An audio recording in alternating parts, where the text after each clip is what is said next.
ceremony right now for Blizzcon 2010.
Good morning.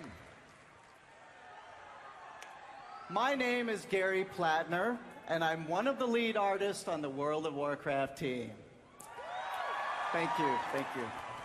I love BlizzCon.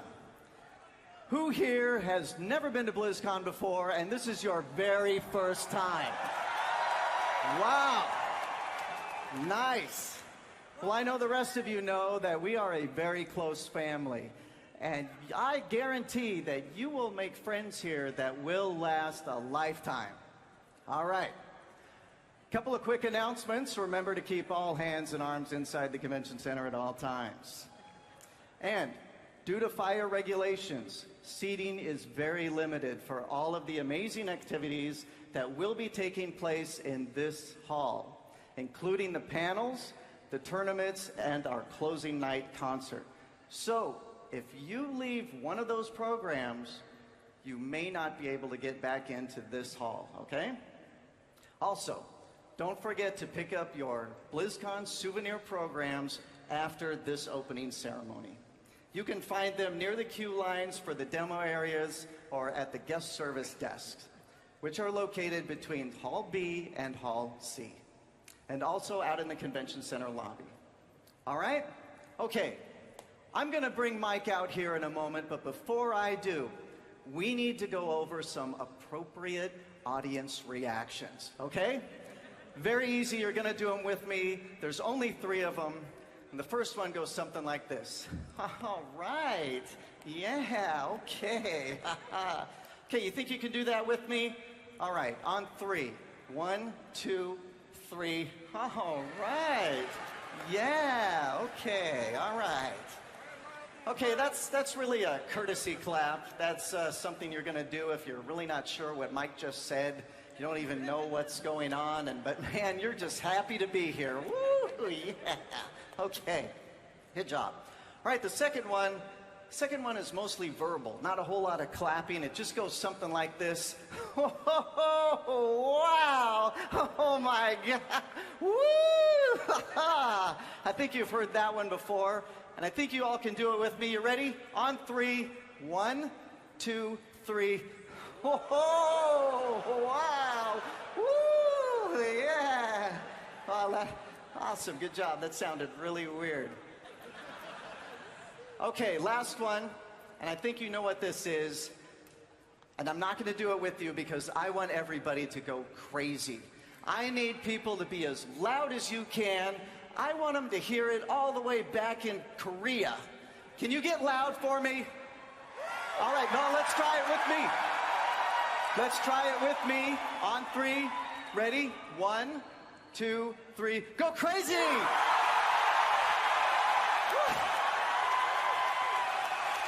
All right. Excellent, excellent. Well, I think you guys are more than ready to get the thing started. Are you ready? All right. Let's get going. Ladies and gentlemen, boys and girls, please give a crazy loud welcome for our CEO and co-founder, Mr. Mike Morhaime.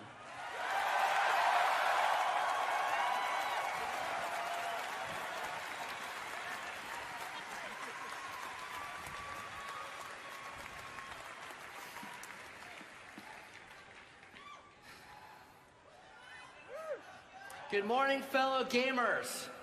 Welcome to BlizzCon 2010.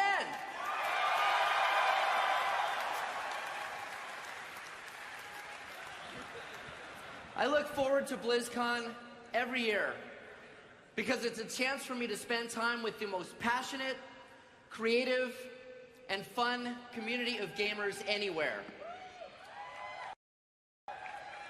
I know that a lot of you have traveled very far to be here. We have people at BlizzCon from all 50 states and from 28 countries around the world. Thank you for choosing to spend the next 2 days here with us in Anaheim. We're going to have a great time.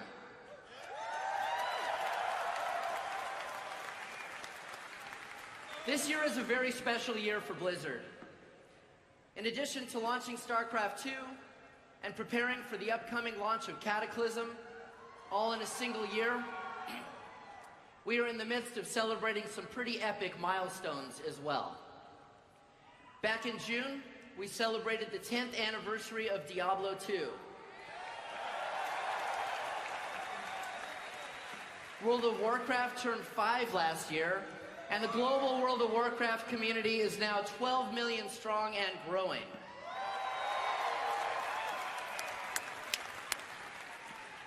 Just to put that number in perspective, if we took every World of Warcraft player and lined them up to go to Disneyland, then based on my calculations, we would hit max capacity at the park for nearly 5 months straight. That's pretty awesome. This coming February will mark Blizzard Entertainment's 20th anniversary. Things were very different when Alan, Frank, and I decided to start this company back in 1991.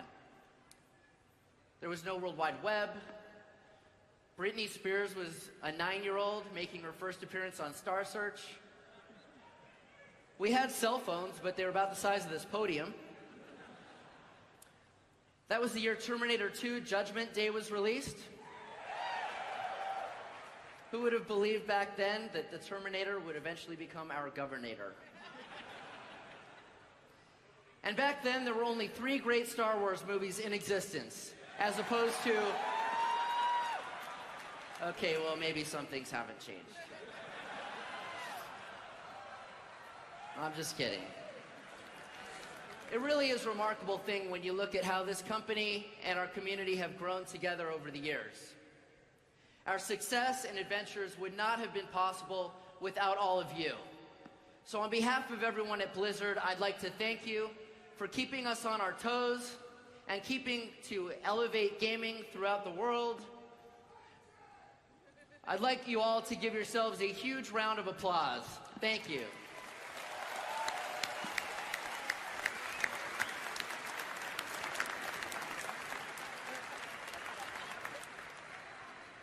In addition to all of you here today in Anaheim, we are fortunate to have more than 100,000 people across more than 100 countries watching BlizzCon live, online, and on television via DirecTV. Regardless of whether you're joining us at home or in person, you're going to see a lot of new things here at BlizzCon this year.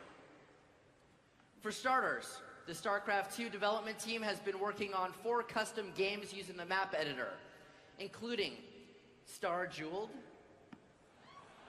The Ire Chef, Left to Die, and Blizzard Dota. Those of you in attendance here will be the first people in the world to try them out. And the best part is that we will be releasing these custom games for free to StarCraft 2 players over Battle.net in the coming months.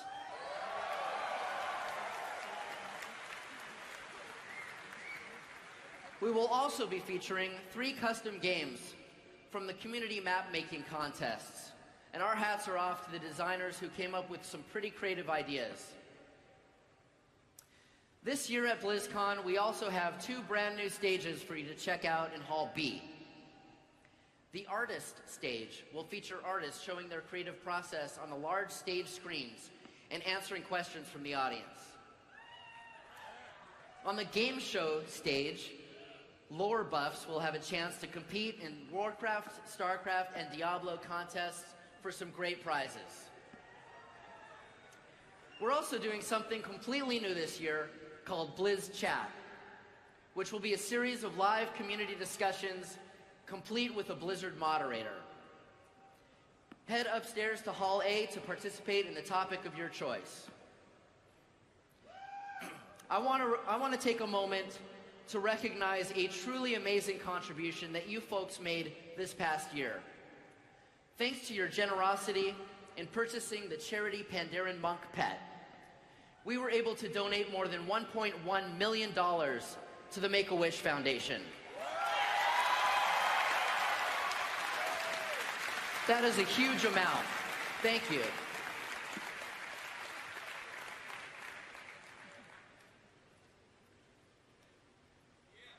Thank you. Okay, guys. Let me have a big for the Horde. Awesome. Is the Alliance here? Good. Just checking. I'm very pleased to announce that we'll be offering another charity pet, the Moonkin Hatchling, and it'll go on sale in November. So check the website for more details about that. In the coming months, we will also be auctioning off some actual World of Warcraft server hardware, all of which was used to run specific realms that you've actually played on.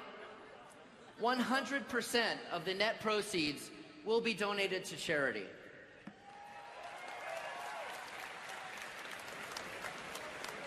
Speaking of World of Warcraft, this wasn't such a great year for the Lich King. Thanks to you, Arthas has been slain about 489,000 times.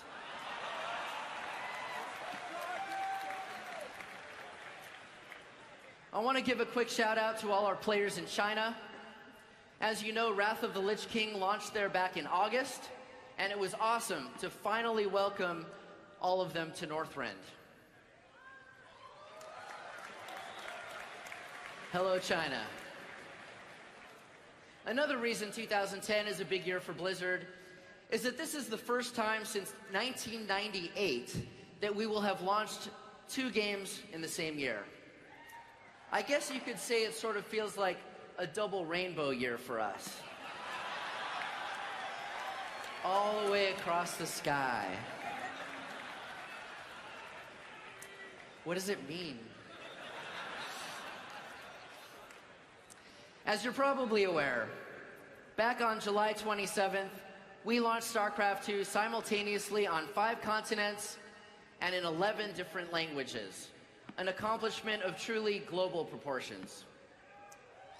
When we debuted the Ghost of the Past cinematic trailer shortly before release, you guys made it the single most watched video on YouTube that week. That's right, for at least 1 week, one glorious week, the Terran Marines managed to defeat Justin Bieber.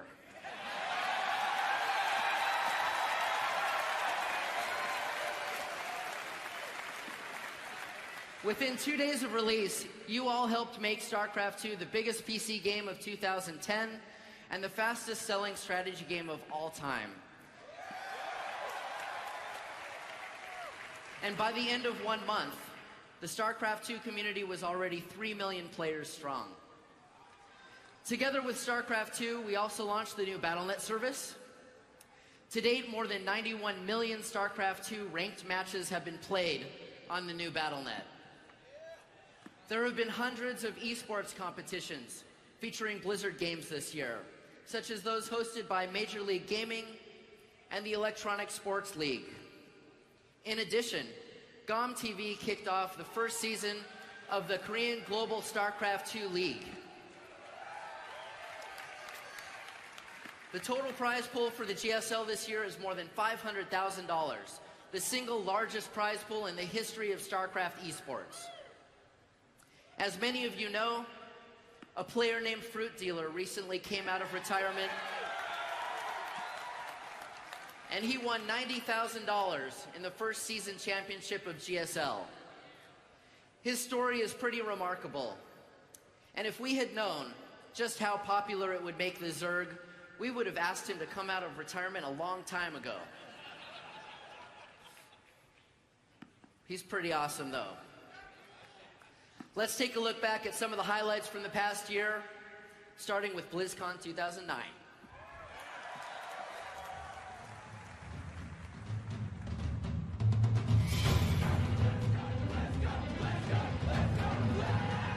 This is BlizzCon 2009 in Anaheim, California. We've got 2 days of amazing activity here at BlizzCon, and these guys really blow it out for their fans.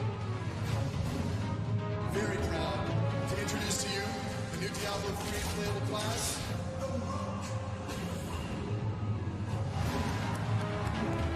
BlizzCon was created to celebrate Blizzard games, our shared passions, and the Blizzard gaming community.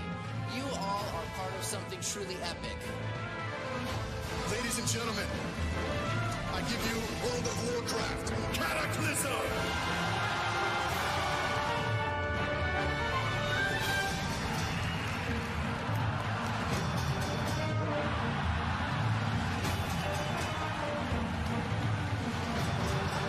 Aggressive thrust of the hips there, my friend. I'll see you in the hot tub.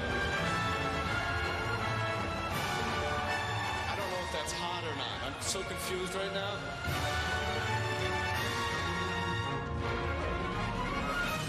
New launch detected.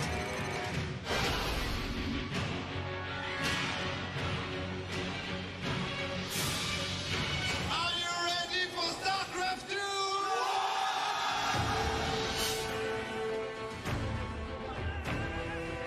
StarCraft is the biggest game of the universe. You're like, this game's gonna be amazing. We're here for the launch.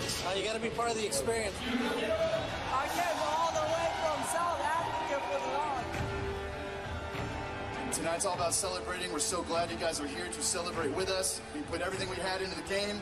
We love you guys. We're stoked that you're here. You know, we just want to thank you guys for all being here. Without all of you, it wouldn't be possible, and so I just want to say thank you, and we will see you all on BattleNet. Thank you all so much.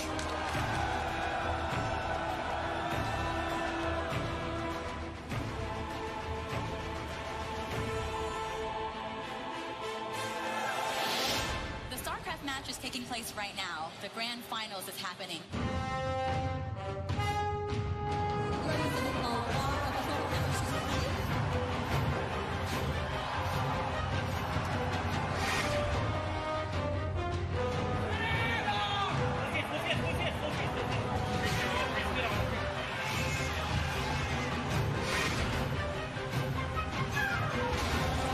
I declare the Global StarCraft 2 League open.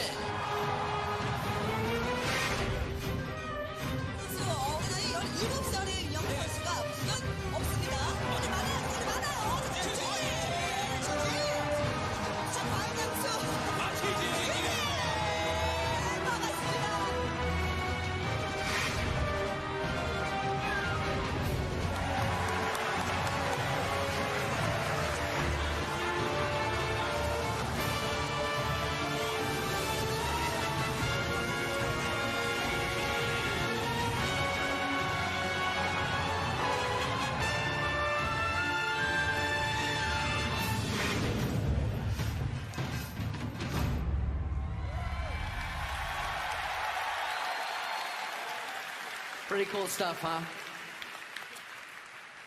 I'm pleased to announce that both Fruit Dealer and Slayer's Boxer are here at BlizzCon. And they'll be battling each other in a StarCraft 2 exhibition match. This is kind of like Michael Jordan and Kobe Bryant going one-on-one, so you won't want to miss it. Just head over to the RTS stage in Hall B at 8 p.m. tonight to check it out.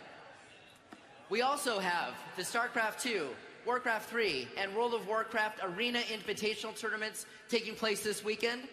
In total, we will be giving away $200,000 to the winners in the next 48 hours. If you want a piece of that prize money next time around, be sure to watch some of the matches and start practicing. It could be you up on stage battling for glory at a future BlizzCon. Good luck. In the meantime, you can test your mettle in our StarCraft 2 King of the Hill tournament over in Hall B. Before I get out of here, there are a few other things happening at BlizzCon that I want to mention. As always, we have a ton of developer panels covering a wide variety of topics. New York Times best-selling authors Christy Golden and Richard Knack are here. You can stop by the Pocketbooks booth in Hall B to meet them and have your copy of their latest Warcraft book signed. Jay Moore is back. He'll be hosting our community contest for the 4th year in a row. For those of you new to BlizzCon, how many of you are new to BlizzCon? First time. So let me just tell you, these contests are a must-see event. The fun starts right here on the main stage at 6 p.m. tonight. So tomorrow, we have a closing act. And how many of you were here last year? Okay, so we kind of painted ourselves into a bit of a corner last year. I mean, how can you possibly top the Prince of Darkness? So after thinking about it long and hard, we realized what we needed was a band with the power to kill a yak from 200 yards away with mind bullets. A band that plays their guitars with nothing less than picks of destiny. Ladies and gentlemen, tomorrow night we are thrilled to be joined by Tenacious D.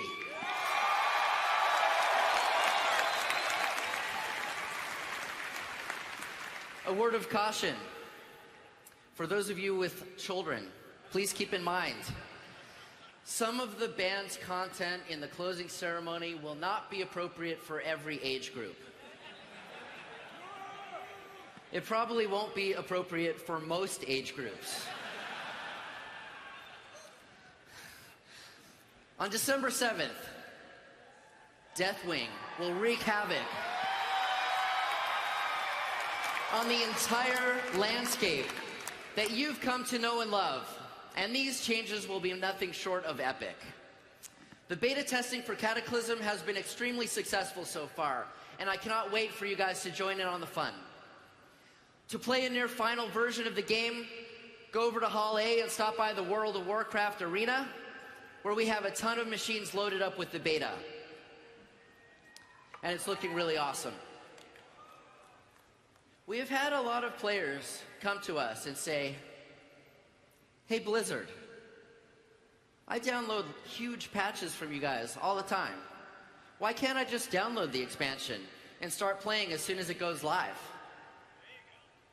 We thought that was a great question. So for the first time, you will be able to pre-order the expansion directly from Blizzard. You'll be able to download all of the content that will be on the game DVD in advance, and you'll be able to start playing the moment we turn the servers on.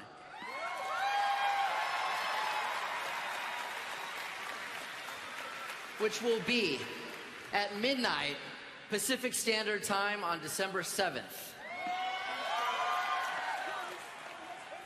I'm pleased to announce that pre-orders will go live soon. Keep an eye on Blizzard.com for further details. BlizzCon 2010 is the culmination of all the cool stuff happening in our community this year, so I hope you all enjoy yourselves and have an awesome weekend. We really want you guys to have a great time. And now, for a major update on Diablo 3, I will turn it over to our Senior Vice President of Creative Development, Chris Metzen. Have a great weekend. See you online soon.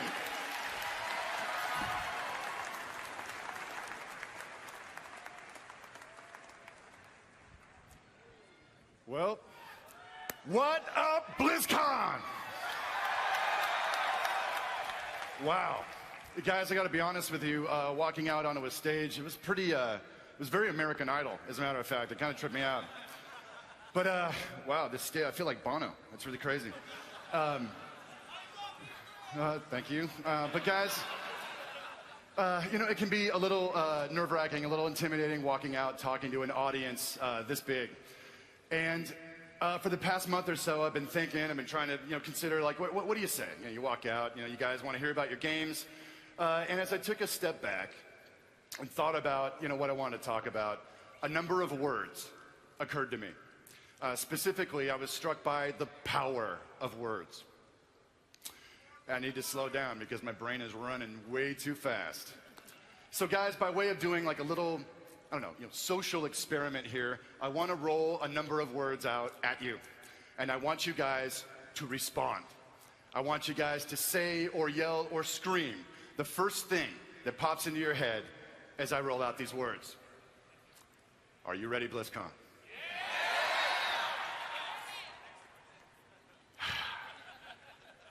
The first word is horde.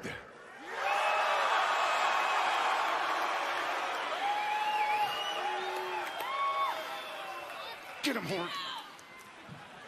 Second word, Diablo. You guys see like a pattern here? Third word, Alliance. Oh, keep it clean, keep it clean. Come on, horde. Fourth word. Actually, if I wanted to make a little pithy statement, I'd say something like, have you guys played any good RTS games lately? But that would be lame, so I'm not going to do that. The fourth word is StarCraft.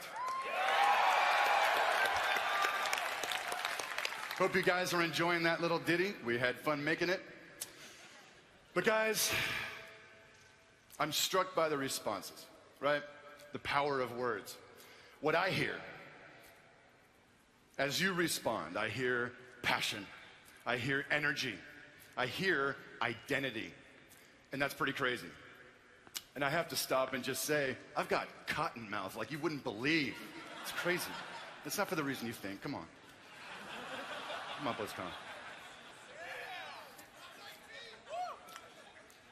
So, I have a fifth word for you guys today. And this may take a kind of a detour from the usual BlizzCon type thing. We're going to get into a very strange space. I have a word I want to share with you. And this word can be fairly contentious. It is a word that can be used in many different parts of speech, colorfully often. This dirty little four-letter thing, my friends, can make many very uncomfortable. In some spaces it can be crushing, in others it can be energizing.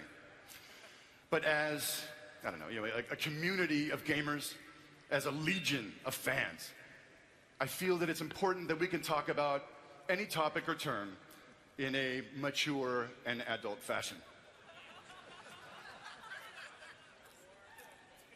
So this word, my friends, as I get out my robo-clicker, boy, I hope this works.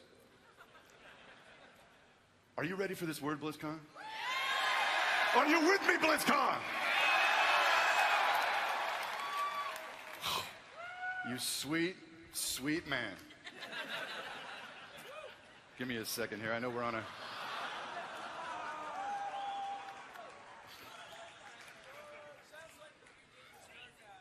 Which?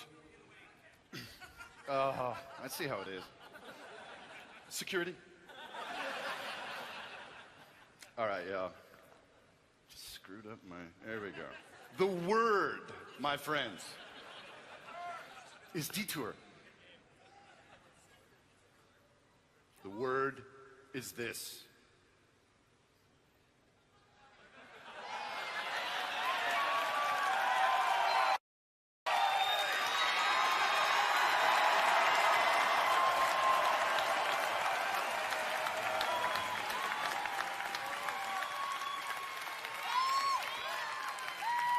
The power of words. This word, guys, this word is power.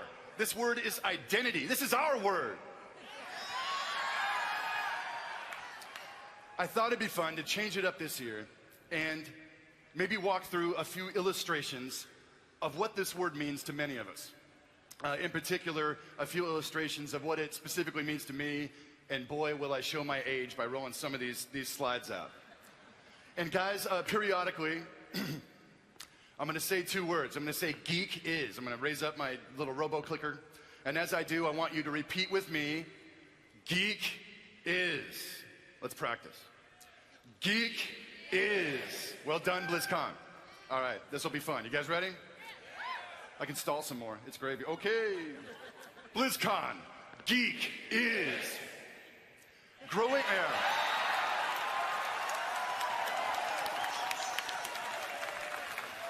Geek is growing up playing with toys. So complicated. It proved forever that we are in fact smarter than our parents.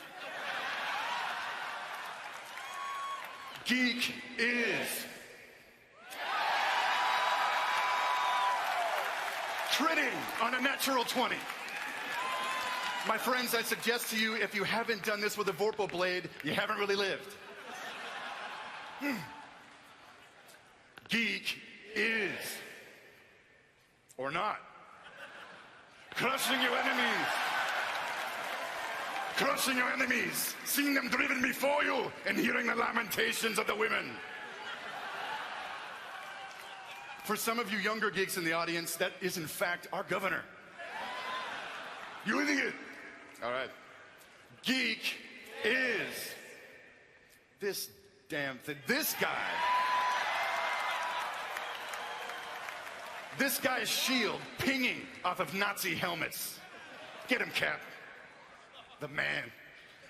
Geek is leading off with Halmaru's super heavy attack in the opening rounds of Samurai Showdown 2. The greatest fighting game ever made. Get off me, Street Fighter. Geek is yelling.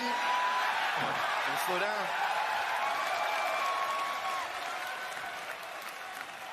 Geek is yelling ho really loud before you punk down the bad guys. How intimidating is that? Is he talking to me? What? Monkeying, just getting ruled. Okay, so Geek is this guy.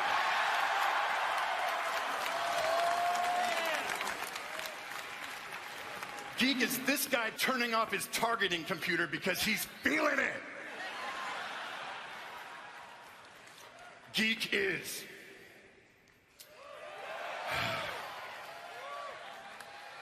imagining you can ride dragons and joust across the sky. Geek is action figures with the kung fu grip. Screw your iPod, that's the greatest technology in the world. Geek is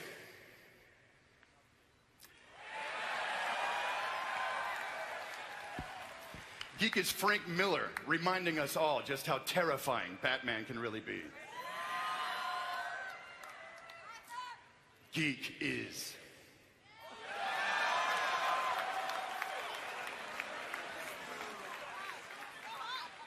Geek is remembering that there is, in fact,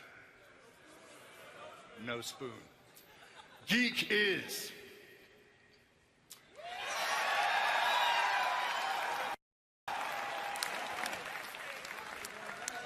considering that it wasn't just Top Gun that made us want to be fighter pilots as little kids.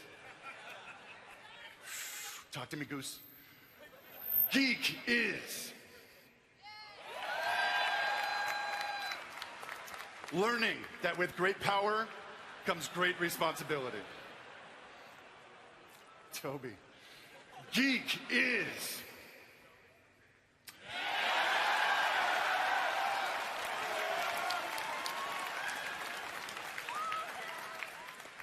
Geek is actually being terrified during late-night Doom 2 sessions. Remember those like scrolling texture map walls with all the faces? Ah. Well done, BlizzCon. Come on, don't leave me here. Oh.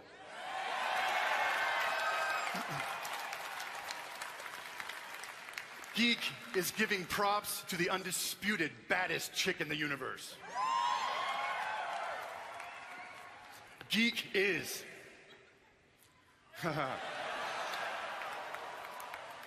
Boy, I can't wait for this movie. Geek is this guy dispensing indiscriminate justice with his magic hammer.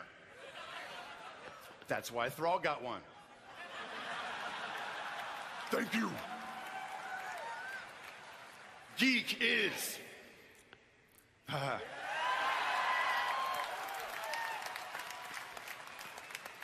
Man, you know, we almost didn't even deserve how good that show was. Geek is learning that home really is where the heart is. Especially considering, you know, your planet just got nuked to Kingdom Come, so your options on home are a little limited. Geek is.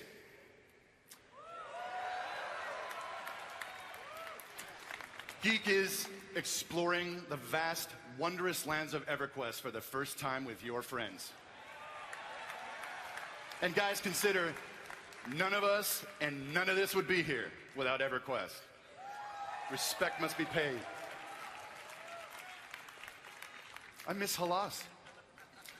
Geek is.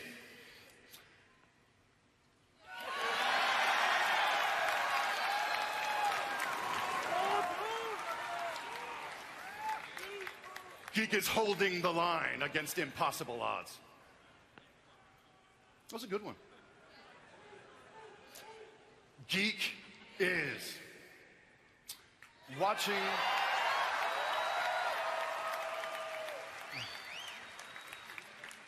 watching the graceful Na'vi running and hunting across the twilight fields of Pandora, yada, yada.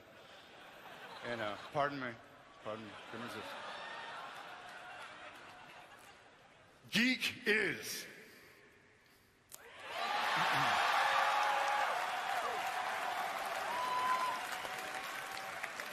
Guys, geek is knowing that resistance is never futile. Not for heroes, anyway. Geek is. For those of you who do not recognize the image, it's the original DM screen from AD&D back in the day. Mega. Guys, geek is sitting around a table with your best friends, armed only with graph paper and funny dice, and imagining far-flung worlds of your own. My favorite slide.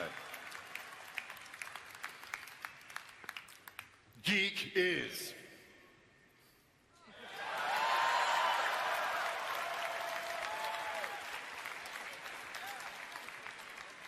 Geek is the near perfect cinematic realization of the story that started it all.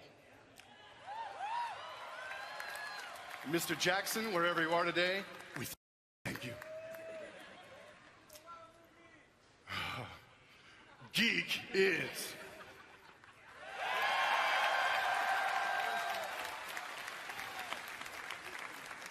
I'm going to break this down. Guys, geek is watching your kids looking at Star Wars for the first time. Oh, God, I'm choking up. And wondering if it will transform their little imaginations like it did yours. Star Wars, y'all. Geek is.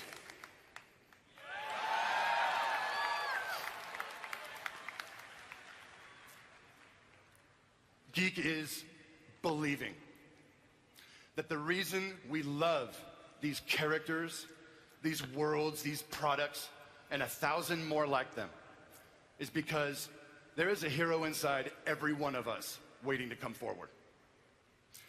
Hammy as it sounds, my friends, I believe that with everything I've got. And I hope, by some extension, you feel that in our games.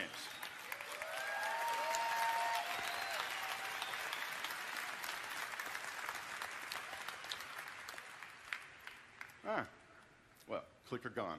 Guys, I hope you enjoyed that. It speaks a little bit to just who we are. You know, water? There we go. Sorry, guys. As I get on to phase 2 of the operation. Right. So, guys, the point of this, to some degree, is that our company builds giant video games. We run massive online worlds, right? And sometimes it can feel like big business. But it's important to remember, right, for all the high-tech bells and whistles all around you in this hall and all the demo stations and crazy flashing video screens, the truest spirit of Blizzcon is you. This is about our collective geekiness. I know it brings us all together. Guys, this is about imagination and sharing these games and these ideas with your friends. It's about having fun. It's about inspiration. So on behalf of all my brothers and sisters at Blizzard Entertainment, guys, I want to welcome you once again to BlizzCon. Thank you for being here.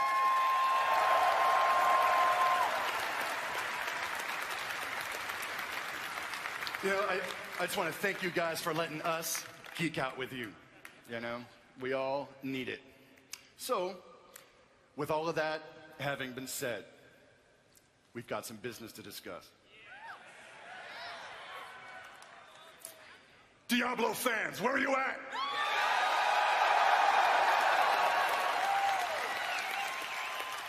I knew you were out there. Diablo fans, for the past 4 years, we have been debuting the latest playable player character classes for Diablo 3. This year will be no different. In mere seconds, actually, we will show for you the 5th and final player class for Diablo 3. So to do that, guys, relax, sit back, and feast your eyes on this.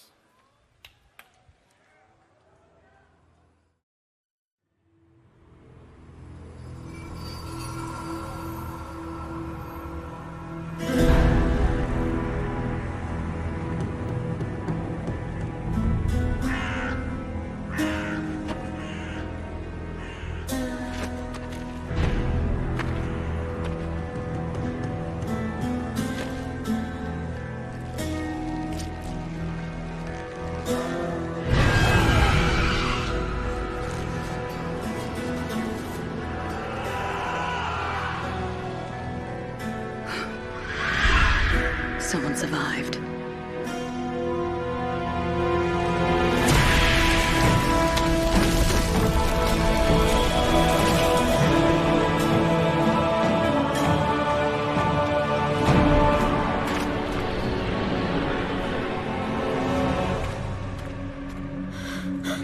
Don't come any closer. You probably ran until you couldn't take another step. I remember that feeling.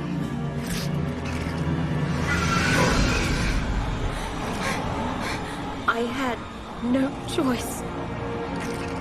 You always have a choice.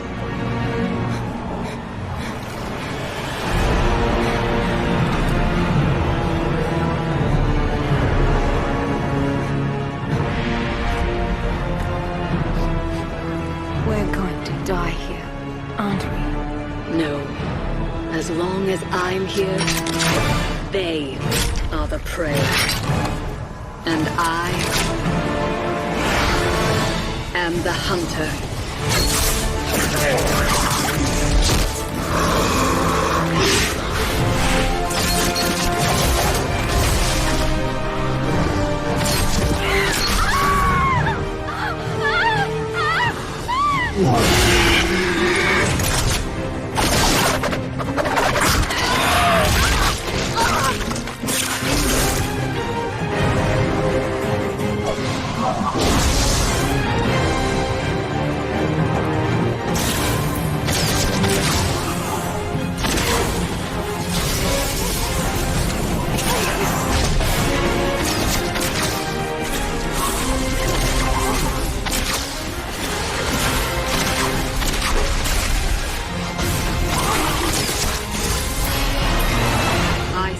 Alone.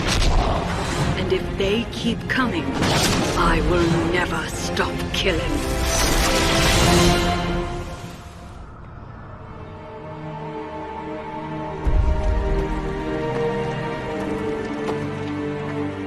You have a choice.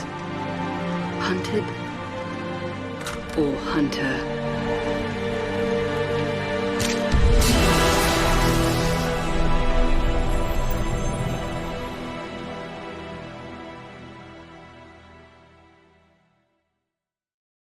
Where are the boxes? They're back. World of Warcraft Dungeons and Raids panel.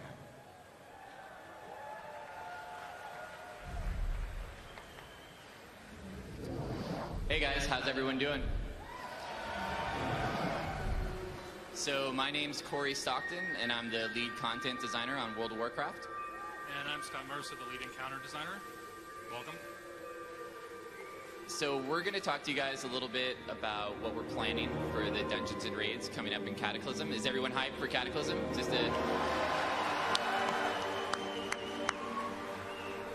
a few more weeks here, and then we'll be ready to go. So we've got a pretty good variety of things to talk with you about today. A lot of classic dungeon stuff, as well as a little bit of a preview of some things we're planning for our first major content patch, 4.1. But first thing we wanted to get into is a little bit of a talk about some classic heroics. This is something that we've introduced for Cataclysm that we're really, really hyped about. And it's basically the concept of taking a dungeon that we know players enjoy and love. It's something they've been playing at this point for almost 6 years, and being able to turn it into something completely new that players can experience in Cataclysm.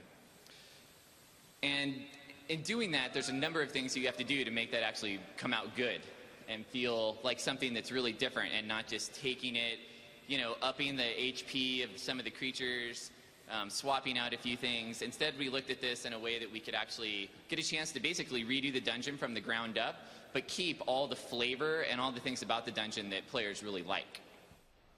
So the dungeons we did this with for Cataclysm are Deadmines and Shadowfang Keep, and I think those are two fan favorites. And part of the concept here is not to just take the encounters and make them different and add new stuff, but we also wanted to make it feel like it was part of the world.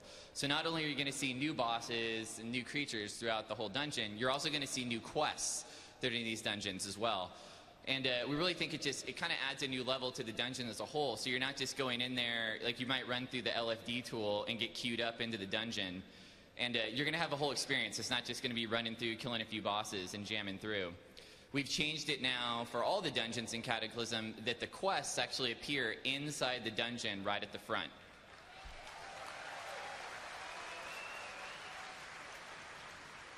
I imagine there's a lot of people here that remember doing the Nexus and showing up at the front door and realizing you had a giant quest chain to get done before you could go in.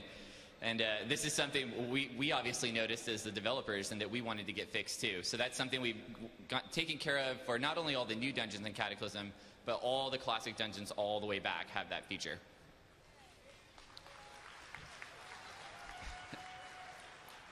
So, kind of speaking to the character of the dungeons, we really wanted to make these places feel like they were a part of the world. And the best way to do that is to involve them in the storyline.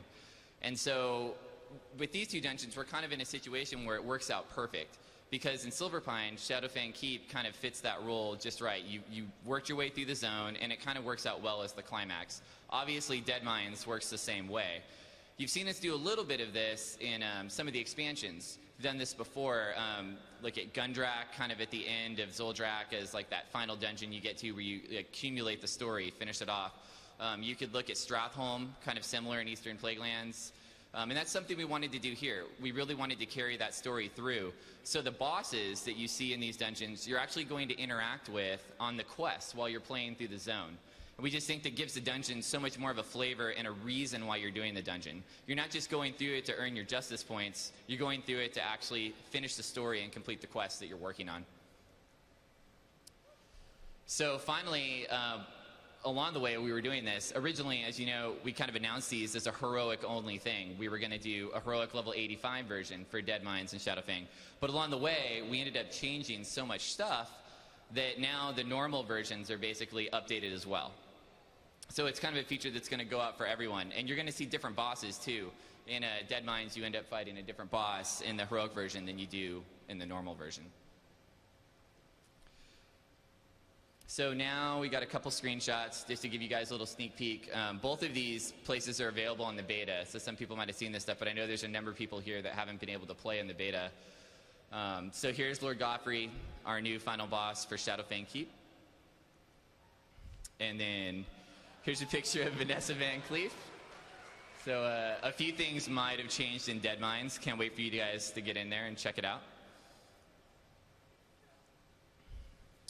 So we did have another thing we wanted to talk about along the lines of classic dungeons. Now, we took these two dungeons and upgraded them into heroics. Now, the layouts for those dungeons remain the same. So when you get in there, they're going to feel familiar, but obviously have a completely different style of gameplay. We also wanted to go back and look at the classic dungeons and find a way that we could take some of these dungeons that we feel like might be too long, they might be complicated, they don't really feel the way that we feel the quality of a dungeon that we would put out these days would feel like. So we're looking back at some of the classic dungeons and try and find ways to make them better. One of the goals would be to make these less confusing. And we've got a couple examples here we can show you. Separate from that, we've also got some dungeons that are really long.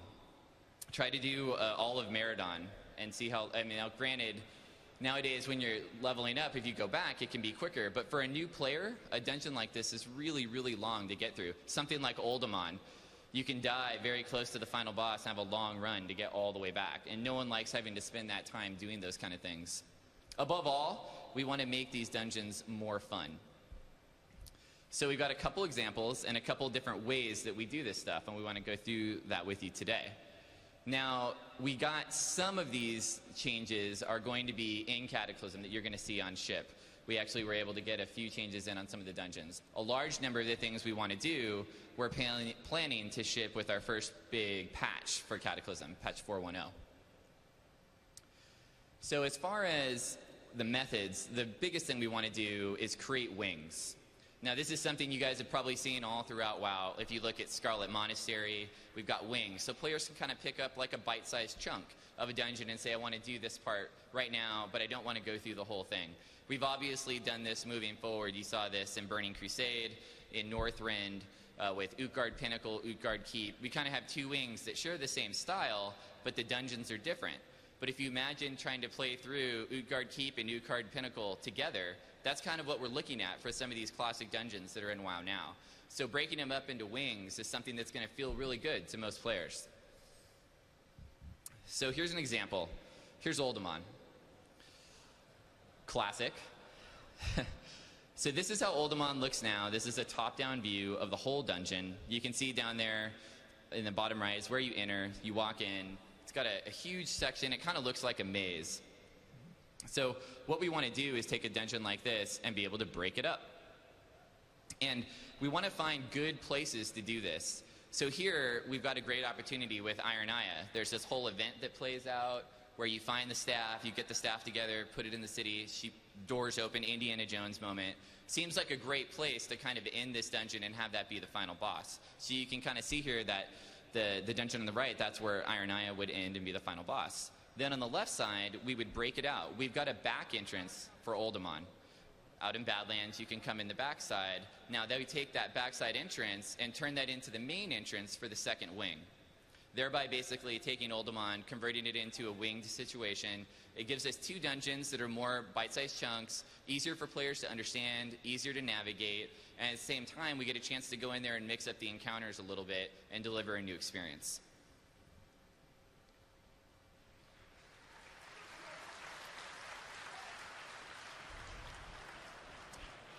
Oh, a favorite I see.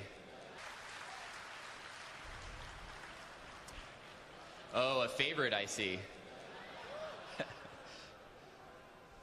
Am I in the orange section or the green? This might be purple, not sure.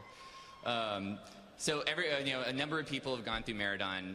We've always felt that it was obviously hard to navigate, hard to know where you're at. So this was a great place as an example of some place we could go in, break it up a little bit, and turn it into a winged dungeon that would feel better for players. So this is what we're looking at to break it up. So we basically kind of changed it into a Meridon living section and then a separate section with Princess on the left side. And instead of having where we have now, where we have multiple instance portals and entrances, we'd break it up, same deal, smaller size bite chunks. Clearly, this would be much easier for someone to navigate and get through. And it's just going to be a better experience for players overall. Especially with goblins and worgans coming in Cataclysm, we figure there's going to be a lot of new people that are going to roll new races and want to go back through, obviously, the classic world since we just finished redoing all of it. So we want to make sure that the dungeons don't get left behind in this redo of everything. We want them to be up to par with everything else.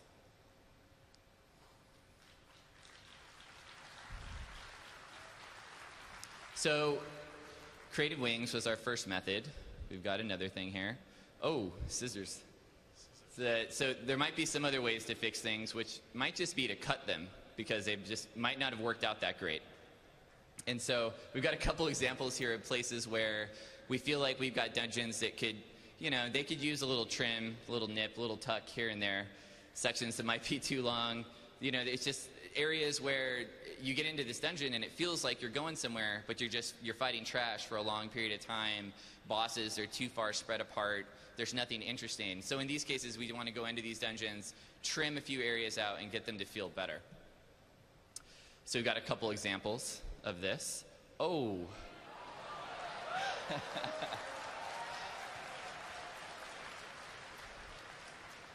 So I'm sure the first thing you're thinking, the dungeon you want to do right when you join LFD, you want to queue up for Sunken Temple, obviously, straight away.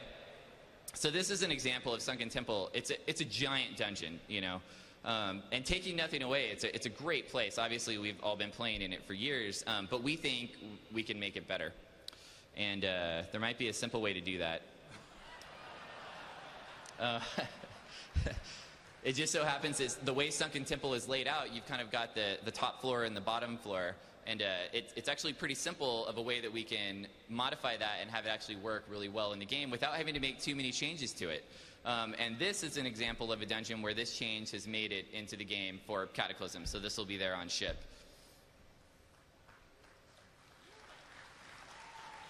We've got another example here just to get a little bit of a better view of what this place looks like. So this would be before as it exists now, and then this would be what we'd be trimming off. And in situations like this, we don't feel like we're really losing that much because the dungeon already has a really good number of bosses. It's still going to feel great the way that the encounters play out and the way that it works. So I think for the players, it's just going to feel better, and no one really loses in this situation. It all works out well. Oh, here's another one. So I think we all know Wailing Caverns. Everyone's probably been there at some point. And I'm pretty sure we've all gotten lost in the maze at some point in Wailing Caverns. So, this one, another simple solution. Let's see, what should we do here? Oh.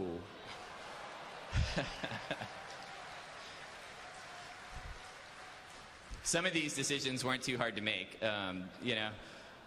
So something like Wailing Caverns, it's pretty easy to take the bosses that are in there and move them around because they don't necessarily have rooms that are built specifically for them. As you've seen, as WoW has grown through the years, we've basically created almost every boss has its own room with a look and a feel that matches. A place like Wailing Caverns, it was so long ago, it doesn't really have that. So it's pretty easy for us to take a boss and move it around when we cut an area like this. Obviously, there's a boss or two in the maze that we cut out, but we're able to move those around and put them in a different place without causing too much trouble.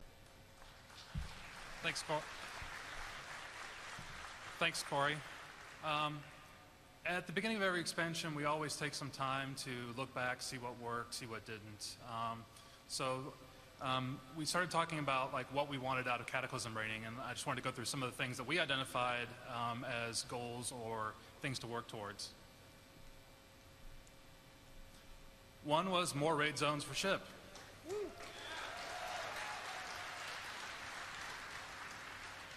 So Naxxramas was awesome, but at the same time, it was one huge Gothic zone, and we wanted to feel like we wanted to break it up a bit more with different art styles, different styles of bosses, so that we identified that as a pretty early goal.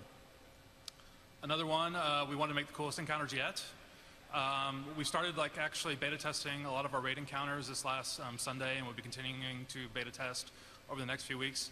And so far, it's looking really good. All the players that have gone through our new raids, new dungeons, or new raid encounters have really been super excited. We've got things like players moving back and forth through the air to fight 3 Jin on separate platforms. We've got you wrangling magma worms. We've got you trying to be as quiet as possible so this big blind dragon doesn't kill you.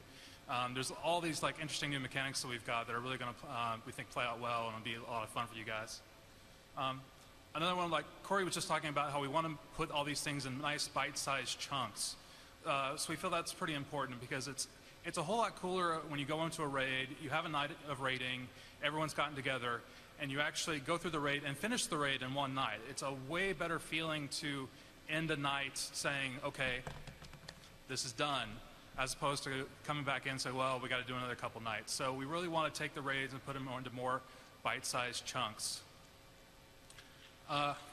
Thanks. Another thing we wanted to continue with is content for everyone, and this sort of gets to our normal and heroic style of raiding. We feel like that worked out really, really well in Lich King. There was normal content for a lot of people, and then for the people that really wanted a greater challenge, there was heroic. That worked out great, and we're going to keep on doing those kinds of encounters.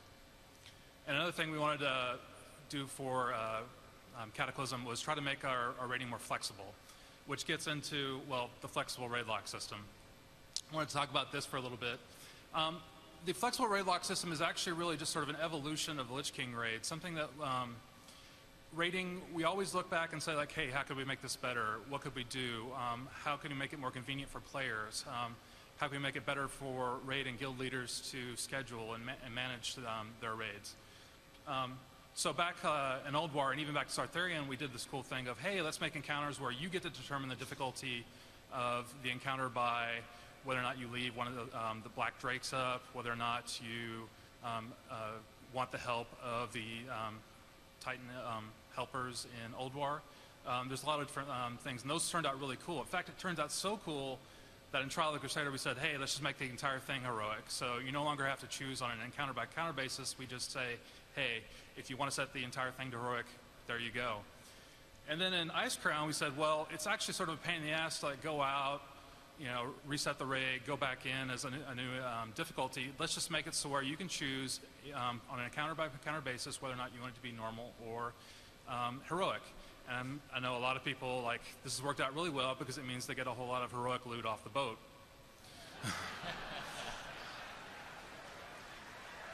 So that worked out really well. So again, we get to the Cataclysm flexible raid lock system, and I just wanted to go over briefly like how it works, as it feels like there's still a little bit of confusion out there.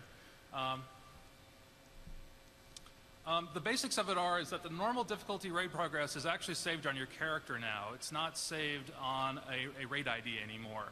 So if you go in and do boss 1 and boss 2 in a raid, that means that you're done with, that's what you've done for that particular raid, and if you want to do 3 and 4 in another raid, you can do so. So you can actually join multiple normal raids of either size. So 10 or 25 doesn't matter anymore.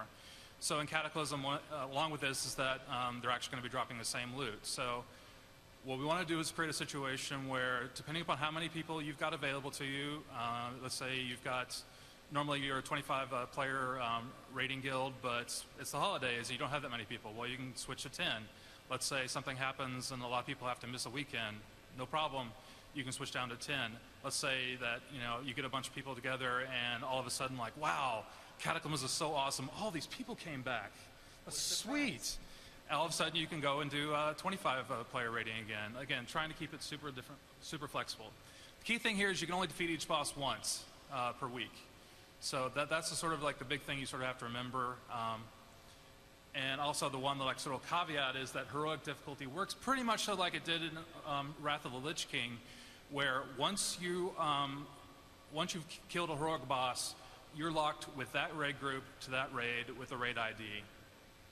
But let's say there's a circumstance where if I go in, kill 2 heroic bosses, but my internet goes out and the rest of the raid goes on and kills everything else in the zone, and you're like, oh no.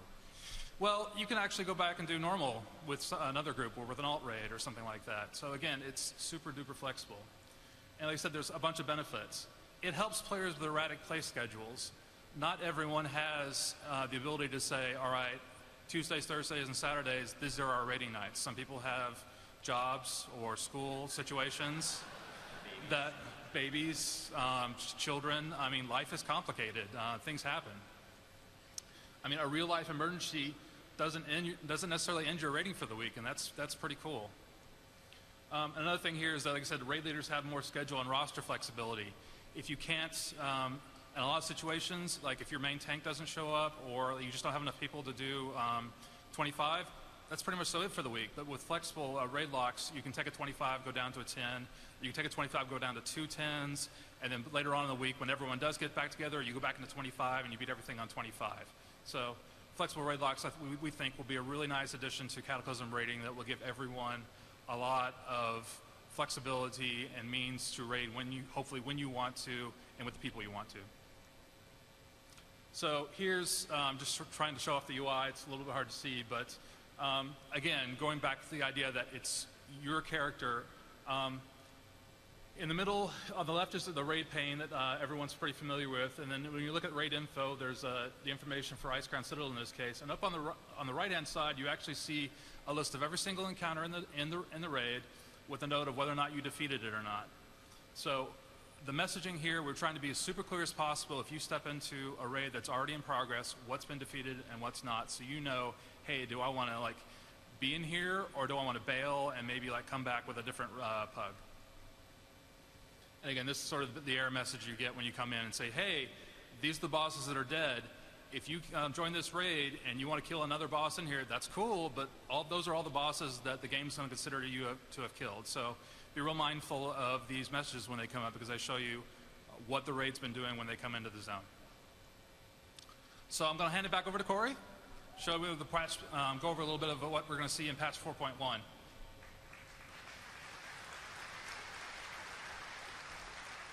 Thanks, Scott. One other thing with before we get into 4.1.0 that's cool with the new flexible raid locks is you can actually send your flexible raid lock to a player just like you can an item. So the way you can shift click an item and say, oh, here, check out this new thing I got, you can do the exact same thing with your raid lock. So if you're wondering, like, if your buddy is available to do this thing with you, you can go into the raid UI, shift click, and you'll be able to send that over. They can click it and see all the bosses that you've killed in any individual instance. It's a cool little added. Oh yeah, you can see it in chat the same way. It's awesome. So I'm going to get into a preview for 4.1.0. We haven't even shipped 4.0 yet, but obviously we're already working on stuff to come out after the patch, so we want to give you guys a little sneak peek at what we're planning to do. So first off, Firelands Raid. So this is going to be our first patch raid that we're going to be adding to Cataclysm. There's a couple things about this that are really cool we wanted to let you guys know about. Like, the concept behind Firelands Raid, why it fits in so well is because it's a part of Hyjal. So anyone that's been in the beta or heard about the starting zones in Cataclysm, we have 2 starting zones, Vashir and Hyjal. Works similar to Northrend, where you could pick to go into Howling Fjord or Borean Tundra. They both share the same level range. So in Hyjal, the storyline basically is that Ragnaros is trying to come out of the elemental plane of fire back into Hyjal and basically burn down the world tree. That's his goal. So that whole story plays out in the quest lines. You're going to get to go through that whole storyline. You actually even have an encounter with Ragnaros and basically send him back into the elemental plane of fire. So in this raid, you're actually going to go there. Now, we've all fought Ragnaros in Molten Core, obviously. People know about Ragnaros and what he's been. But that was just that was an image of Ragnaros. He was in Azeroth. It wasn't Ragnaros as he is like in the elemental plane of fire, which is his home. So the idea is to give players an example of what the actual power of Ragnaros is. Obviously, the fight will be completely different and have all new elements. But we really think it's a chance for players to get a little bit more of that backstory of what was going on with Ragnaros all along. But it also plays in really well with what's happening with the quest lines in Hyjal. So along the same concept of bite-sized chunks, we're planning for 7 bosses in this raid. We're trying to stay away from doing, like Scott mentioned, it feels really great if you can get through a whole raid in one night.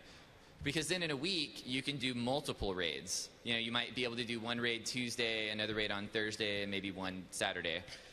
Instead of having to spend 3 nights in Ulduar getting through, 15 bosses, this way we're hoping maybe players can do something like they can kill 5 bosses here, 6 bosses here, and then a single solo boss like Malagos kind of concept somewhere else. So we really feel like a number like this fits really well. So usually at the Dungeons and Raids panels, we like to show a few layouts of new things we're working on. This is how we always start on a dungeon, or a raid, is we basically lay it out on paper and get a feel for what it's going to be and how it's going to play out. So this is a look at the layout for a Firelands raid. So the plan is for it to be an elemental plane of fire. So obviously there's going to be lava all over the place. Up in that northern section, that's Sulfuran Keep. And Sulfuran Keep is going to be where you actually fight Ragnaros inside of. So it's going to feel similar. It's going to be an outdoor area on the outside with bosses spawned outdoors. So you'll be running around, kind of like similar to Hyjal Raid. And then at some point you're going to go into an interior, into Sulfuran Keep, and then that's where you'll actually end up fighting Ragnaros. But we like this. It gives a little bit of mix-up because you're both outdoor and you're indoor. When you're on the outdoor side, you'll be able to use your mount to get around, to get to different places. And then when you go inside, you'll get a whole different experience. Gives us a chance to mix up the art a little bit and also the encounters, because we can do different things with an encounter that's in an interior room versus an encounter that's outdoors. So now we've got a couple pieces of concept art based on this. So what this is a new thing we started doing with Northrend, where basically we're able to take that 2D image that you just saw before this, the layout, and we have a concept artist translate it into a vision of what it would look like in 3D. So this is a look of that. So in the back, you can see Sulfuran Keep, and then you can see the outer edges of the elemental plane of fire kind of wrapping around it. And it just helps us get a better sense of feel of what this place is going to feel like, what it's going to look like. This is a more close-up shot of Sulfuran Keep. And then this is a little look of a color study of what we're kind of feeling like the place is going to feel like. Obviously, it's going to be dark. It's going to be a lot of red colors, a lot of lava, fire, smoke in the air. We really want to give that vibe that this is where Ragnaros came from and this is what it's going to feel like. So something we learned over the years is that if we ever have a chance, anytime we deliver a patch, we don't want to leave anyone out. So one of the biggest things is trying to always deliver a 5-player dungeon along with a raid. And patch 4.0 won't be any different, so we're planning to deliver a new dungeon, which would be Abyssal Maw. Abyssal Maw will be a continuation of the story that players are playing through in Vashj'ir. So in Vashj'ir, we already have a dungeon that's shipping with Cataclysm, the Throne of the Tides. So players are going to play through that and already get a base of the story of what's going on. And it's the same issue that we're dealing with in Hyjal, where basically you're going to play through the quests all the way through, and when you get into the dungeon, you're going to actually know what's happening. So it's not going to feel like something that's foreign to you. Oh, and it's nothing like Oculus.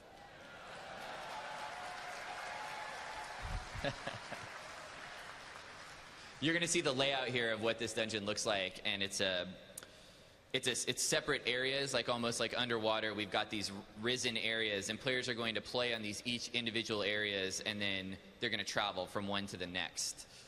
So you'll get a view of what that looks like here. We're planning on 4 bosses for this. Anything between 3 and 5 we feel like always feels pretty good for a dungeon.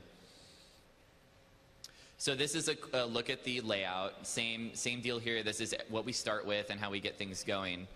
So you can see all that blue area is basically like a chasm, because this dungeon takes place underwater. The entire dungeon is similar to our entire first zone of Vashj'ir.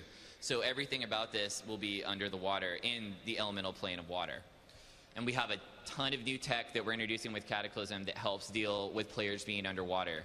Whenever you touch the ground, you actually lock to the ground on the bottom. And then playing with your character at that point feels just like you would be on land. So we've done all new animations for the races, so when they walk underwater, they feel like they're actually moving through the water plane. But for you as a player, you're not dealing with odd camera angles or creatures that are swimming above you or 3D, perception issues that might feel weird. So we want to get that vibe and that feeling that players are underwater. But historically, obviously, underwater combat has not been a strong point. So we wanted to make sure that doing something like this didn't affect the gameplay. And I think we can definitely say that we know that's going to work out well because we've already seen it in Vashj'ir. So here's some concept art. The concept art here, obviously, it's going to feel similar to what we're doing with Throne of the Tides because it's built by the same race. So we want these two things to feel tied together. It's almost the same thing like we do with Winged Dungeons, where we want them to feel like they're from the same place, but you're going to get a very different experience in either one. It's another piece of concept art. And to close out today, we have a new feature we haven't talked with anyone about. This is a feature we tried desperately to get in for Cataclysm, but it turned out that there was a number of things we wanted to do with this feature to actually bump it up and bring it up to a level where we just felt like it would be awesome. So we decided to hold it, and it's something that we're working on for a future patch. And we wanted to give you guys a sneak peek at what it means and what it is. And for us, it's the idea of doing basically enhanced dungeon maps. So everyone noticed and obviously saw that we put in 2D maps in Northrend for all of the dungeons. So when you go into a dungeon, instead of just having to look at your mini-map and seeing that small portion of the dungeon you're on, we did full 2D maps like you would see for any zone in World of Warcraft. The response for that was very strong. A lot of players really loved that concept. They liked seeing where they were. And for Cataclysm, we've actually gone back and we've done 2D maps for every single dungeon in the game.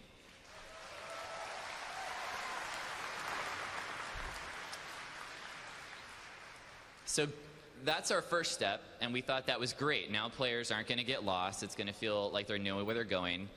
But as anything at Blizzard, we really didn't think that was enough. So the next thing we want to do is get detailed boss information on these maps.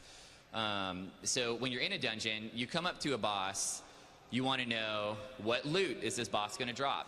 I'm going to be able to see that. You want to know, maybe a small paragraph about where this boss came from, what he's doing, what's his deal, why is he down here standing in this room.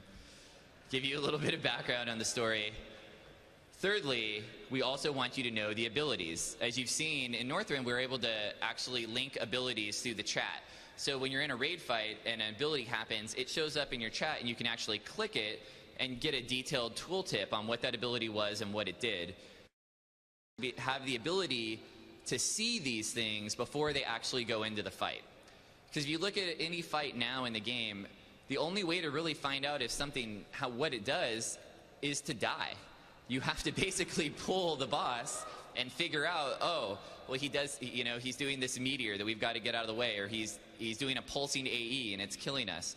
And there's no way to find that stuff out. So by having those abilities be available for you to see when you come up before you pull the boss, you really think it'll give a lot of players a lot more insight into what they're getting into. We're not going to tell you exactly how the boss works, by no means. We still want the gameplay to be there, but we definitely want you to have an idea of what you're getting into. So many people right now end up alt-tabbing out of WoW and going to a site, Wowhead or any of these sites, to try to get information. And that's great. We think that sites like that are awesome for the game. They really help. But we also would like people to be able to get some of that information inside of WoW and not have to actually go outside to do that. And so we really think this is going to be a huge feature for the game.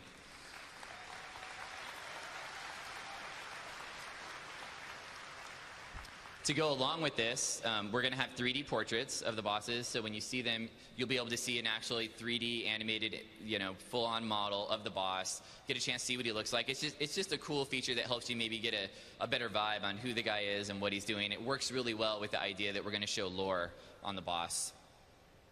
And finally, this feature will work in both dungeons and raids. We don't want to leave anyone out, so you'll be able to see all this kind of information for both sides.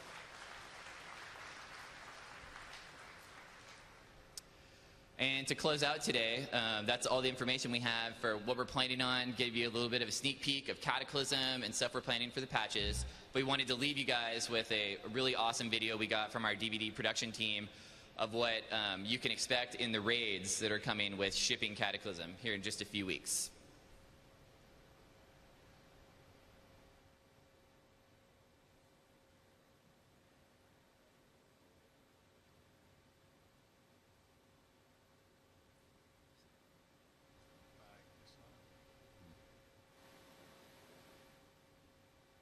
Just imagine that this sounds awesome.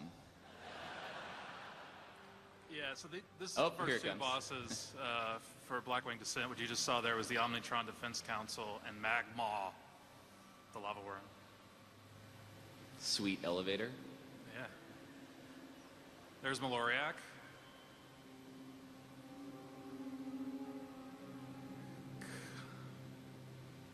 Chimeron, and then here's Atromades. It's that blind dragon I was It's talking our first about. blind dragon. Yeah. Another one of the raid zones you'll be playing through, Bastion of Twilight. This is sort of the raid zone that culminates the entire Twilight theme of lore and quests that you've been doing throughout this entire expansion. So you see Cho'Gall in here. Here's a pair of Twilight dragons that end up yelling at each other a whole lot to kill you all.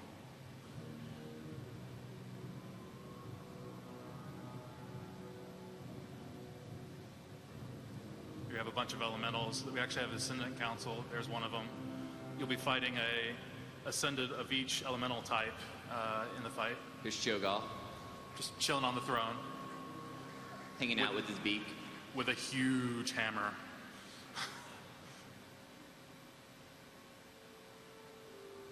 Throne of the Four Winds is, you could look at it similar to things that we've done in the past where it's a single boss. We've got two bosses here rather than one, but it's definitely, you know, more of a smaller raid zone. But the art here, we just think is mind-bogglingly awesome. The look and style. Yes, this is the raid I was talking about where you're actually fighting 3 Jin all simultaneously, but during the fight, members of the raid will actually have to flip back and forth between the different towers using these, they'll basically jump off and get carried by the winds back and forth between them. So it ends up being a really, really interesting fight, and a lot of planning has to go into it for you guys to win successfully. All right. Okay, so that's what we have. So I think we've got some time for Q&A.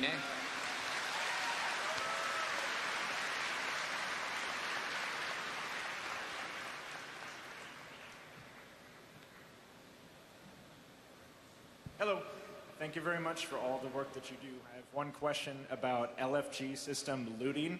Is there any plans to make a more stringent looting system to prevent ninja looting or people just running through and grabbing stuff when lower geared players may need it?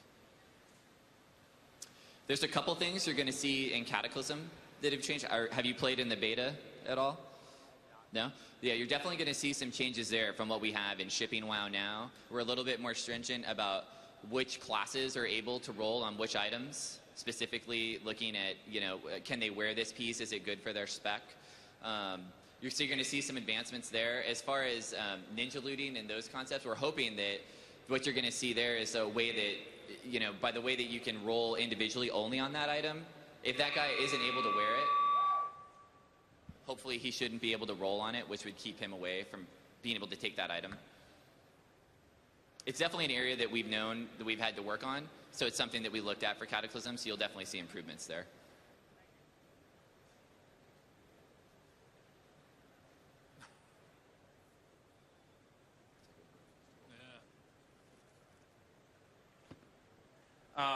Yeah, with 10 and 25 man raids having the same loot now, what are you thinking about as far as getting them to the same difficulty level? Because like right now with 10 mans, you just have less people, so you have more room to move around and everything, and I'm just wondering what you think about balancing there. Sure. Tuning both 10 and 25 to be the same difficulties, actually, it's a real tough challenge for us. That's one of the reasons we're like in beta now. Like one of our first beta encounters, or first couple of beta encounters, we had Omnitron that was much more difficult in 10, and then we had Halphus that was much more difficult in 25. We think we can make difficult encounters for both 10 and 25. We absolutely have the tools, the mechanics. It's just a matter of really sort of delving down and seeing what are the different mechanics classes have to play with. In Cataclysm, a lot has changed, so we're having to adapt to that. But we absolutely totally think that we'll be able to make them roughly the same difficulty. There'll be some bumps and bruises along the way. Certainly, I'm sure people will think that, oh, this one's easier in 10 and this one's easier in 25. But I think overall, we'll definitely get to the point where overall it'll be the same difficulty. I think the point we're trying to make is that we know that that's an extremely high priority And so we're watching it very closely because we know that that's a key to making the flexible raid lock system work. So it's something we're going to be working extremely hard on to make sure that we get them as close as we can. Yeah.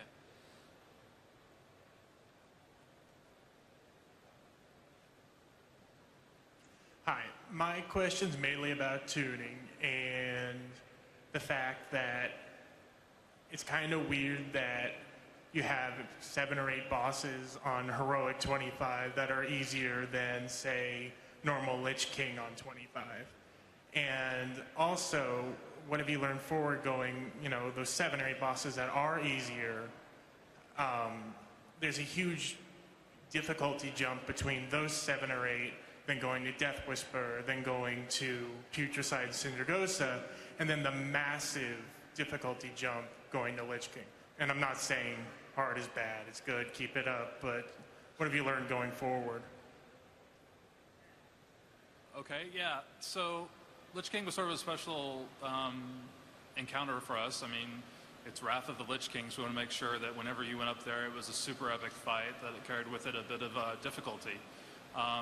Yeah, it meant that some of the heroic encounters ended up being less difficult than him, but we were perfectly willing to deal with that. And as far as Death Whisper being more difficult than like Marrowgar or other ones, there's always going to be a little bit of variation and difficulty. Like I said, we try to make it a nice like line where the further you get into a dungeon, the harder it gets. But reality is that what we really sort of end up getting is just we get a bunch of different encounters, and one encounter can be difficult for one raid based upon group composition or just the players and their own skills, and that could be super hard, but another like encounter is super easy. And you go to another raid and that's completely flipped. So, you know, I wouldn't say, you know, okay, yes, the boat was easy for everyone, but that's, you know, we were okay with that. The boat was kind of this cool like event thing, and you know, that was fine.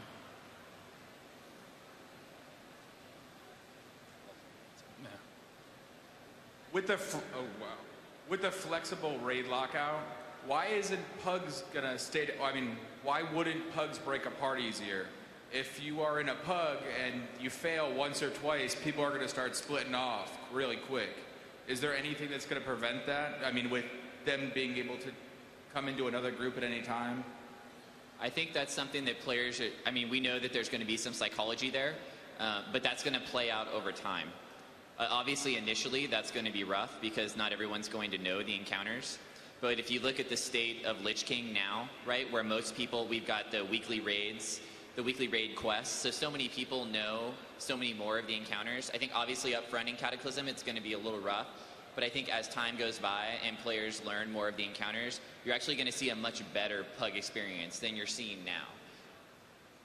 Yeah, I think you will. I mean, again, reality is sometimes you run across a bad Pug.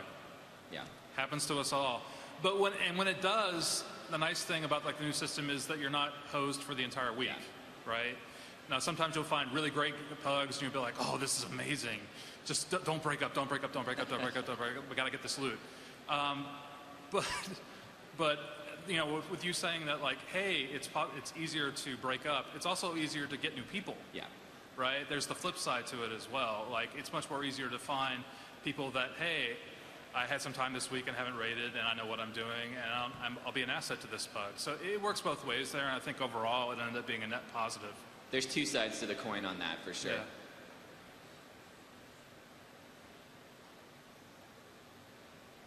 My question is about legendary weapons. With 10 and 25 man lockouts being combined in Cataclysm, are there any plans to go back to Ulduar and Icecrown Citadel with regards to Shadowmourne and Valinir in terms of how they drop in? They only drop in 25 man right now. Are there any plans to go back and make them drop in 10s for 10 man guilds that can't make it into 25s?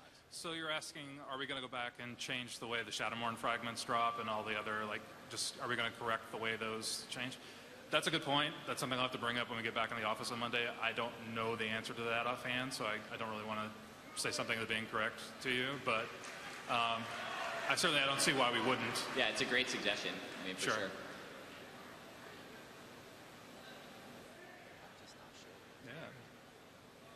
Hey, So in the Clism, are you changing BRD as well? Like when you were talking about the classic dungeons? That's like the worst example of, what, 50 bosses? So, right, yeah, BRD. Glad you asked. So I've passed through most of all the old dungeons and done what I've called is trimming a lot of the suck. Things like 20-second sleeps and 10-second disarms and, things that were just really, really obnoxious. Unfortunately, breaking up BRD is really super tricky because it's so actually tightly integrated. There's no clean places to make a break from a geometry standpoint on the art side. So what I did do is put in some teleporters. So it's similar to what you see in Oldawar, right? You beat this boss and you get access to this teleporter. Yeah, there's a teleporter at the entrance. There's a teleporter past the bar. There's a teleporter that's over in the city somewhere. I forget exactly where. You're actually going to see some of that in the Cataclysm dungeons too. There's a few teleporters. Yeah, I mean we've added teleporters to Shadowfang. If you die in the last boss in Shadowfang, that's a horrible run. Yeah. So we added teleporters there, teleporters to Dead Mines.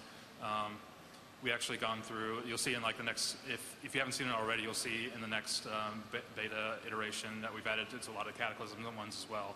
Basically, and something else that we've done that we haven't really talked about is the graveyards are super close now. Yeah. We actually recently went back and said there's no graveyard further than 30 seconds away, I think, from any dungeon entrance.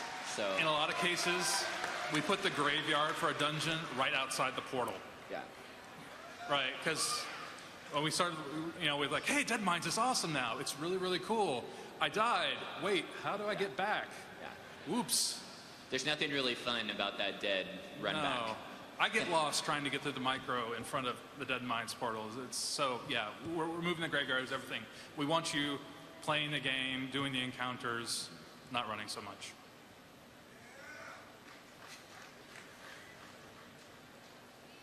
Hi.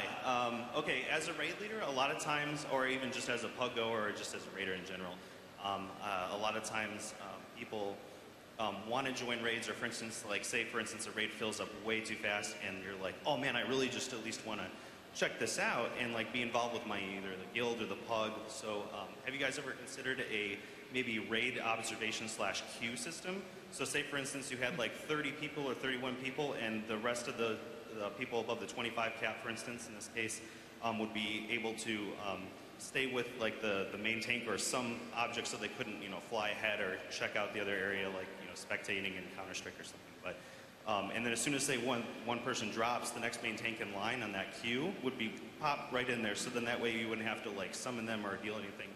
They could just be right included in the raid, watching all the fights, learning it with the rest of the guild, and being involved with the guild or the pug for the whole process. It sounds like a cool, we don't have that planned currently, but it sounds like a cool idea. I think something that comes up a lot of times is people want to see sort of the looking for dungeon system, but for raids. Also for a way that you can get someone in, you lose somebody and you can get someone in again real quick.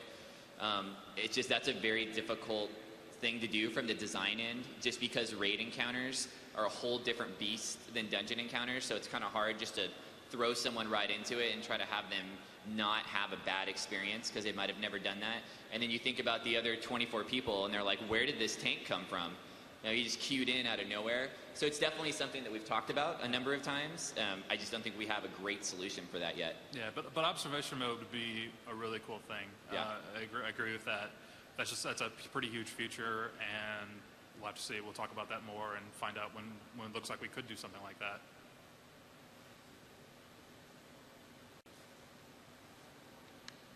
Hi.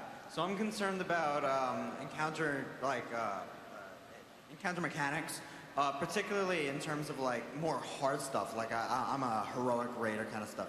So I'm concerned about more 5-mans and heroics and raids and such. In terms of mechanics, I'm really interested in really cool mechanics. Things that the kind of cool stuff in some of the raids.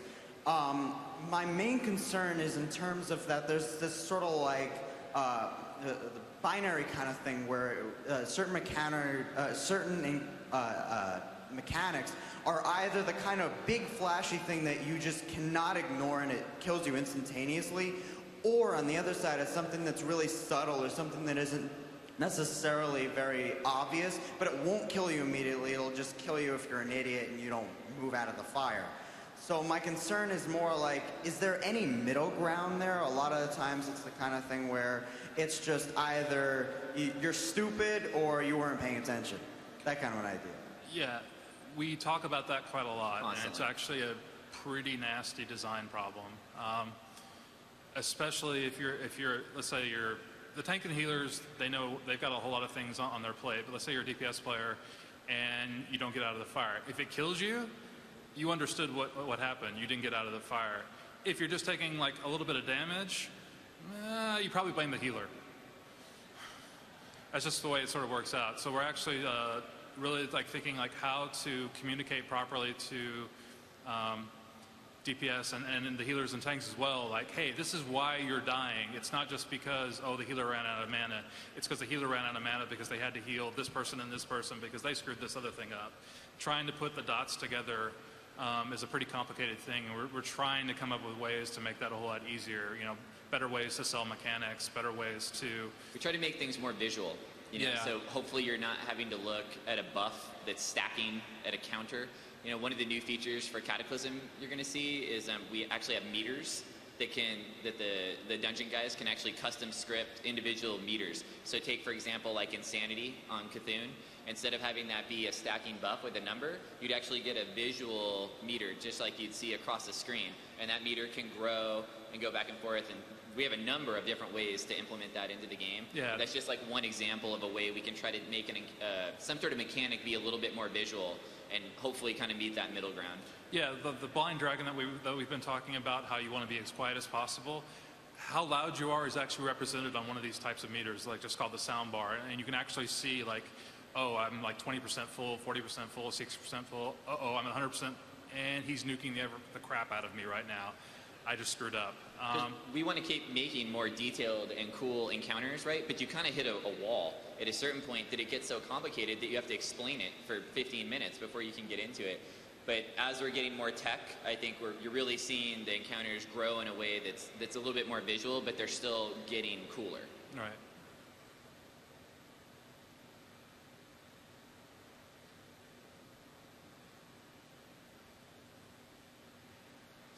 How you guys doing? Basically, my question is, this expansion, you guys have done legendaries the way I prefer it. The entire guild pretty much works together to get it crafted. You have multiple weeks, months to actually get it made. Now, that also has a problem of players leaving the guild with the legendary. Is there any plan to possibly make these legendary weapons guild-bound? It's a good question. That's not something we're currently looking into. We have put in guild achievements that the whole guild will get as a whole when you get a legendary. But we definitely, we currently don't have any plans to take a legendary and make it so that anyone in the guild would be able to use it. It's an idea that came up actually early on in the guild system, is that instead of having a legendary be bound to the single person, it would be bound to the guild. A number of issues show up there that you don't initially think about, like what if someone has that legendary in their inventory and they leave the guild, what do we do? What if someone has it, how do you find out who in the guild has it? Like then do we have to create a legendary UI for the guild to kind of see who has the legendary right now?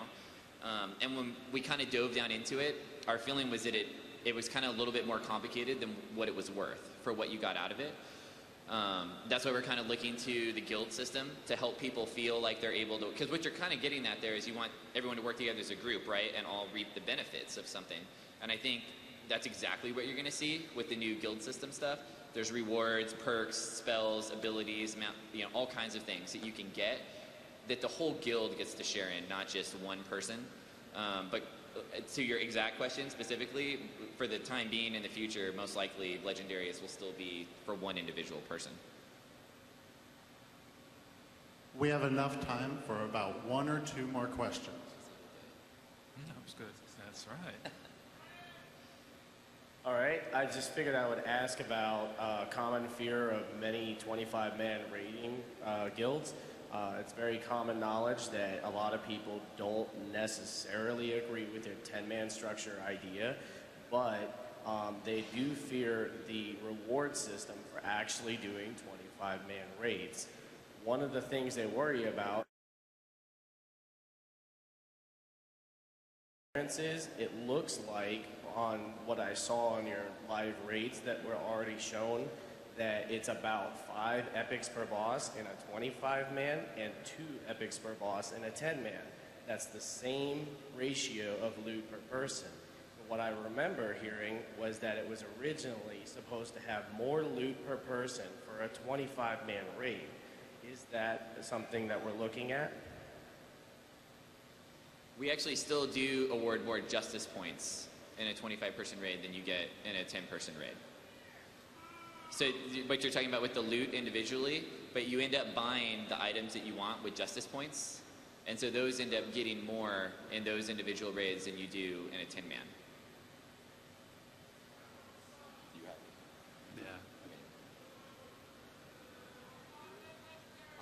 Basically, I'm looking for some clarification. Let's say yesterday you started a new instance and you downed 2 bosses. And then the next day you join a fresh raid. And can you join that instance to begin with, or do they need to kill those 2 bosses first? You're saying you killed those 2 bosses? Right, with like a pug or something, and then you want to join a guild raid tomorrow. The way it works is you can only ever kill those bosses one time. So if you join another raid, let's say if they've killed those 2 bosses, then you can join them right away. But you wouldn't be able to join a raid if those bosses were up because you've already killed them at that point. Right. Yeah. That's all the time we have today. Please, let's give a round of applause for our panelists. Thanks, everyone. Craft Cataclysm panel, all about the cinematics. You enjoy that.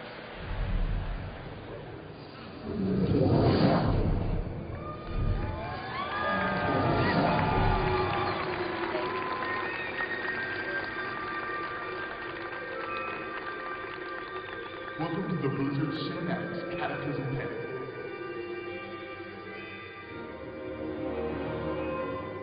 All right, good morning, Blizzcon.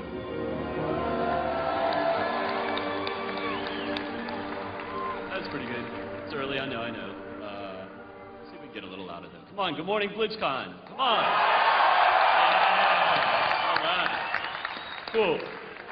Hope you guys are all having a good time. Hope you had a really good first day. We've got an awesome second day lined up for you. There's some great panels going on today. You should check those out for sure. Some tournament finals. Even if you're not into that game, you should go check it out. It's just fun to watch, and the crowd just really gets into it. That's pretty awesome. And then we have a closing ceremony with some band playing. Do you guys remember what the band was? I don't remember. Some band playing. A D or a B or something. Yeah. So I heard they're cool. You should check that out too. So yeah, we have Tenacious D at the end of the day. So that should be cool as well. Hopefully you guys are here to see how we make cinematics, because that's what we're going to talk about. Specifically the cinematics for Cataclysm. Before we do that, I'd like to introduce the panel that we have today. To my left, I have Mark Messenger, who is actually the director of Cataclysm.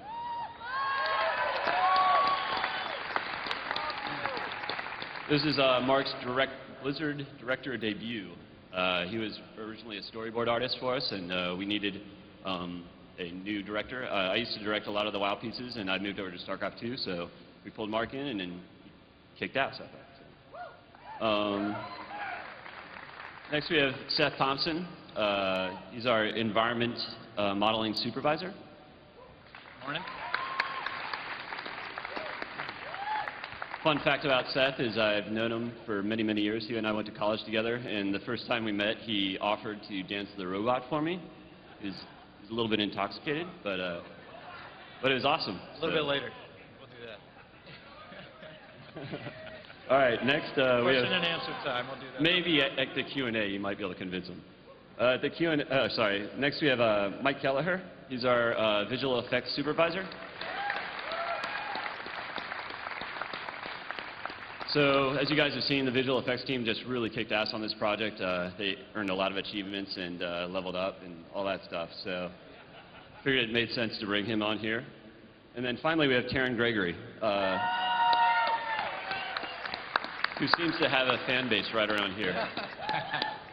Taryn came in from, we had two departments at Blizzard. One was the Machinima department and one was cinematics. And cinematics started making in-game cinematics and Machinima started making in-game cinematics, so we decided to merge the two. And Taryn's one of the directors from that team, and now we're all underneath the cinematics umbrella, I guess you could say. So Taryn's here to talk about some of the in-game stuff that you guys have seen over the year, and more specifically the ones that are in Cataclysm. And on top of that, since you guys are all here, you get a special treat. We're going to have the world premiere of one of the new in-game cinematics at this panel.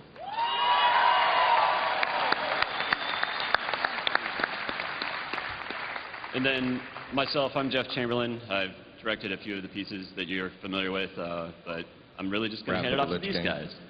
So, you want to take it away, Mark? Sure. Thanks, Jeff. All right. Thanks to all of you for coming out this morning. This is exciting. Well, as you probably can imagine, Blizzard is a fairly stimulating place to work. So what we're going to try to do today is pull back the curtain a little bit and hopefully convey some of the challenges and the fun of making a cinematic. So let's roll the clock back, if you would, to early 2009. We've got Chris and Rob and the game team all hanging with us in cinematics. And we're kicking around ideas for the Cataclysm intro. Chris rolled out the core concepts behind the expansion, and he got us pretty excited. As you can imagine, he's very good at that. The basic premise, we have, if I can get my clicker going, there we go. We have this very intense black dragon holed up in a very dark place, and he's stewing in a blind rage until that anger reaches flashpoint, and he's got to bring the pain to the world of Azeroth. And the destruction that he unleashes reshapes the world, right? Now, one of the first questions that we always have to deal with when we start a WoW intro is, are we going to do a montage or not?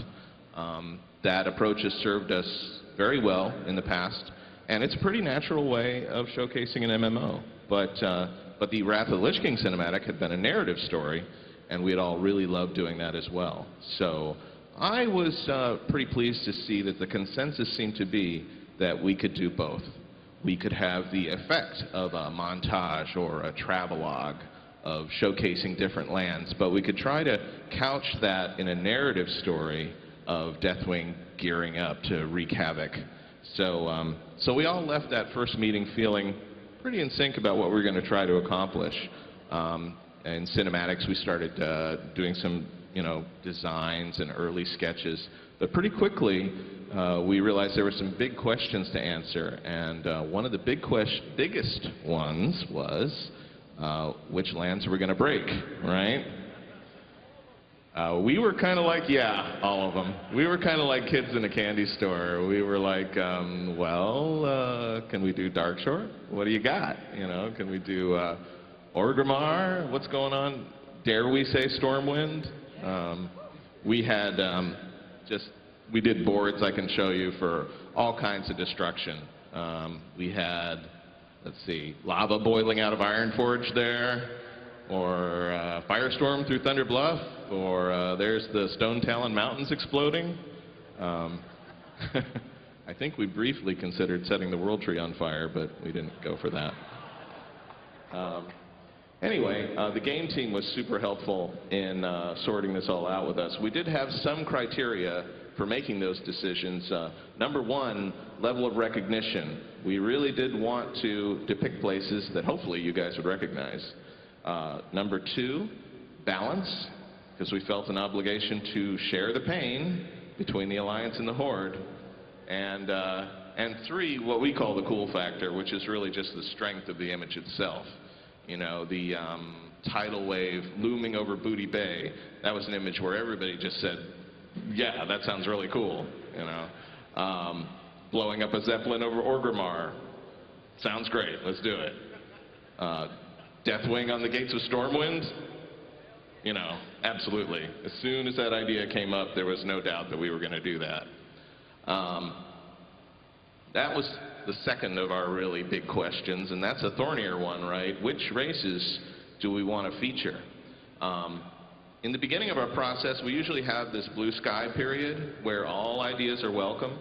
And we talked a lot about, night elves and darkshore, orcs and Orgrimmar, the disaster movie concept of people fleeing from the destruction, right? We even had the idea of staging an Alliance horde battle out in front of the Greymane Wall right before the wall falls down. But what we kept coming back to was that this was really Deathwing's story. This is Deathwing versus the world, essentially. And ultimately, that's the path that we chose to follow. We did, however, there's Deathwing, got ready to destroy the world. But we did, however, really want to show the new playable races, the goblins and the worgen. The image of the goblins evacuating their erupting island just sounded, so mournful and visually rich with the boats all steaming away. And I'm personally a big werewolf movie fan, so for me, the idea of worgen streaming out of the Greymane Wall was very appealing. And you can see these storyboards here show how we plan to make those introductions. So why didn't we, right? Well, we usually cast a pretty wide net story-wise at first, and then we go back in and we prune and we refine. And what we kept asking ourselves was, what is essential? What is key? Deathwing devastates Azeroth. Got to have that, right? So as a test, I went back to the animatic and just clipped out that Goblin Worgen section and pulled the two halves of the edit together. And honestly, you guys, it just worked right out of the gate. It felt cleaner. It felt more focused. One thing is that we always knew we had in our pocket the option to do these introductions in gameplay. And when we get to Terran's part of the discussion, I think you're going to see that what his team was able to do with those intros was way more expansive than what we had planned. So it all worked out really well in my view. And frankly, this movie was called Cataclysm. So we felt the need to really bring the Cataclysm. We had a lot on our plate as it was. Anyway, while all that was going on, our team of intrepid concept artists was trying to answer the next big question, which is, what does Deathwing look like? Now, Deathwing had been pretty well established in lore, of course, the novels, but he'd never actually been depicted visually in that much detail. I mean, everybody knows the little thumbnail and some of the cool Chris Metzen drawings, but to have a really comprehensively epic design for Deathwing, that was one of our top priorities. Again, we we had this brief blue sky period where we encouraged the concept artists to go crazy and just draw all kinds of cool dragons. We wanted Deathwing to be, nasty and aggressive and unique looking, but we also looked very hard at Syndragosa and the other WoW dragons because we wanted Deathwing to have their DNA, to feel like part of that family. Let me see what else we got going here.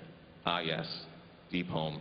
Cinematics was also encouraged to take point on developing the look of Deathwing's lair in Deep Home, since that portion of the game was still in the early stages of development.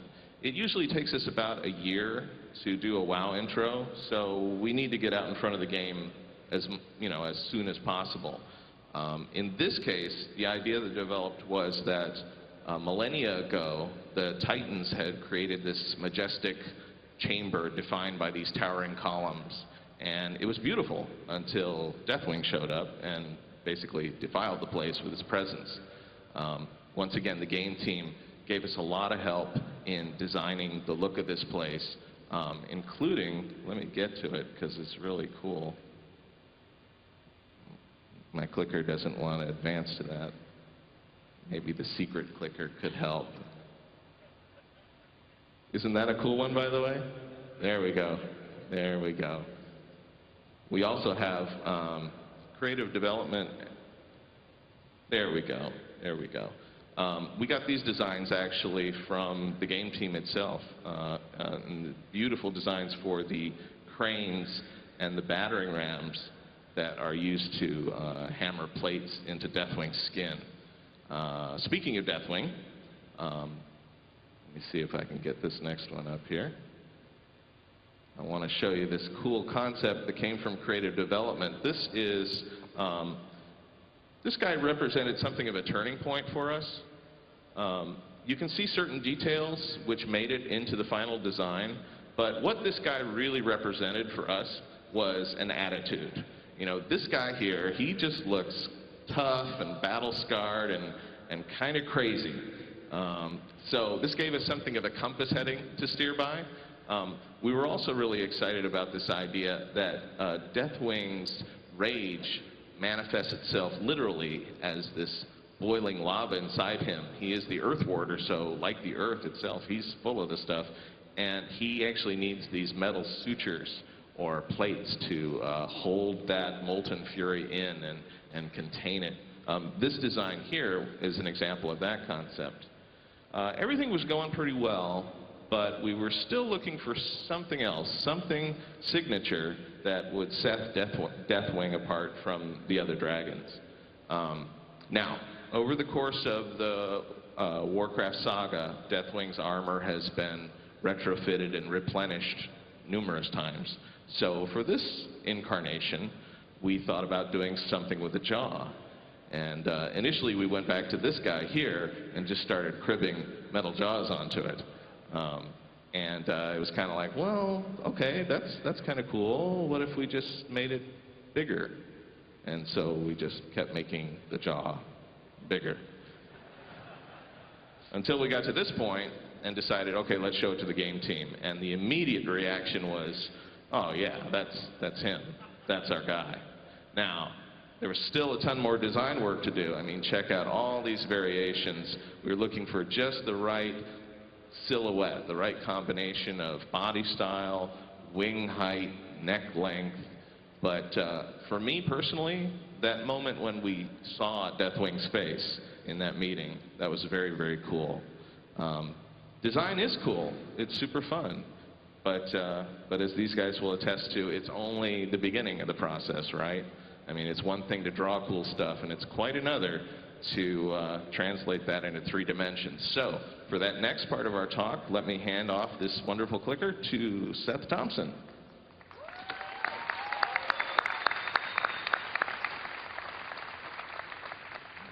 Morning, everyone. Can we hear me? All right, cool.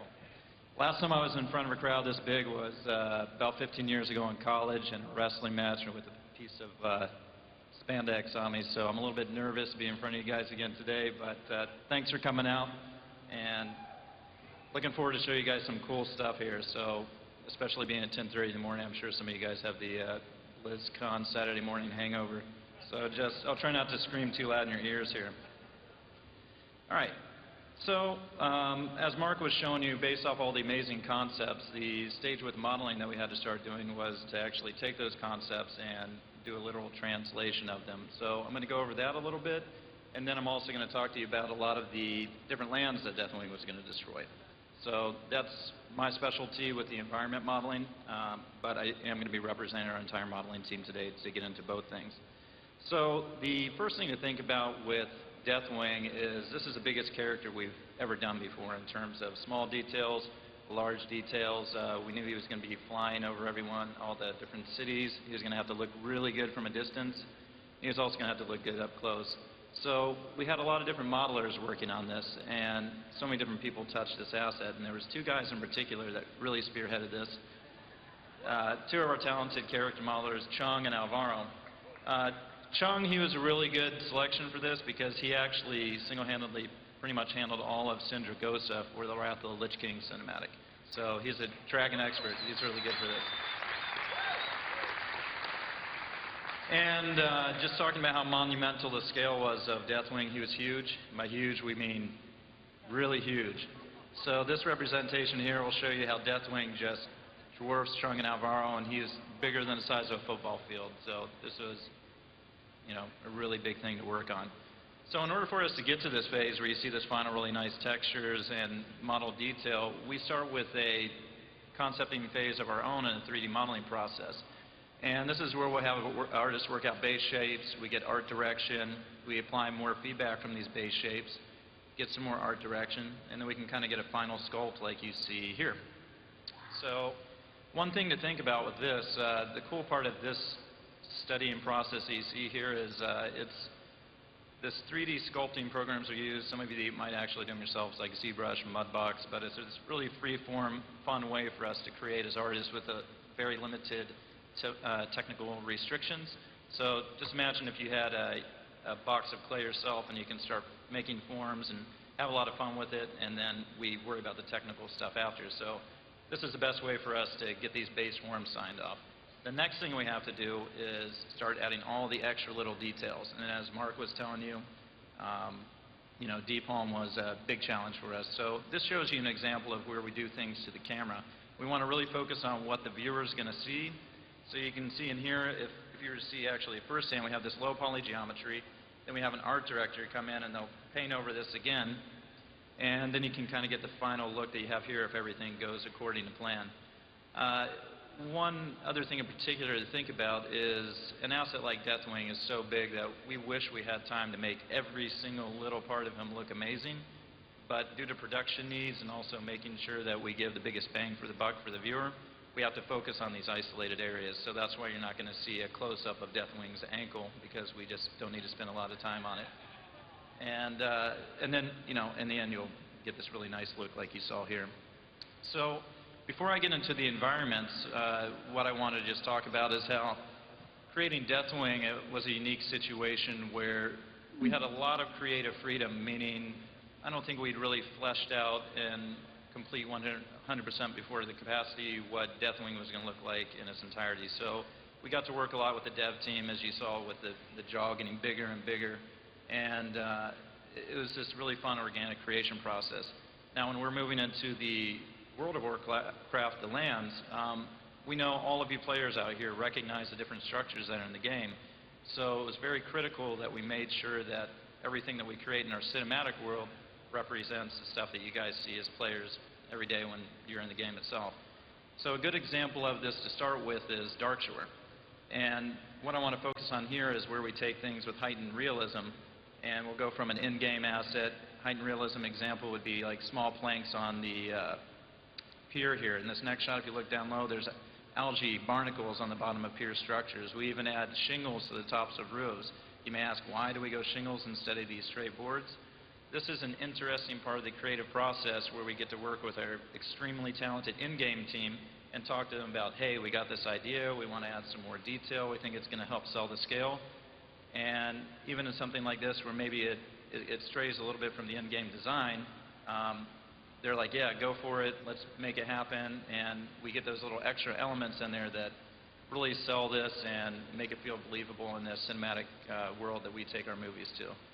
So a good example of where this creative process is a little bit different is, and I wanted to focus on the Sky Tower that we did for Ogremar, is our concept team and our team itself. Anytime we get to work on these in-game assets, we love to just go crazy, add tons of detail, and sometimes we start to get a little bit away from what the gamers recognize. And what we did in this case is we started going really rounded with the Sky Tower, and although it was looking pretty cool to us and we actually got somewhat far in the production process, something just didn't feel right to us. So we took a step back in this case after working with in-game, and we actually went to the game, took some screenshots from what our camera was going to see, and we noticed, hey, this feels a lot better, it's angular, and even though some of us that are these crazy high poly guys are thinking, oh, this is supposed to be low poly, maybe it's supposed to be polygonal. The orcs actually, their architecture and culture is supposed to be harsh angular stuff. So we were able to kind of dial this back, come into this realm, and once we did it, it just sang with us and it felt much more recognizable to the game. So the next thing I want to focus on is where we not only add heightened realism to our structures from the in-game to the final, but also how we work on monumental structure. So this example is using is Lac Modan, and in here you'll see from the in-game to the basic model we start to add small structures, supports, cracks. Once we get into texturing, you can see tons of layers of little bricks, mortar. We have really nice water stains. When this comes through again, you probably won't be able to see it because our effects team covered up all the work. But there's some really cool plants that actually hang up from the, sorry, Yeah, it's all good. Sorry. No, that actually hang down from the structures of the faces, these kind of things. And also, I just want to thank our in-game team and some of our editing team for getting us these nice kind of camera comparisons of the in-game to the cinematic render. It's pretty fun to check it out. So the final thing that I want to focus on before I hand it off to Mike is how we introduce monumental scale and heightened realism through the use of animation. Since we don't have animation represented here today, the one thing to look at here is where Deathwing lands upon Stormwind. So we saw real-world scale and size through the weight and heaviness of Deathwing. He's landing on these towers. He's crumbling with his force. Structures are breaking off. You can see, if you saw the really close animation, it's it's pretty cool. And also, too, the one thing that people always think about with animation is, it's always just a character. If you notice the camera shake, we actually have a previous team where our directors will come in and they're like, hey, we want this stuff, the cameras to react to our creatures or to our environments or to an explosion. All these little touches give you that really final cinematic look that kind of sells and gets you invested in the cinematic. So other than that, the one thing, of course, to focus on is how the effects help sell the real-world scale and the detail of everything. And I'll turn you guys over to Mike Kelleher now. Thanks, Tim.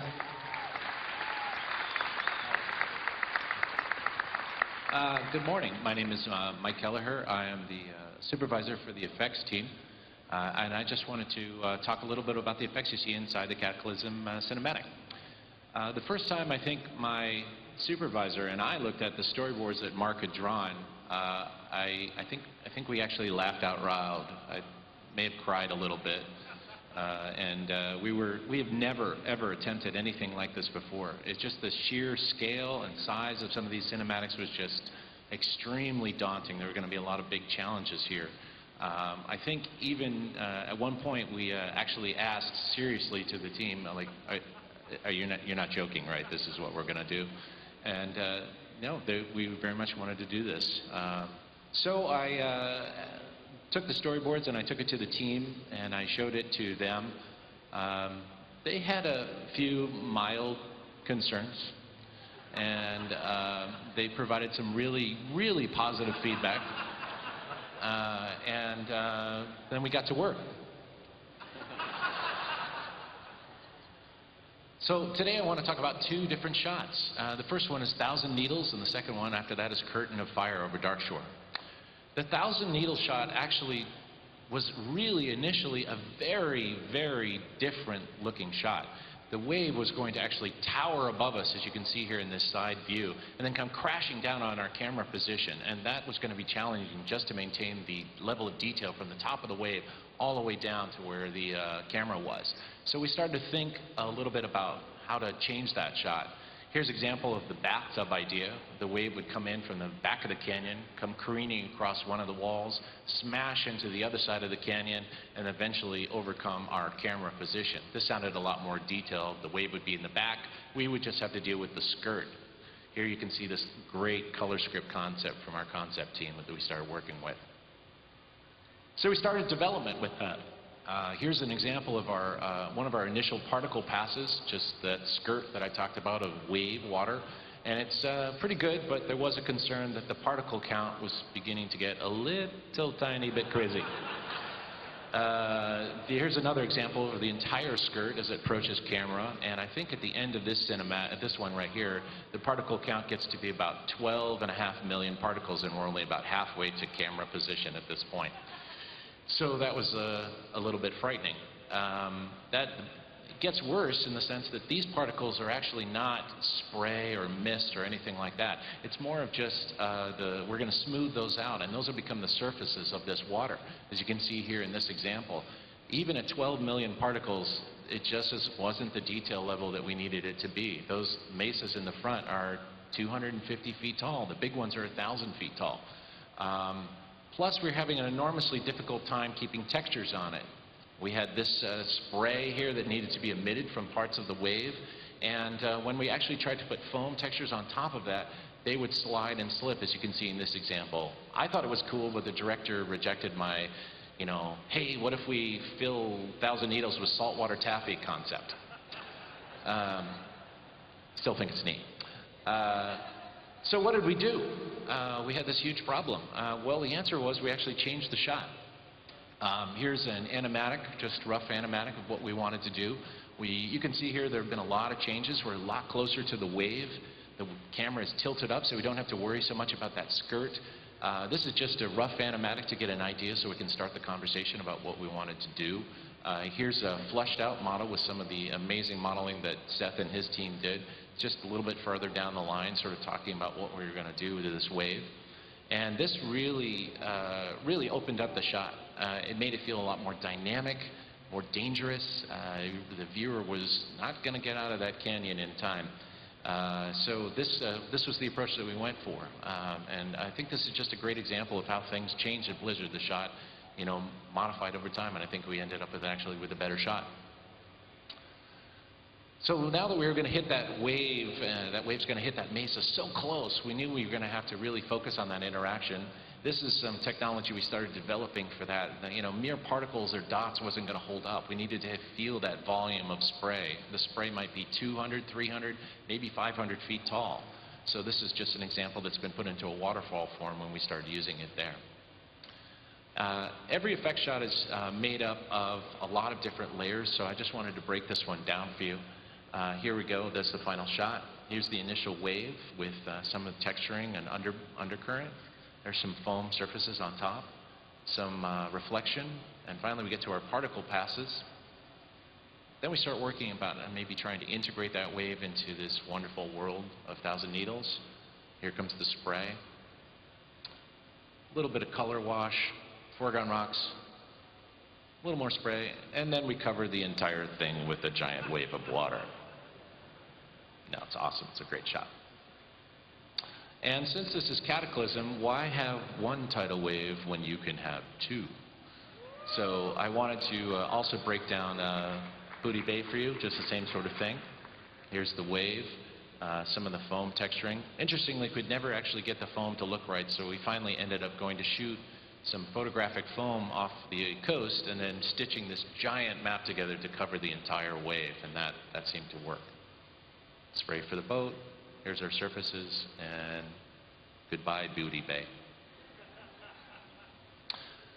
Well, I wanted to talk about one other shot, which was the curtain of fire today. This is going over Dark Shore. As Seth mentioned in his presentation, Deathwing is huge. If you spread his wings out, he's about 1,200 foot from wingtip to wingtip. We knew that we were going to have this curtain of fire that was raining destruction on the lands as he flew over them, and that was going to be a really big challenge, trying to maintain that level of detail for a Deathwing to convey his scale. How do you make a 1,200-foot curtain of fire? Well, initially we tried some sprite techniques as Deathwing flies over.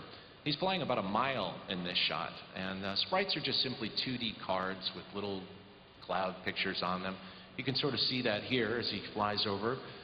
It wasn't really working. It wasn't giving us the detail that we needed, that we come to expect from Blizzard cinematics. And I liked it. I thought it was at least initial in another part, but again, the director rejected my Deathwing spreads sunshine and rainbows concept. The life of effects concepts. So this wasn't working. It was a really big problem. So what were we going to do? We decided to actually try a fluid sim. Fluid sims, this is an example of a fluid sim here. Fluid sims you see everywhere in film and cinematic production. They're not just meant for fluids, they're meant for fire, smoke, explosions, you name it. We even push our particles like embers through fluid sims so that they have more realistic motion. This was an example that we did there, and once we applied it to Deathwing, we got a lot better result right off the bat. You can see that right here. It's starting to feel very realistic, starting to feel like it's in the right world and the right scale. The final sim for Deathwing was huge. That was our big concern. It was over 40 gigabytes per frame to finish off this fluid sim, which is about 2.5 times the size of the WoW install on your computer. Now that's per frame, so if you wanted to download the entire thing to your hard drive, it would take about a year on a cable modem. So lastly but not least, we have the breakdown again. Here comes the fire final shot. Let's wipe it back. Here's our lovely matte painting, putting it into the right world. There's our fire. Here's our water, which we also did in effects. Foam, textures, a little bit more color, a great set by our environmental modeling team. Embers, spray off the piers, small little bits coming off the shingles, and finally the entire shot.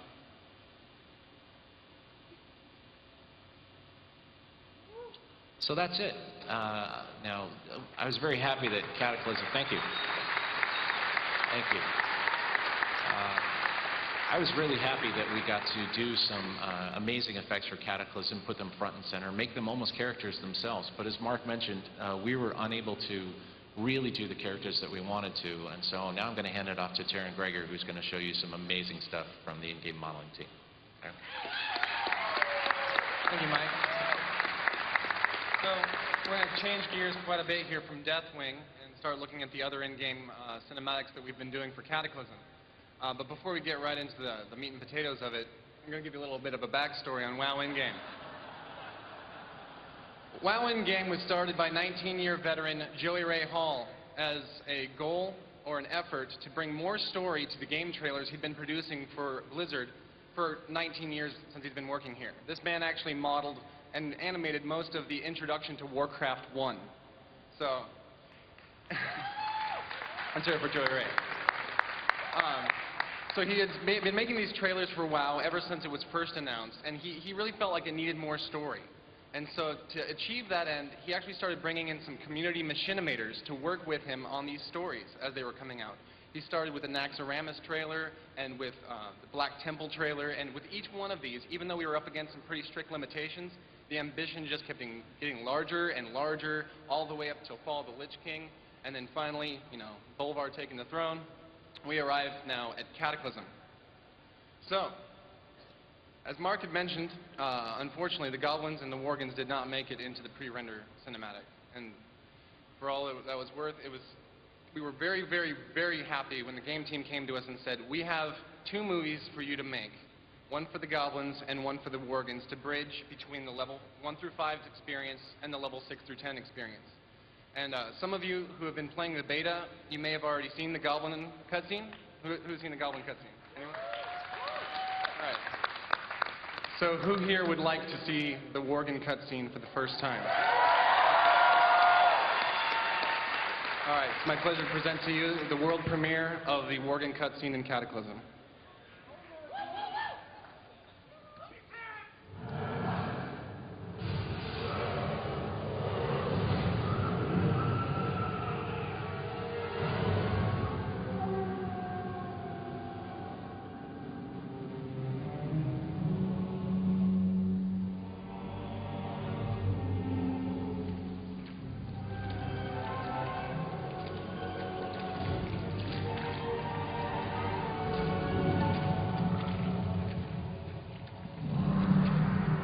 Look at what you've become. Those cursed beasts. They've left you nothing more than just another wretched mongrel. Do you even remember what you did to your friends? Your kind, haunting the wilds unchecked, until we found you. They've kept you alive because they still believe you can be saved. To which I must ask, is there even a shred of humanity left within you?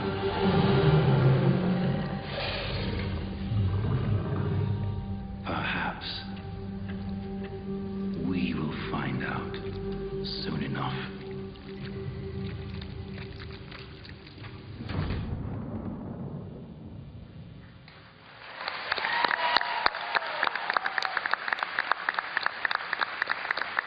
Thank you.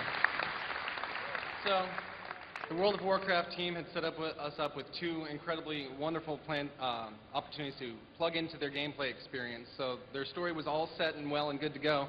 What we really felt a responsibility to do was make sure that each of these movies reflected kind of the whole kit of both the Goblin and the Worgen, which, let's face it, are very, very different kits. So when we looked at the Goblin cutscene, what we really wanted to make sure is that we hit their biggest buttons. So we used as many explosions as we could. We had bickering and indecision, more explosions, panic, mayhem, and more explosions. I think great-grandpa Sapper would be proud. For the Worgen cutscene, taking a huge different direction, we wanted to really capture the vibe. So we had this caged monster, these dark, bold silhouettes that our storyboard team gave us that we just fell in love with. The dark, dreary landscapes of Gilneas, a wonderful backdrop. And then we went to many, many werewolf movie essentials. So when making an in-game cutscene, we're usually working with limited time, and we have to make sure we take as much of advantage of what already exists in World of Warcraft as we can. One example was the character Lord Godfrey, which if you played the beta, you kind of know what Lord Godfrey's all about. But he was the guy poking the bear in the Worgen cutscene there.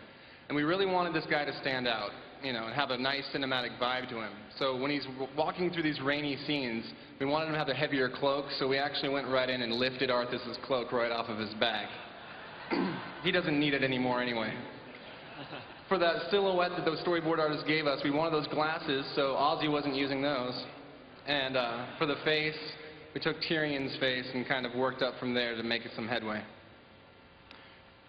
Repurposing is all well and good until we find ourselves writing a moment into our story that go, wait, there isn't a Worgen cage in the game yet, is there? Yeah, we have to make one of those. So instead of modeling this cage up from scratch, it was an idea of one of my technical artists, Brandon, to go into the environment in the internal build at the time, and he actually went around this kind of cage pen area and started prying boards off of the surrounding fences, pulling nails out of the fences, pulling the ivory, and he hewed this thing together exactly as you would imagine a WoW character in that environment would have built this cage. And the result was something that definitely married to this environment like nothing else we'd ever seen. On the subject of in-game effects, we just saw a wonderful presentation by Mike and the rest guys here with all these crazy effects in the Cataclysm cinematic. And what we tried to do was, we kind of started off with some photorealistic effects, you know, kind of pushing the limits, but every time we took a look at the effects, we were like, does this really feel like WoW? Does this fit in the game? And so we took a second pass on all the effects, and we went back and we made sure that every fire, every smoke, every particle, water splash, water droplet is somehow an asset that's been pulled from somewhere else in the World of Warcraft. And the end result always makes these things look exactly like they live and breathe and belong in the game. One place we've been able to push the limits since joining with cinematics is in the realm of animation. Animation is really how these characters come to life. And when we start a project, we'll usually do some mock-ups using, you know, the /sit emotes. We'll shoot some live-action reference, and the animators will start taking passes with these characters and iterate and try to capture exactly the lively spirit. And you can see how much of a difference it makes here in the final version of the shot when we started with, you know, /sit. You know, so other places we want to infuse some nice attitude in these characters, and these are our cohorts over in DVD video production who showed us some attitude with these guns made of rolled up paper tubes, and they really brought it for this, and it allows the animators a great springboard to get to that attitude very quickly. But then there's actually some times where the animators and this live action just gets a little out of hand.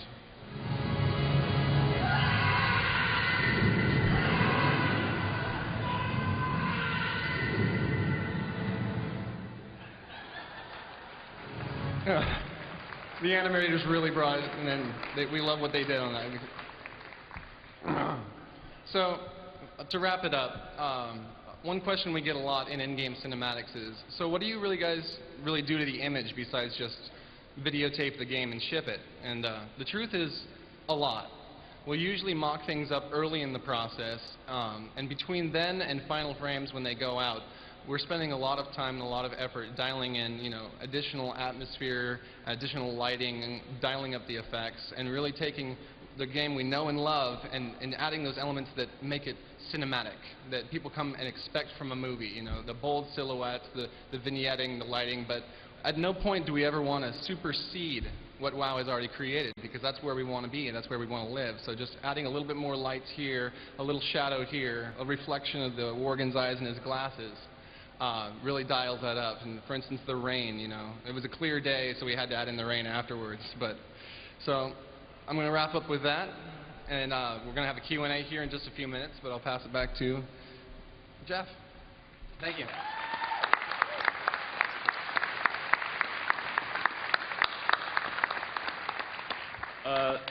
So yeah, we're going to open it for Q&A. Before we do that really quick, just to give Taryn a little bit more props, you guys saw the Demon Hunter piece yesterday. He was the director on that, so big hand to Taryn for that one.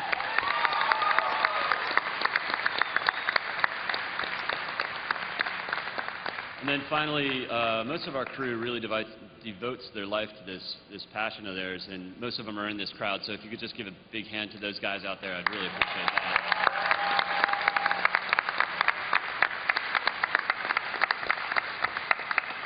And then, of course, thank you all for coming out, but we'd love to answer any of the questions you guys have. So let's do it. I think there are mics over here, I believe. So you got to make your way over there if you want to ask a question.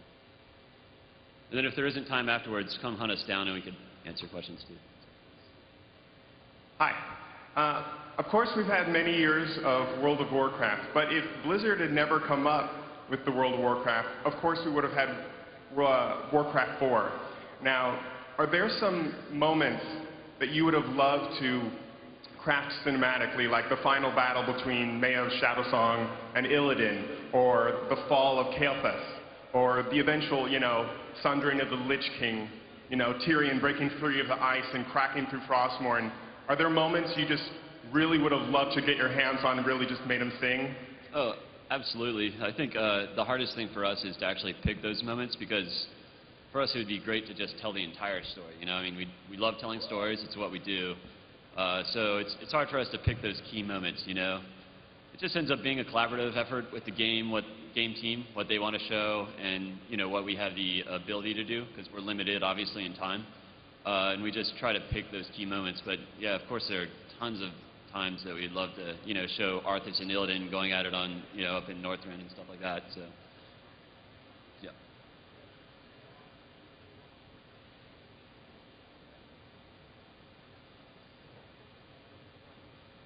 Yeah, hi. I love your cinematics. I'm also a compositor, and I was wondering if you guys have a dedicated compositing team, because you didn't seem to touch on the, like you touched on the effects and stuff, but do you just do that all through, like, say, Maya or Max or Houdini, or do you, like, have a nuke artist go and assemble everything together? Because it's like, oh, how'd they do No, we that? do have a dedicated lighting and compositing team. If you're curious what software they use, they render in Maya and RenderMan, and then they composite in Nuke. You guys want to elaborate on that, Mike? Yeah, without them, there wouldn't be a cinematic. They're fantastic, and we have, I think it's about 20, 21 people on our lighting Something like compositing that. team. It's a big group. So it's yeah. a big group.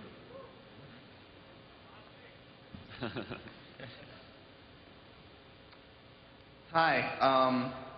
I love your cinematic for the Wrathgate. It was very well done. But one of the questions that I have to ask is, at least as far as I could tell, there was no cinematic for the Battle of Gilneas, and it actually has a very similar feel to the Wrathgate battle. So I'm kind of wondering if there will be a cinematic for the Battle of Gilneas. You want to hit that, Taryn? Well, the game team oftentimes asks us to help fill in these moments, like Jeff was saying, that we have to choose wisely, and usually nothing's ruled out as far as coming down the pipe, right? The two cutscenes that we have today are the ones that we're rolling out with, but that doesn't exclude any future moments that we may be able to create should the game team ask us to do that. So.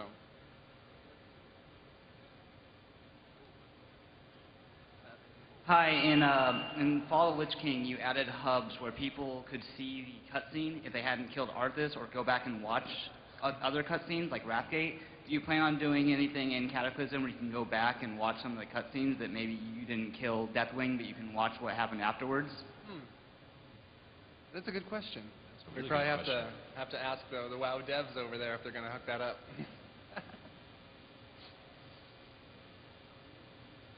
I was wondering if you guys could walk us through his path of travel from the beginning of the cinematic to the end? Yeah, I'll field that one. Actually, it's not a literal path of travel. I think if you mapped out just based on what you see in the cinematic, it wouldn't make a lot of sense. We really approached it a little more artistically. That's sort of where the montage part comes in, because we really wanted to show a darkening of the world. We wanted to go from the hot areas, and then as Deathwing flies over, we get progressively darker until by the time we get to Stormwind, we're sort of trying to echo the look of Deepholm from the beginning, where you get a dark sky and a lot of dark shadows and a lot of firelight. So, you know, Darkshore was always going to come after the Barrens, for example, because lighting-wise, that was just an artistic choice that we wanted to make. I'm Caleb Alliance from Dark Iron. One of the most fascinating and immersing parts of the game for me is the weather effects, and I'm just wondering how complex the process is incorporating them into the cinematics. Was that incorporating weather effects into cinematics?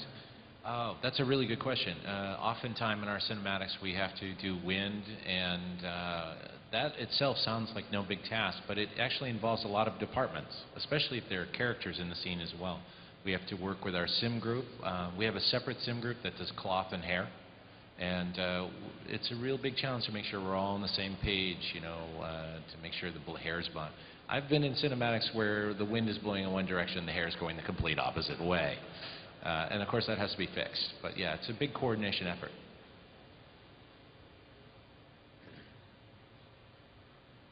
My question is, you mentioned removing the goblins and Worgen from the Cataclysm cinematic. What I was wondering is, was it an intentional choice to leave like the Baron's Outpost, Darkshore, Stormwind, not having any people there to be affected by his passing? Yeah, that's a really good question. As I said before, we thought a lot about including the races, and what I really wanted was, if we were going to show races, I wanted them to just look awesome, and I don't want them to have cool stuff to do.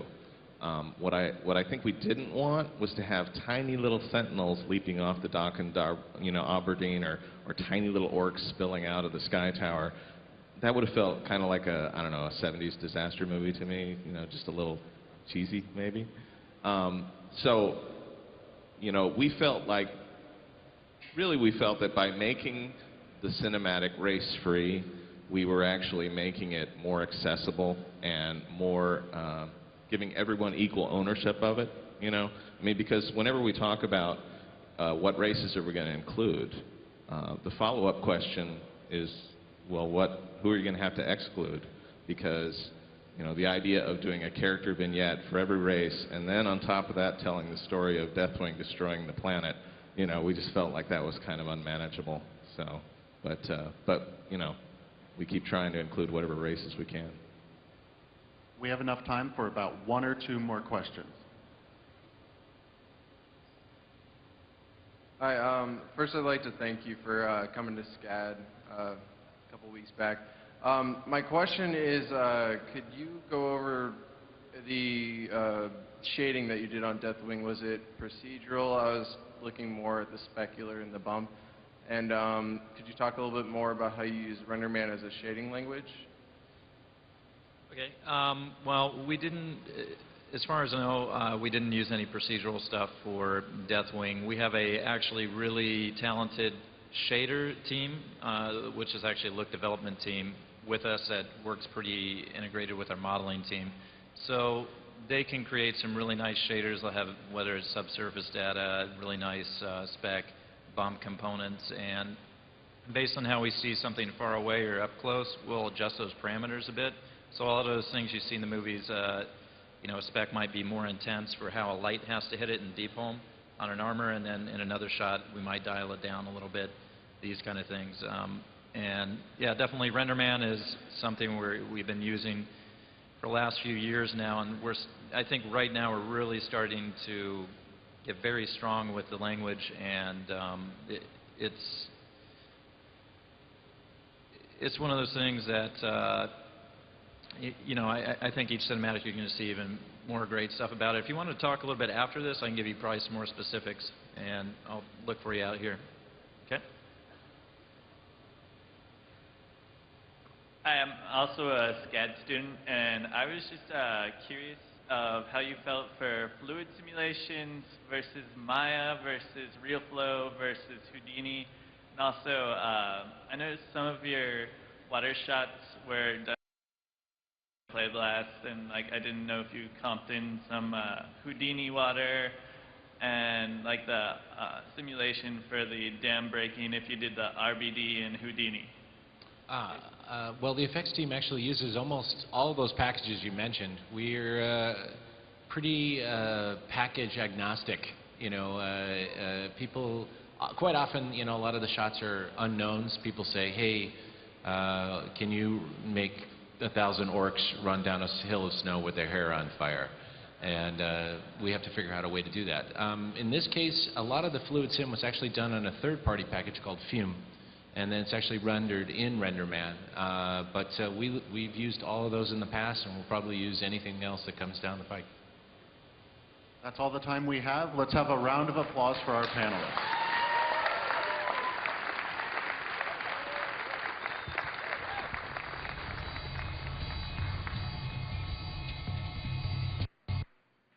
It'll come out in a minute. All right, that wraps up the World of Warcraft Cataclysm Cinematics panel. Wow, stuff they're doing in that. To the best of our ability, which sometimes may not be all that great, but we'll give it the college try. You want to say anything before we begin the Q&A? No, I'm ready to go. Tell the kids you love them. I do love you. See? All of you. See? It's all about the love. So, wow. Yeah, we can probably get going with the Q&A at your leisure. Yeah, let's line up. Go, go, go. Yo, I have a question about kind of quests and lore. Do you guys ever plan to do something again on the scale of AQ and the gates of that? Cross-faction, that whole, I guess, it was just a very different kind of quest and lore that scaled like just beyond your quest. Like the whole build-up event? Oh yeah, I got to see the AQ gates open on my server, and that was really cool, and there's just never been anything else like it. Yeah, I implemented that event, and you can tell because of the math behind all the crap you had to collect. That's designer math. Yeah, it's one of those things that you, in your mind, in the past, it's really nice and fun. We definitely want to do more one-time events, but probably more of them, more like what you see with world events currently in holidays. But on smaller scales, like we may at some point in the future, I don't want to say never, do that crazy AQ moment, but for now, smaller, cooler moments. Well put. Hi. So I'm sure a lot of people have this question for you guys all the time, but when are we going to see another caster legendary weapon that's not a mace? Yeah. What do you want?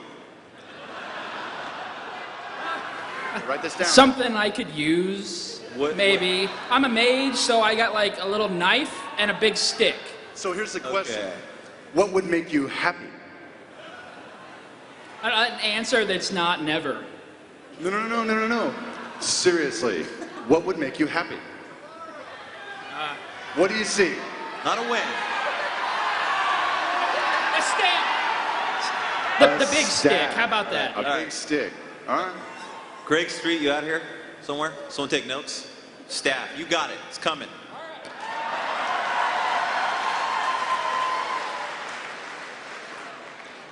So, we're almost 2 expansions past Outland now. I was wondering if we're ever going to hear what happened to High General Turelian, because that guy was just the man. You want to take this or you want to take it? We have every intention of dealing with that character in an epic and impossibly bold way. But we're still chewing on that one. But certainly we want to leverage him in a super mega way. No plan yet. You're going to love it, though. Damn right. Is there going to be anything in Cataclysm involving the Caverns of Time or furthering the Infinite Dragonflight's plans? Alex? Don't say it. You can count on it. Yeah. Something. And it's so badass. Oh, it is. It's pretty ridiculous in a good way. I'm a big fan of the Sourfangs, but I've never been able to find out what clan they were from. I was also wondering if Thura was ever going to be in-game. Which one? That's what I heard. Which? BlackRock. Oh, BlackRock is what Chris says. Could be BlackRock.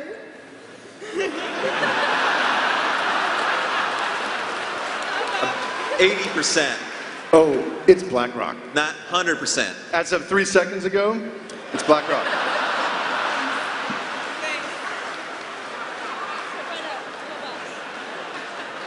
That's why he's the boss. Hi, I have a question about the original philosophy behind the Burning Legion.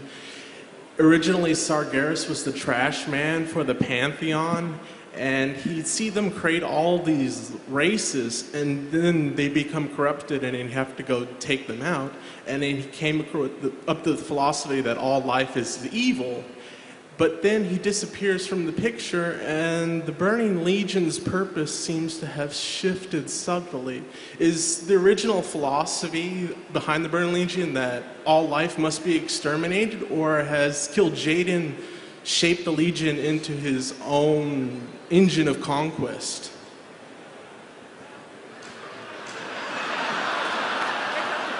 You think you got me, huh? No, no, no. The philosophy has not shifted. I was trying to figure out where you were going with Sargeras disappearing. No, it's one-to-one. The Legion, ultimately Sargeras, in dealing with all this evil stuff, comes to the conclusion that life is innately bad and must be scrubbed out. So, as far as I can tell you, that's still pretty much the Legion's prime directive. Hasn't shifted at all. But is it Kil'jaeden's personal philosophy, or has he changed things for himself?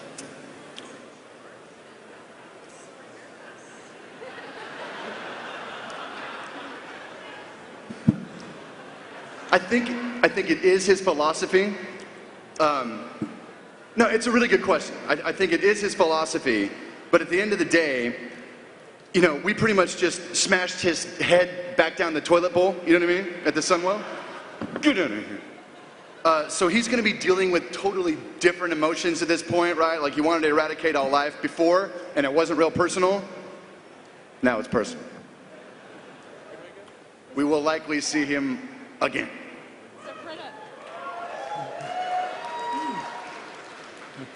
Hi. Yeah, after the Battle of Anderhall, when our favorite Death Knight gets chain hooked back to Undercity for re-education, I was wondering if there's going to be any kind of revisitation on that, or if that's going to have any further consequences down the line in Cataclysm. So the Forsaken storyline is a complex one. I think you guys have seen a lot of changes happen in Cataclysm, as in the Forsaken have a more cohesive, coherent storyline and identity. What you saw happen to Kultira, will we come back to it? Yeah, probably. I mean, we want to use Kultira, we want to use Thessarian, and so absolutely, we'll see that somewhere. Hey, so for the Clism, you haven't touched any updates on Kulturas in ages, and I mean, there's a lot of water themes. The world is messed up. You raided all the continents, but no Kulturas. What up? Well, we gotta save something, right? There's some things out there that you'll see eventually, but that time isn't now. Man, if you eat all your candy Halloween night, you're gonna get a tummy ache. Yeah. Slow. But we will deal with Kultiras in the looming future. With Stromguard, so if there are any of those questions, have a seat. No, I'm kidding. Hi. So for the story contest, I wrote a story, essentially my theory of what might have happened to Kael'thas between the Frozen Throne and the Burning Crusade. And I was just kind of curious, what's your take on it? How did he go from, a well-intentioned leader to a pawn of the Burning Legion? Computing. It was Mickey's novella. Dealt with a lot. We actually, I don't want to spoil it, but actually a number of years ago, one of our lead writers in the creative development department, a guy named Mickey Nielsen, actually wrote like a novella, like an 80-page kind of novella about exactly that, and it's bitchin'. And we've been struggling to figure out like where to publish it, where to put it out. And I would like to put that out at some point because it answers much of that and it's really good. So I don't want to spoil it for you, but we'll commit to putting that out.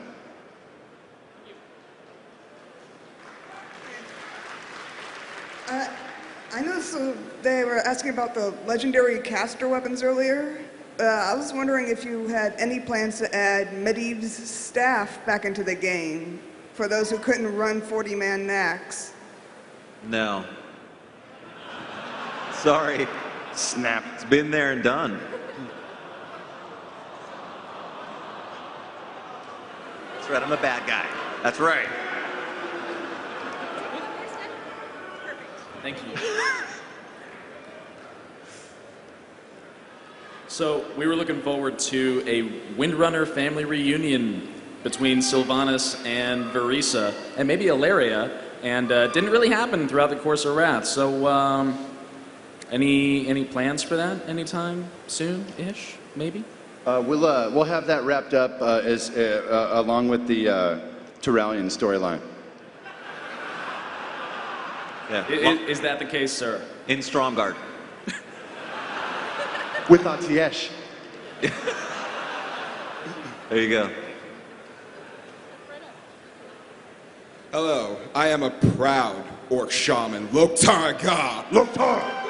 I asked you, good sir, last year if shamans were going to have their hub like paladins and mages have had in Wrath, and you said yes. Is it going to be the Earthen Ring, and are they going to be as much of a driving force in the end game as what was it, I forget, thank you. Argent Crusade. The Crusade, yeah. The Argent Crusade was going up against the Lich King. Alex? You played Cataclysm yet? I have sadly not been in the beta. Oh yeah. They're in there. Lots of them. For reals. Yeah. So are we going to be seeing them as a faction of their own? Yeah. Good. Thank you. Hey there. I was just wondering what drove Sargeras mad. He was with the Titans originally, creating life, creating worlds, but all of a sudden now he's the leader of the Burning Legion. I believe originally you blamed that on the Eridar, but then that was retconned, but to what? Your hat. Yeah. Huh? About it. That's it. I think we've been over this. This feels like a damn setup, son. Damn it.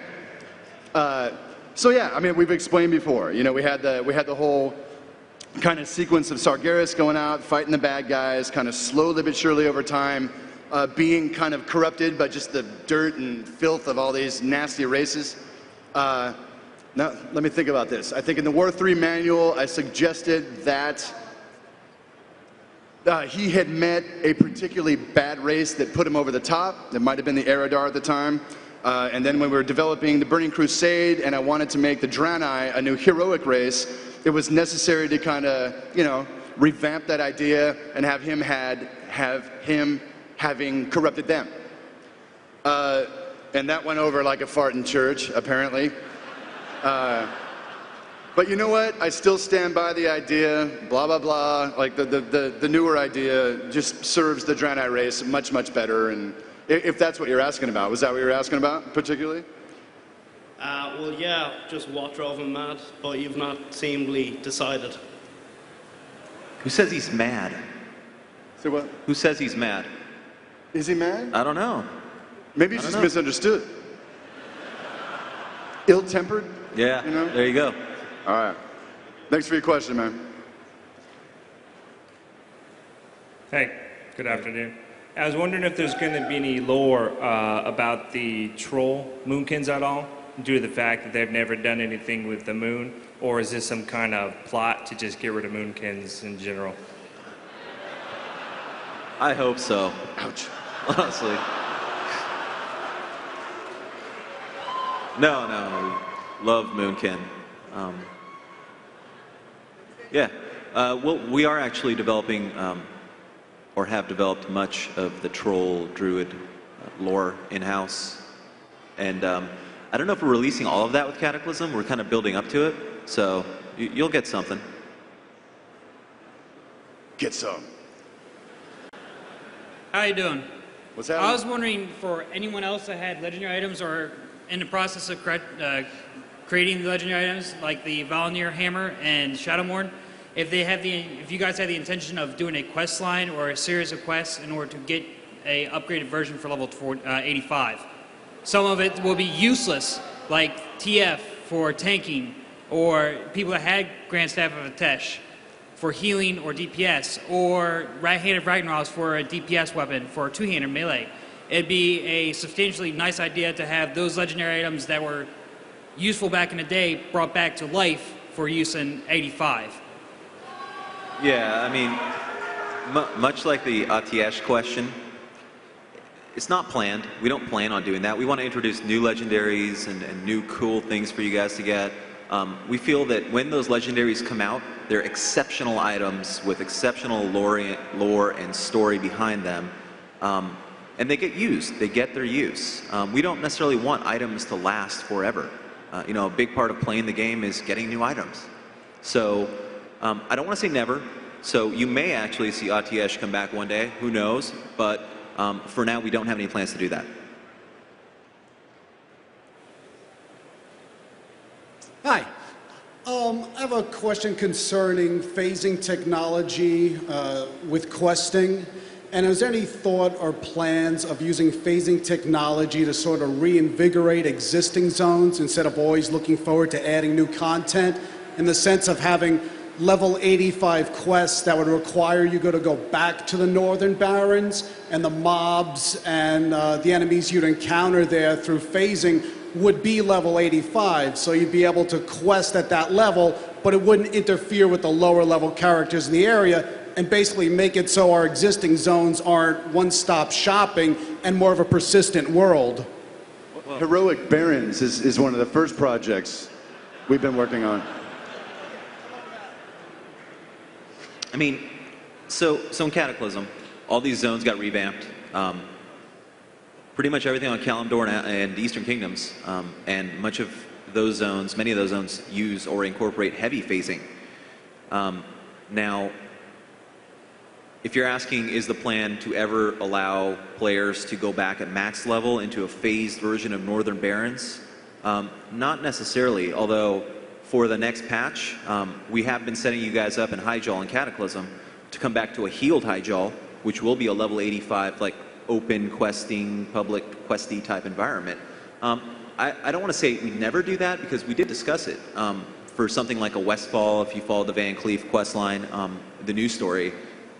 But there's a whole lot of issues at play here, and it's not the most production friendly, for one.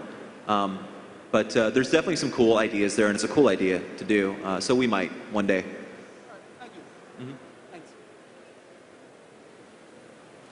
Hi, guys. Hi. The first time we ever met Garrosh Hellscream, he was kind of a whiny little kid. Now he's in charge of the Horde.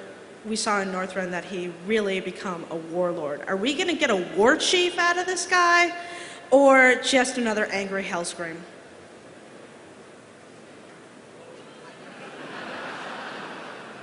Well, that would be telling, you know? It's the whole thing. Is this guy his daddy's son, or can he straighten out and be an epic war chief? That's a theme that we are putting a lot of muscle behind. Actually, I'm surprised that we didn't get massive boos as you ask that question, right? I appreciate how contentious the Garrosh issue is. What?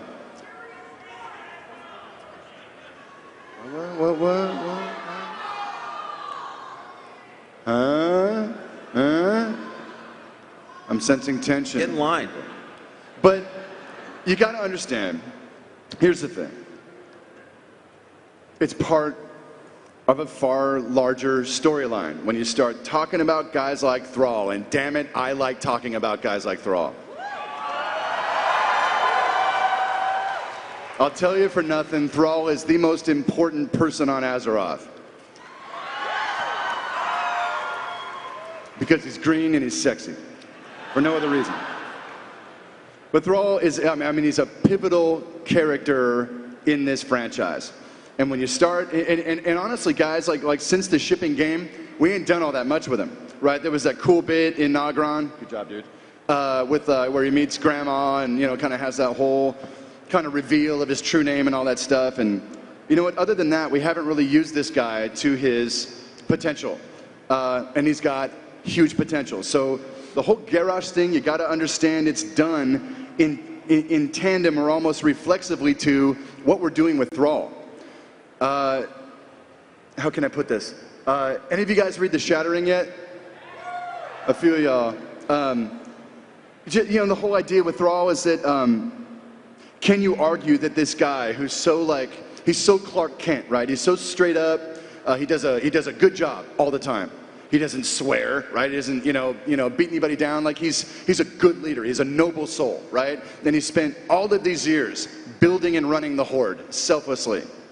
And the idea is, does he really, I'm just saying, does he really know who he is? Or after all these years, is it just more of a Bruce Wayne thing where he's, you know, he's a little baby when his parents are murdered. He never really grew up with a whole lot of nurturing. And at this phase of his life, after all the things he's accomplished, it's possible that he's actually a little hollow inside, right? He's never taken time to just grow.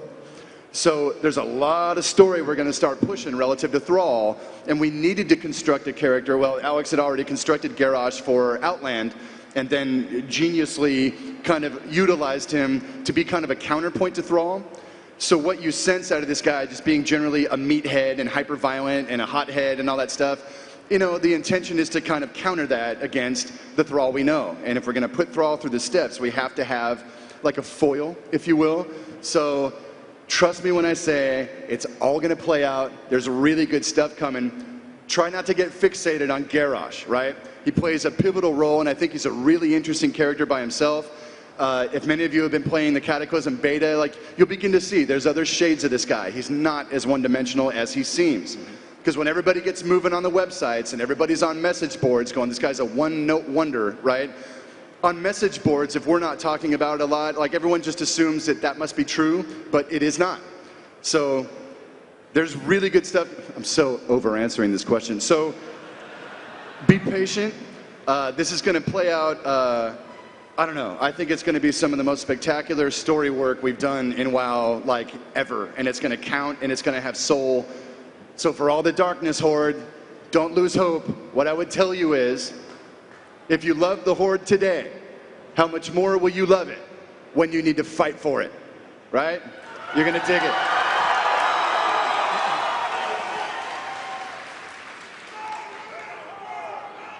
Sorry, brother. Was the suggestion that as we punk down old gods, is there some greater calamity or price to pay? Now, I was asking if you had any theory or idea of what a name for the next old god would be, and maybe elaborate a little upon. Because, I mean, a while ago you kind of suggested the theory that if the old gods were dealt with, that kind of this doomsday and Azeroth kind of ceased to be because of some catastrophic event. But so far with 2 down, we're not really seeing much calamity happening. Have you played any Cataclysm?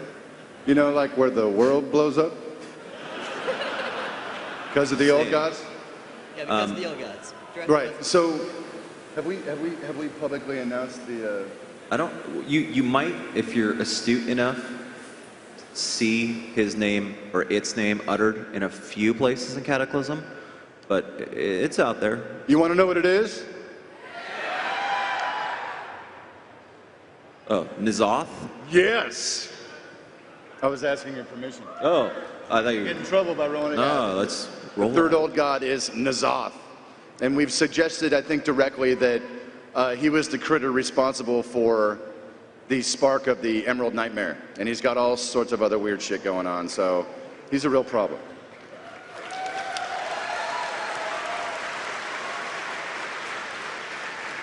Well, damn, he took my question. But I got to back up. We've seen over the years a lot of the overarching evils and dangers that the heroes had to confront be taken down, and they've slowly been getting bigger and bigger and bigger. Are there plans to take out some of the more benevolent kind of, well, challenges? We've seen 2 of the dragons go down, and we've proven that they're not infallible. Would one day we take down Alexstrasza?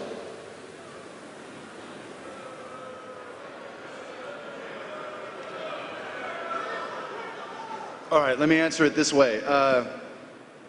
She's the aspect of life, man. Come on, can you really punk her down for long? A careful way to answer that question is, over the course of Cataclysm, obviously Deathwing's the bad guy, you know, and in the subsequent patches, similar to how Wrath of the Lich King worked, you know, the final patch is Fall of the Lich King, you know, ultimately when we develop the final combat with Deathwing and put him down, figured there's really good money on the fact that the family is going to have to get involved, right? The aspects, it will be their, let's say, greatest and most terrible hour. They will perform the function for which they were created all those eons ago. So as far as like, you know, who's getting killed or who isn't or whatever, it's probably healthy to let that breathe at this point, but know that we love these characters. We would not arbitrarily off them at all. And again, I'm not suggesting that they're going to die at all. But figure, Deathwing is so gnarly, right? How do you defeat something that is undefeatable, right? Can he be defeated by any martial means? It's a very good question. How will the family and Thrall pull this off?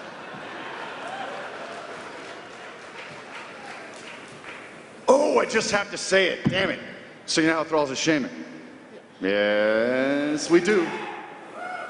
So what aspect is missing from the family? Okay, guys, it's the big black dragon, Earth. Earth would be correct. Neltharion's out, right? The family's been broken for eons. Well, all right, not eons, 10,000 years, the family has been broken. And what are the 5 aspects are you missing? You are missing Earth. So I'm just saying, perhaps that's a way our boy Thrall can distinguish himself down the line in helping to bring the family back together for the big win. Just saying. Thank you very much.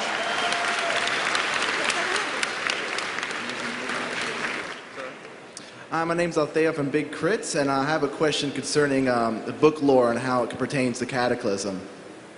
In the book Storm Range, some serious stuff happens, which in my personal opinion is a little bit more intense than what happens in Cataclysm.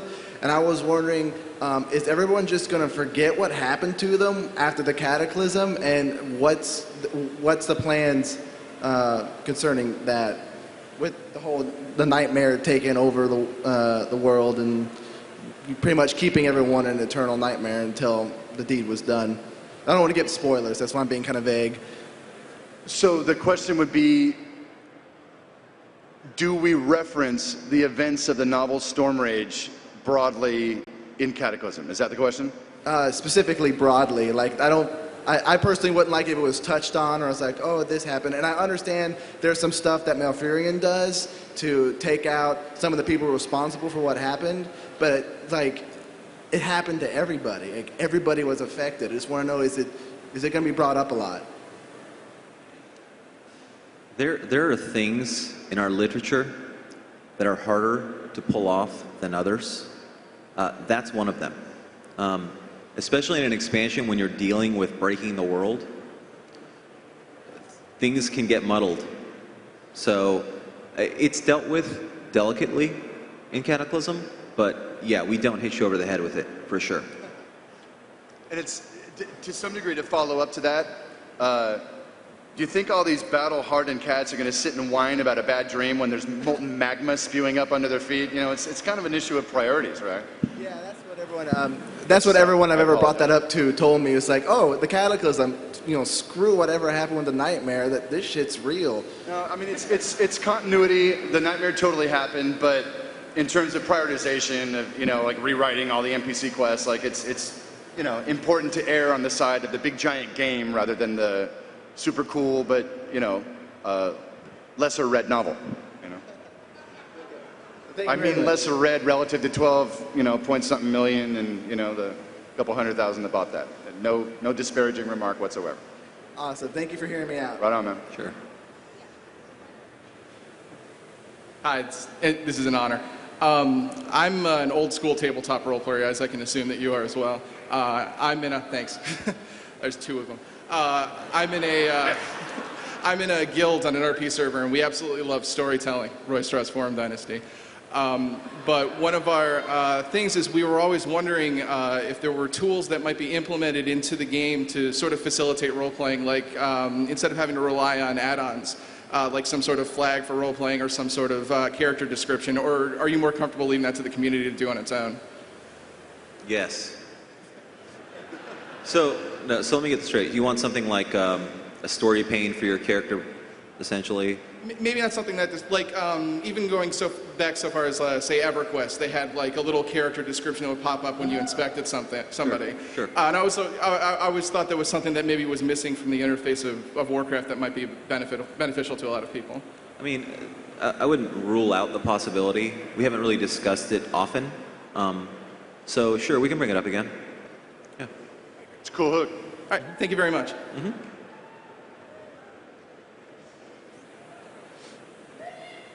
Hi, my question is, there's a lot of lore with Deathwing in the old RTS WoW games. Is there going to be any kind of connection with like the Demon Soul being implemented in Cataclysm or anything like that? And then in Outlands, there was kind of a hint that maybe the Nether Drakes were related to Deathwing. Is that going to be clarified at all, I guess is my question. Yes. I can't really talk too much about it, but I think you'll see something soon. Something awesome. Amazing, honestly. Yeah. Thank you. Sure. Wow. Hello. I have a goblin question. With Kazan now volcano to death, and the goblins having to integrate into Orgrimmar and all the capital cities, will they ever try to go back to the island, kind of like the trolls went to their islands and the gnomes to Nomergon? And if not, will we ever see Undermine in the game as an accessible area at all? Yeah. Yeah, totally. I think Kazan's, so when you play through the Goblin experience, it's a small segment of the actual whole of Kazan. So yeah, we totally want to go back to the Undermine and the rest of the islands and the islands in that area. It's just a matter of when. Can't tell you. One day. Thank you.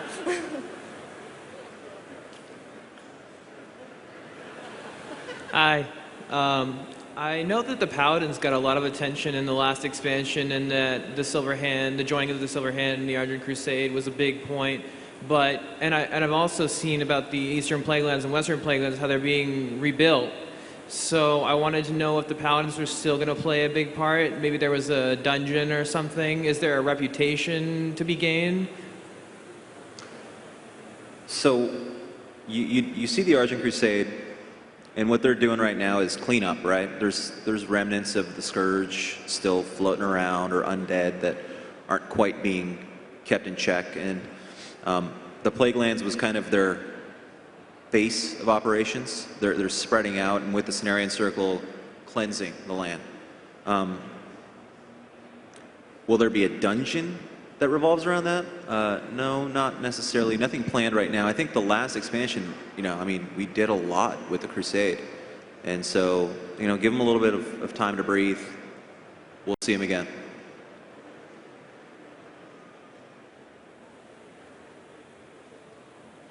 In Cataclysm, or in Wrath of the Lich King, it seemed in in-game raiding content that you went from Ulduar, then you were fighting in a Colosseum, and then you were raiding Lich King. I was wondering, in Cataclysm, is there going to be more cohesion between the end-game raiding instances? Yes. That's a trick question, isn't it? So it's interesting, actually. So Lich King's raiding,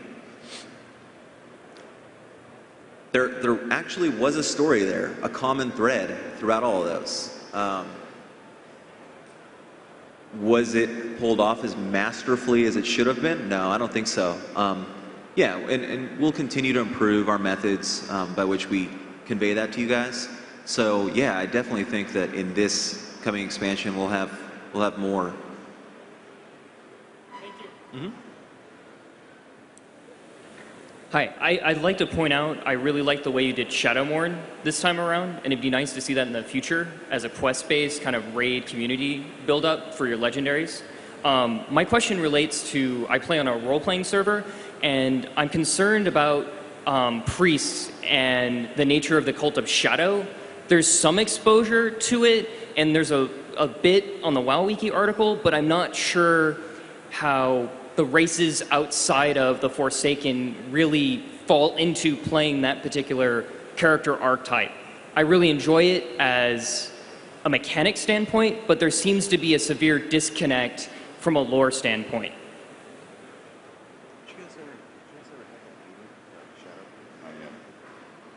Working on it. Okay, thank you. Hi, my question is, what do you guys plan on doing with the Caligos regarding the Blue Dragon fight? Something amazing.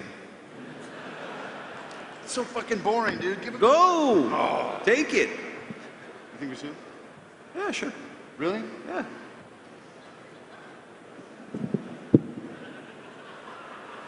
Do it. Do it. Caligos will be the new blue aspect.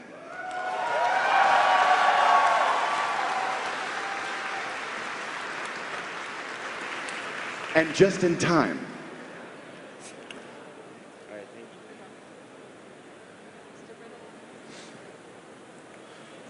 I have a question for you regarding the storyline of Nirzul. Is he finished, or what's going on with him? And what's going on with Bolvar? Number 2, who? Bolvar. Bolvar. Yeah. Take this? Yes. Yeah, Nirzul is done.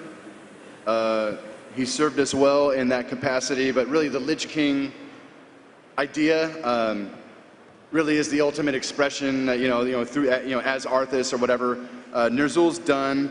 Relative to Bolvar,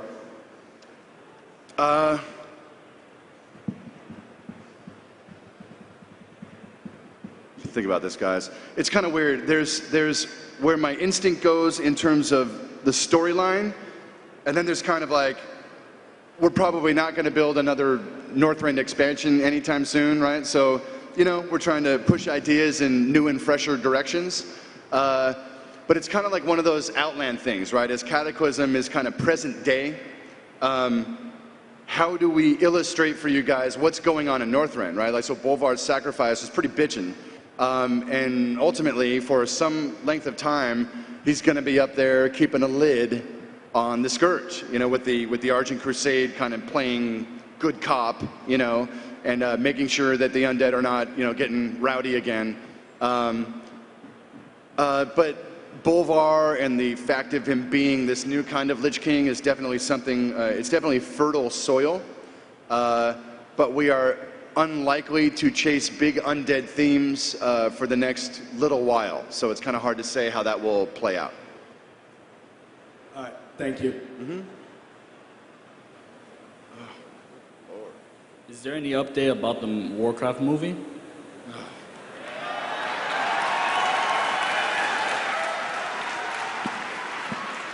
What, you guys didn't, it went straight to video. You guys didn't, you get the memo? It was really good. Kiefer Sutherland. I love Kiefer Sutherland. Worms, Michael, you're eating worms. How do they taste? Okay, so, what's going on with the Warcraft film? I can report happily. About a month ago, we had like a 4-day session with Sam Raimi, and we kicked the shit out of this story. I mean, it's really good. So we're just kind of waiting for the big green light in the sky to pop. My understanding is that Sam's got a number of really bitchin' projects on the slate, and we're just waiting to see which one gets prioritized. But he loves the world. He plays with his kids, and the story we built is badass, and it's got hooks that are like if I was a Warcraft fan,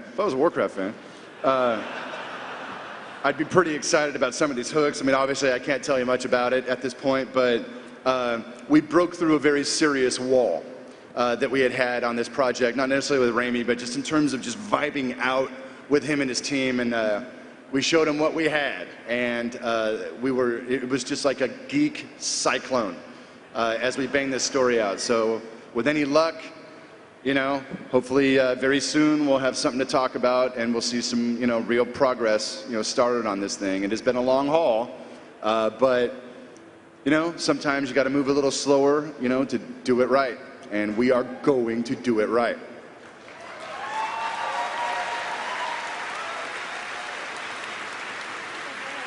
I'm kind of nervous. I hear all this stuff about caster DPS, range DPS, and healer legendaries, but what about tanks? Are we going to get any love? You know, you're preaching to the choir right here. I want one. Yeah. And then Death Knights? No? No. Yeah. I'm a Death Knight, so I mean, something for all classes, even if it's armor, something unique, lore-wise. So you said it, right? I mean, when we do a legendary, it covers a role for the most part. Unfortunately, the tank role is a wee bit smaller than the DPS role, maybe even a little bit smaller than the healer role. The most important role, in my opinion, though. So, not out of the question, but we got to do that staff first, so. Thank you. Yeah.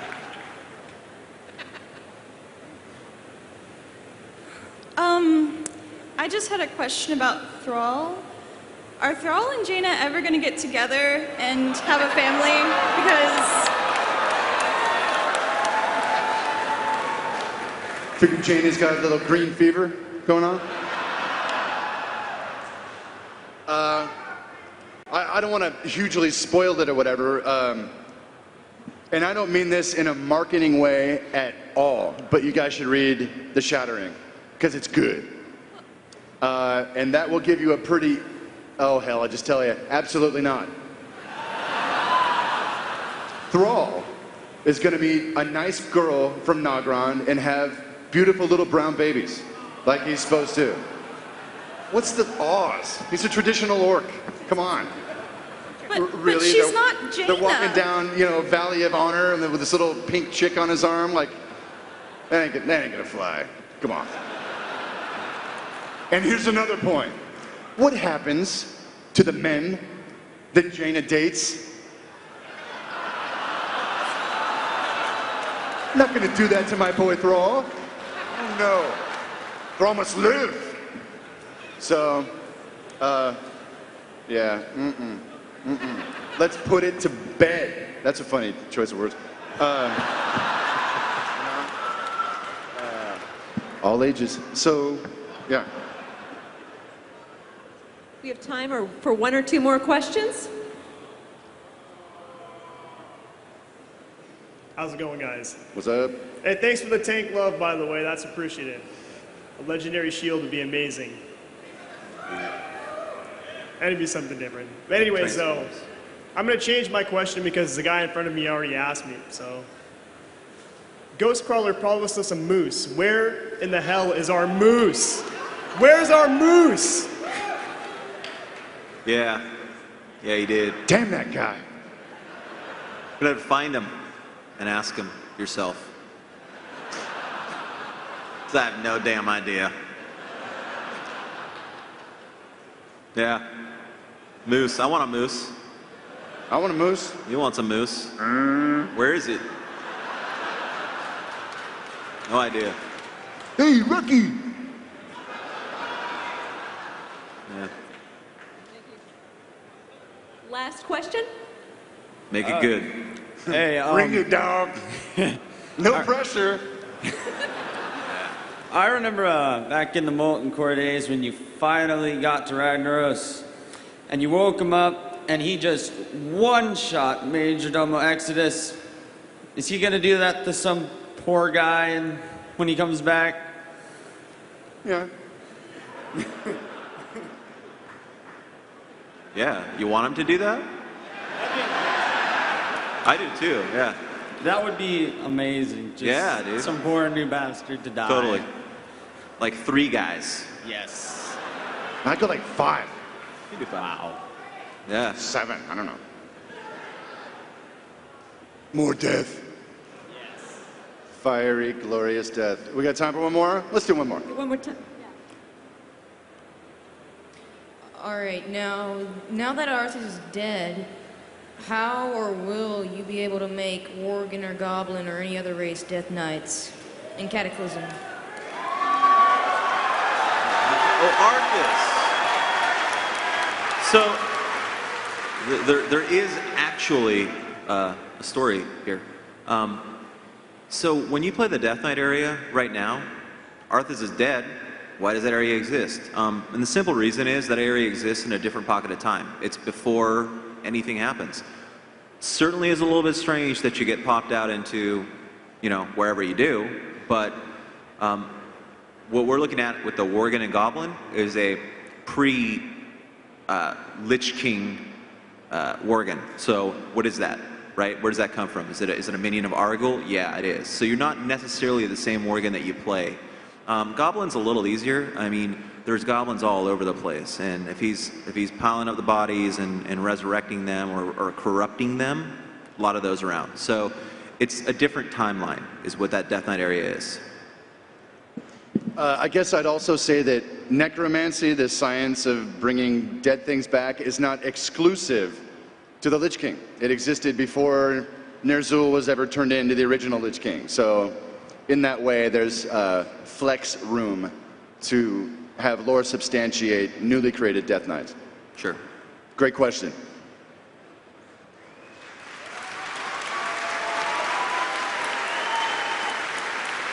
Coming up next, here on the developer stage, we're going to have the StarCraft 2 story Q&A, and on the other stage, we'll be having the World of Warcraft live raid.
storm, earth, and fire, heed my call.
All right, so I have a video that briefly showcases the development of our new player races.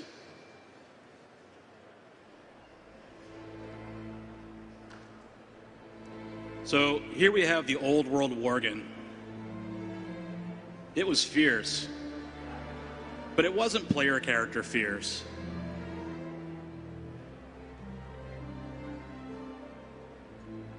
We updated it for Northrend, but it was mainly just a texture change. So these were great as mobs, but we needed to do something to re-envision them as player characters. So we spent time concepting what we thought the player Worgen should look like.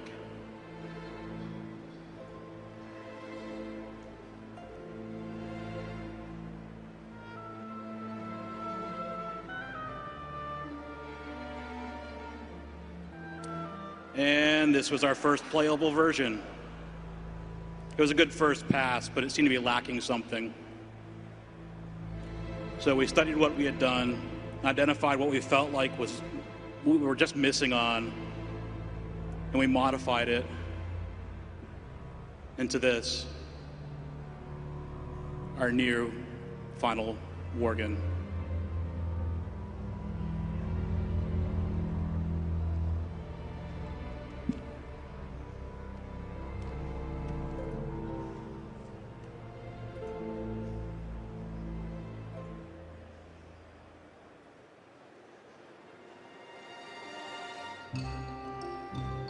So the goblins were much easier.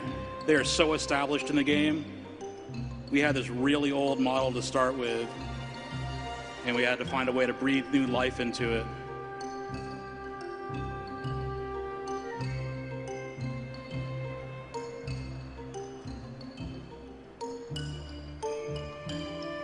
Here's the new player model. Higher detailed mesh and textures, exaggerated features, a major graphics overhaul, but we retain the core elements that define being Goblin.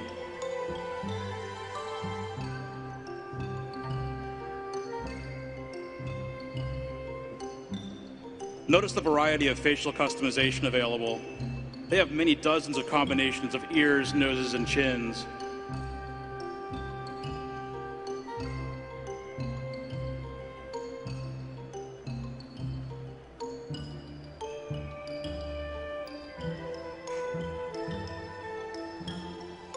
Thank you.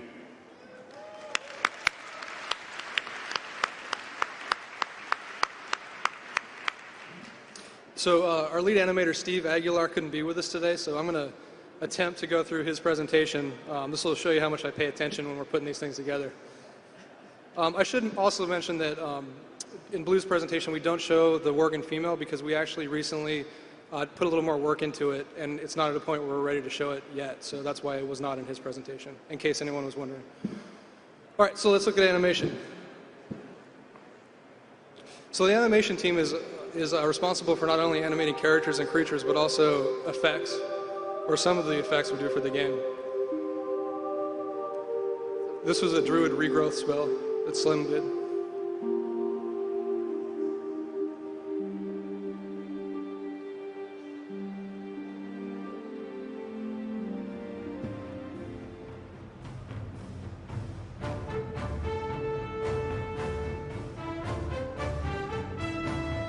So this little guy we created for the StarCraft II Collector's Edition.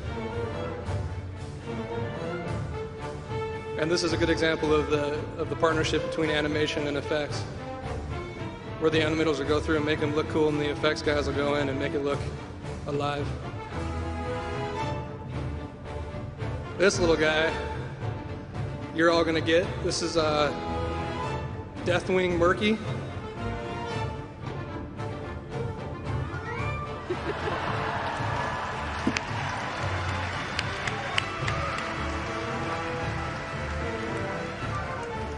This is really cool. This is our archaeology pet. So you notice he's Rochambeauing or rock, paper, scissors. When you run into another player in game that has one of these, you'll actually play off against one another and win or lose.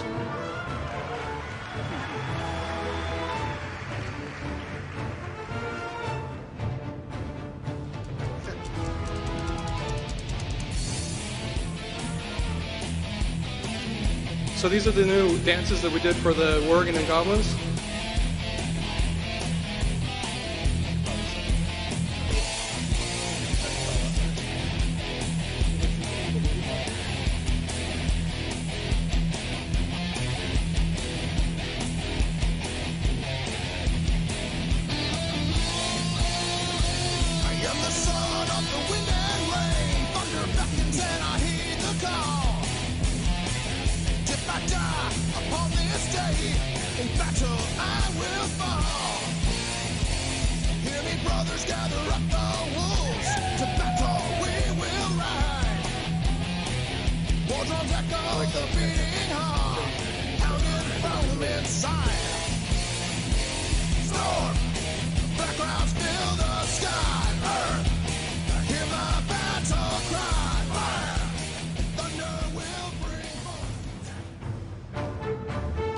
This is the Tolvir. This is a new race that we created for Cataclysm.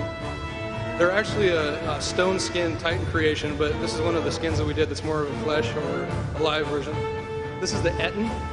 It's a giant creature you're going to run into kind of all over the place, but most prominently in Gilneas.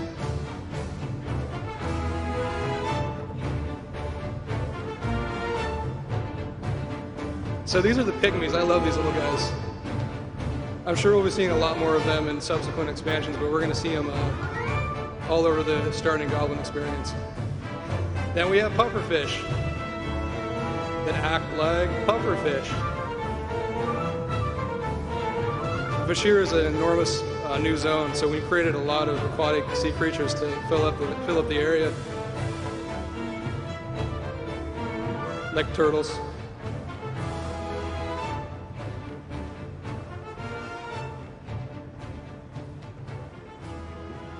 And I think that's it. So thanks, Steve. Thanks, animation team.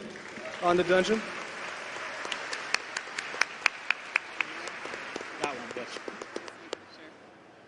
So I wanted to show you a little behind-the-scenes look at how we create dungeons in our game, World of Warcraft. So let's start off with a screenshot from one of our newer dungeons, Old Doom. So if you were to take away the props, the lighting, the effects, the textures, and then you start to dumb down the shapes, basically what you have left to look at is, well, not that interesting. So how we get from that to this, to the final product, is a process of concepts, ideas, brainstorming, design layouts, and probably most importantly, the imagination of the creators, our teams. So you can start to break down the elements. Maybe. There we go. You can start to break down the elements, and each piece combines to make a cohesive imaginative part of the world. I think the funnest part for us is when we get to start brainstorming, taking the layout, and then come up with the ideas like these. As the 2D layout is created, it's the dungeon's responsibility to interpret what the frame is going to look like. I emphasize how transitory our dungeons can be. The end result is by far much more spectacular than what we first came up with, and that's saying something from those concepts. It's a little before and after shots, just the block out, and then the final version.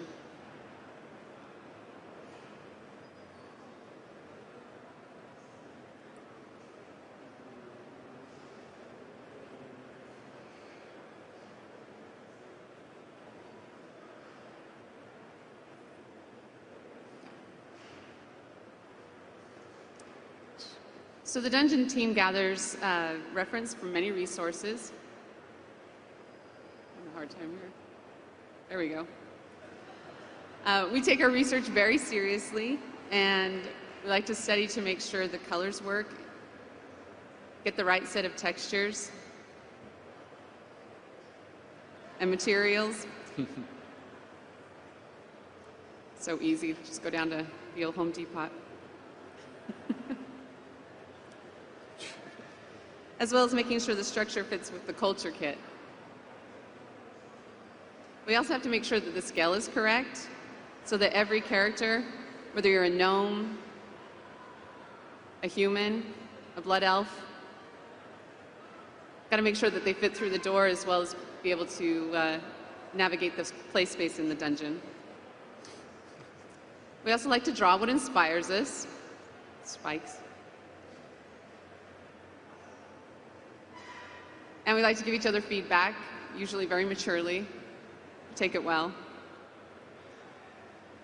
I think one of the challenges we faced when we started working on Skywall, again, one of the new dungeons in Cataclysm, was how to make the buildings look like they floated and were emerging from the clouds. This idea created an effect that was made specifically for Skywall Dungeon. Here's some of the concepts.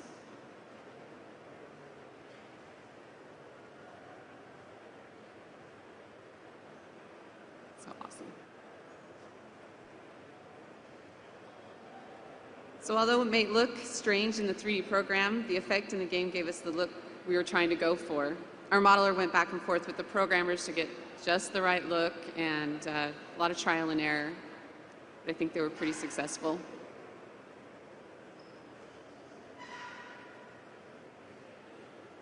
The destructive force of Cataclysm gave us an opportunity to remodel 2 of our main cities, Orgrimmar and Stormwind. So we donned on our hard hats and went to work recreating Orgrimmar. Here's just a couple of before and after shots. You'll notice we kept the spikes in, probably added more to it, I'd say, by 120%.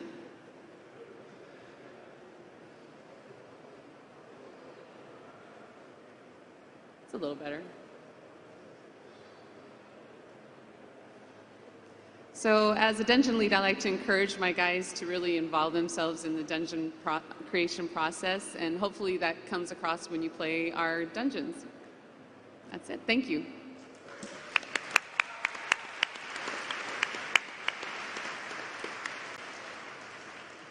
Hi guys, thanks for coming.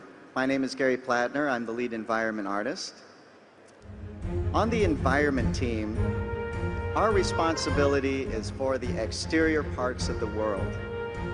We're responsible for all the natural elements and all the things that make up all of that. So we have a lot of great tools that do that, a lot of great painting tools, and our editor is wonderful.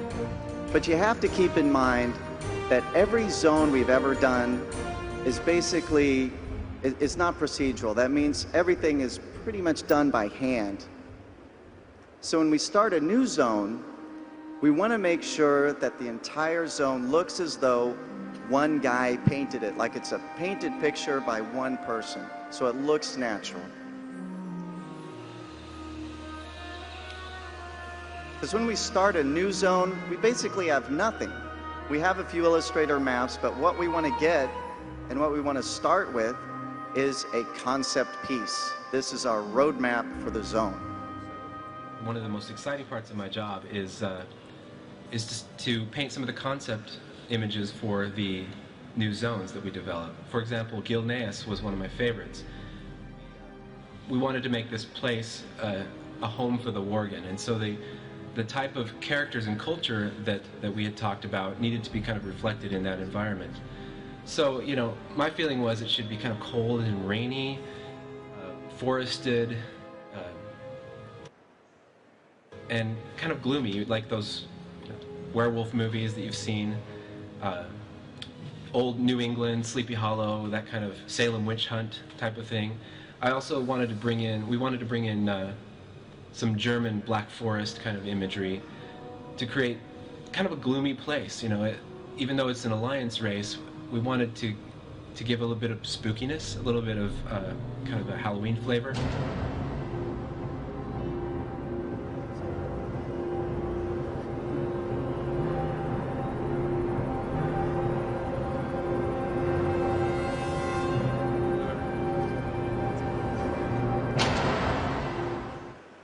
When we were starting Cataclysm, we realized there was so much stuff that we wanted to correct from the old game that we never had a chance to when we first shipped the game, and now that we have more technology and more tools available, we can go back now with this expansion and correct a lot of things that we always wanted to.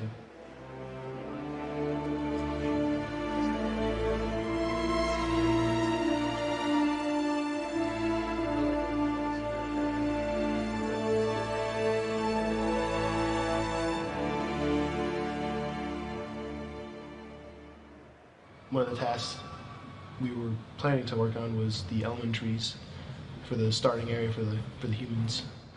And for that particular zone, we decided to overhaul the tree style, but also try to keep it in tune with the original element trees, so there's not a big contrast. So players that appreciate the old world can still hop in and feel like nothing's changed, but something looks nicer, and they don't know what it is.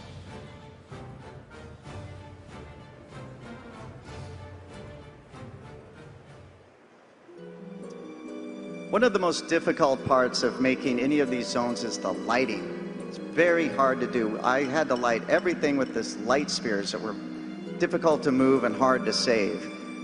No zone is circular, so I just asked one of our programmers if I could just outline a zone and attach a light to it. And he said, you know what, I think we can do that.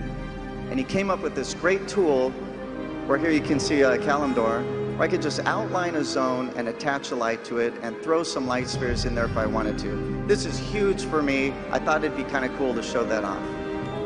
Big change. Another big change we have is something we call live update, where here we are, I can paint inside the editor, but I can also see it happening live in-game at the same time. This is previously huge. we would have to build the train, then get a build of the game, and then finally go run around in the train. Now we can simply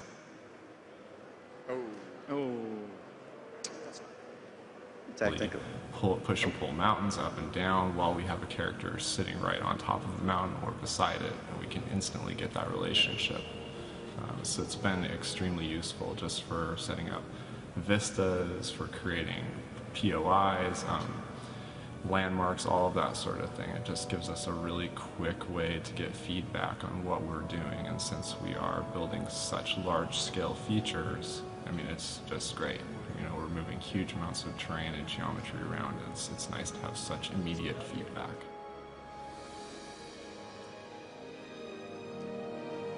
Gus there was painting on something called a Cintiq. We also get to do all of the loading screens for any of the dungeons. We also get to do the character creation screens, and this year we got to do the login screen. What you're going to see next, this is a character creation screen that Dion Rogers did for the Worgen. So these screens have to load very quickly. So we're going to show you something quick that really helps that happen. Oh. Yes.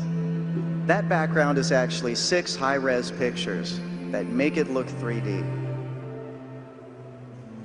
I apologize for some people that I had to show you that.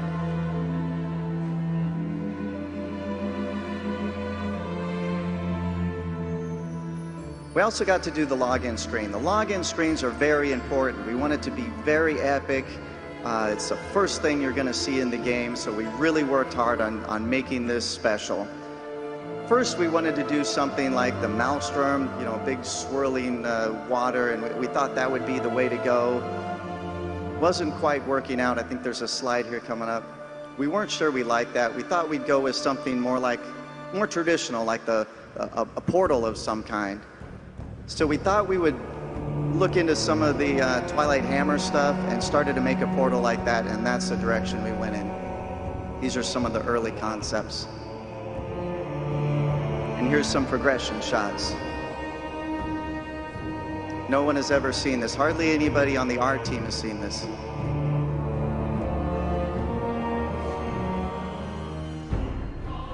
So that was our final login screen. But hold on. Hold on. Thank you. Thank you.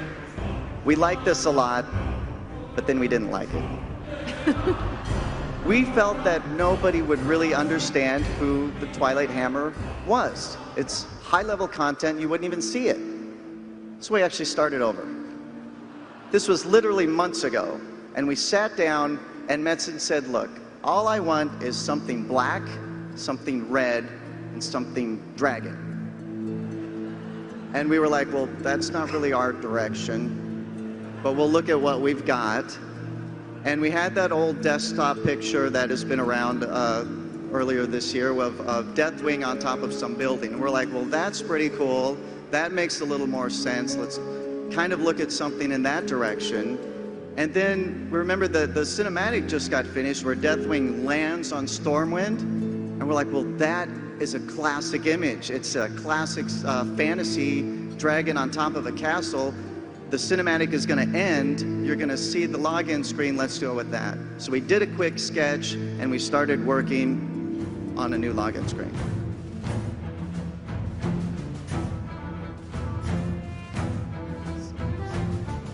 This was literally weeks ago.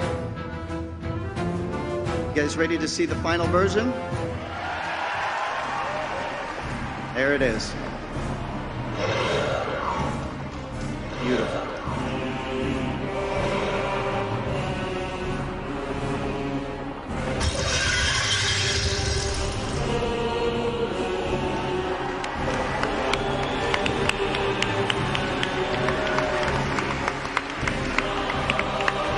All right.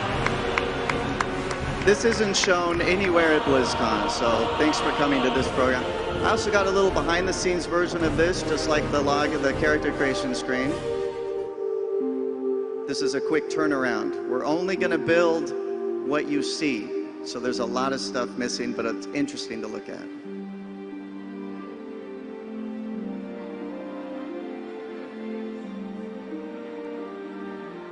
much. I've shown you something great and ruined it at the same time.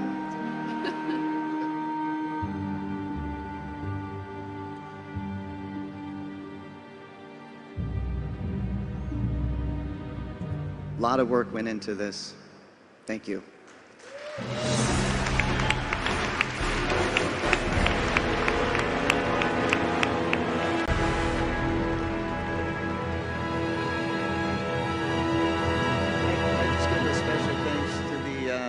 To the cinematics team for helping us do this, and real special thanks to Arjun Prakash and Chase Levin for helping us film that.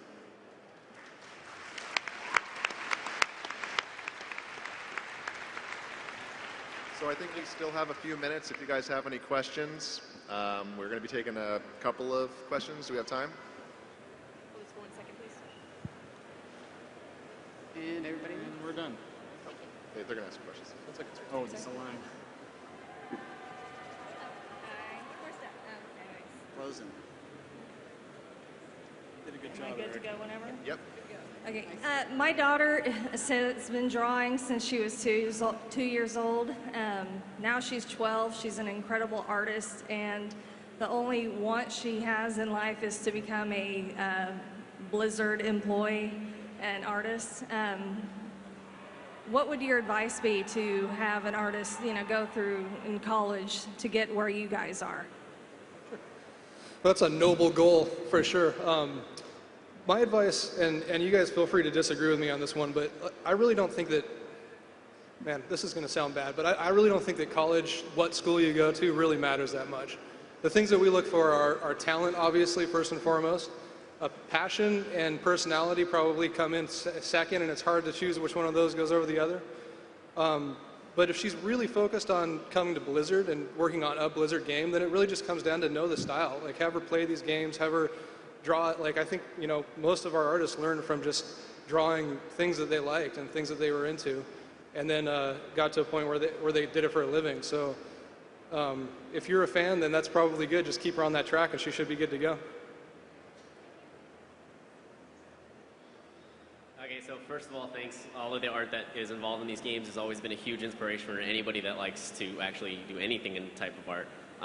I have a little more specific on the actual portfolios. For somebody who's interested in concept art and trying to get into that industry, if you guys like to see things that are original in themselves but can obviously fit into the worlds that already exist, or if you guys like to see more of replication to show that we understand that theme. Definitely a combination of the two. It's important to show that you have an understanding for the style, but it's also, everyone that we bring in, we want to bring in people that have a unique look at what we're doing and can bring something different to and develop our style. It's also very important, and a lot of people overlook the fact that this concept art is going to need to be used to create three-dimensional art. So having an understanding of three-dimensional art when you're concepting is very important. And while you may not have to be a modeler or a texture artist necessarily, learning that skill and being able to take your concepts into that space is important, and will show us that you understand when you're thinking of these things, how they're actually going to play out when we build them and texture them. Does that answer your question? Yeah, it does. Thank you. Hi. So there's been some talk on the forums and even some response from the Blues that the art team was going to take a graphical upgrade on the vanilla playable races, as far as redoing the humans, redoing the trolls, the texture upgrade, poly count. And I know that wasn't going to make launch of Cataclysm, but I heard that it was in the works. Could you give us an update on that? Sure. I completely agree. I think we all agree that our player characters are one of the things that's most behind as far as updating goes. So we do have plans to do it. When exactly that's going to happen, I can't tell you. And actually, I don't know. But we're actually in progress on reconcepting some of that stuff, some of the player characters, and definitely feel like we want to roll it out sooner than later so that everything feels consistent in the world.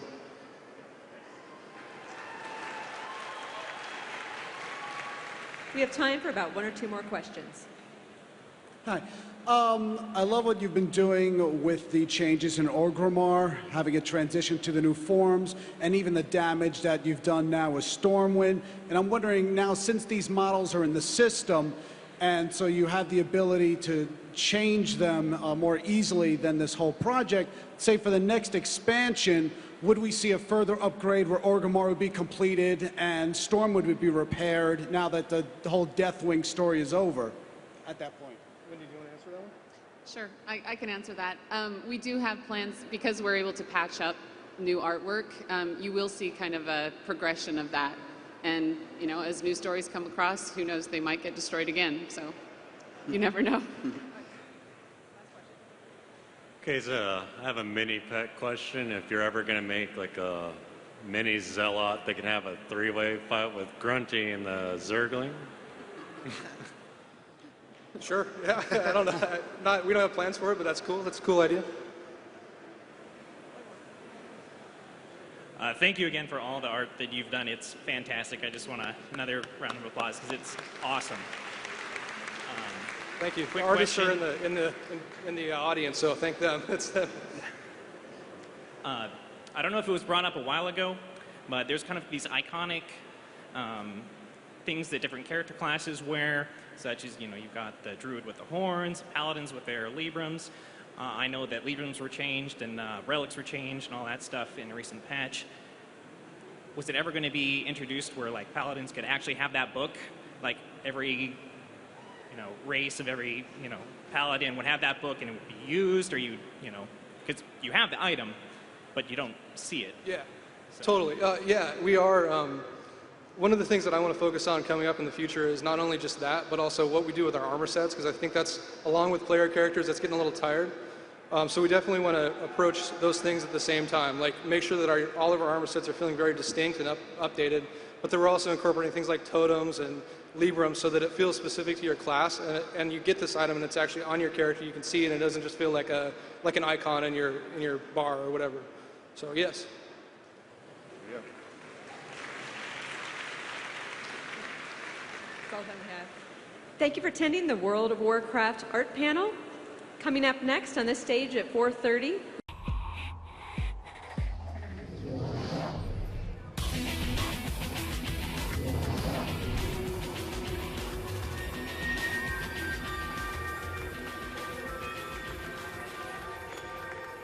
Welcome to the World of Warcraft Open Q&A Panel.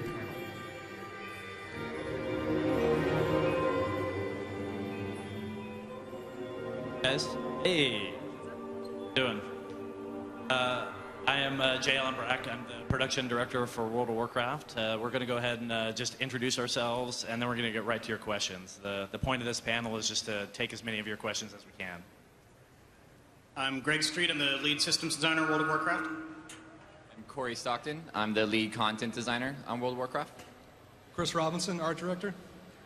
Tom Chilton, game director, not Ghostcrawler. We look alike.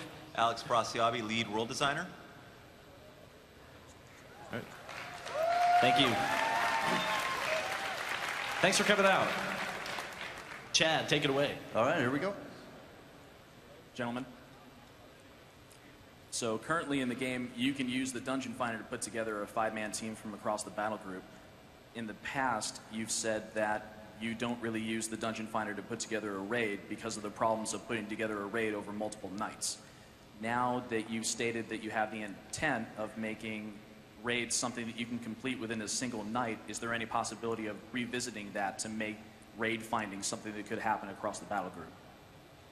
Well, there's still a lot of challenges with making that happen. It goes way beyond just having the content be something you can do in one night. For example, the way we tune our raids, it still demands, you know, the players use certain compositions. You've got to make sure you have your different buffs represented and debuffs and all that kind of stuff, and players tend to be very picky about their composition. So it actually gets pretty tricky to apply there. We even have some concerns with Dungeon Finder as it relates to heroic 5-person instances for Cataclysm, because, you know, some of the feedback that we've heard is that you guys want the heroic 5-mans to be more challenging than they were in Lich King. And so we're really trying to deliver that. That's correct. But that can have the side effect of Dungeon Finder getting a little bit more dicey because, you know, you may not always have the best players with you. Thank you. Hi, I was wondering if in the future there were any plans to give races across the board a little more customization than they have now, because essentially when you place all the good armor on them, they all look the same. Yeah, I completely agree with that, and I think that's something that we really need to address. Currently there aren't any solid plans, but we're really thinking about ways not only to just improve on what we currently have, but to possibly change around the way that we address that so that there's a lot of customization and things are very clearly distinct from one. Thank you.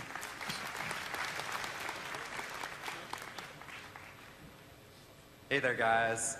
I'm Calyx of Dragon Ball.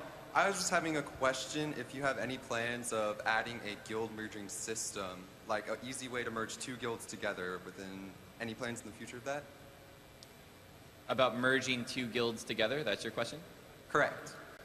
We don't have any specific plans to make a feature to specifically do that, but as far as merging a guild, things like that should be easier to do in Cataclysm just because of the UI being so much easier to understand when you want to take one player out of one guild, add him into another, currently it's somewhat difficult to do that with the rank system and the way that that works. But moving forward, we've got a UI that's a little bit cleaner for that. And also I think the fact that once you get the guilds together, once they start earning achievements and things like that with the new guild system, it's going to make you want to stay together a little longer. So hopefully that should get guilds, they can do that stuff now and get ready and to form that new guild for Cataclysm, because at that point they're going to want to stay together from there on out. Thank you. Yeah, thank you. Hi there, Xantia from Kieran Tor. I love what you guys done with World of Warcraft. I love the fact that you have a lot of very strong female characters.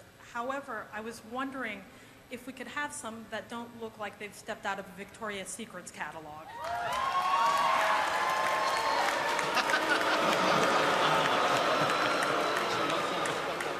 Doesn't, yeah.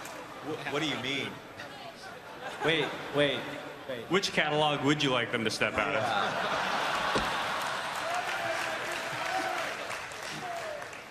Could you see Sylvanas looking any other way? Right.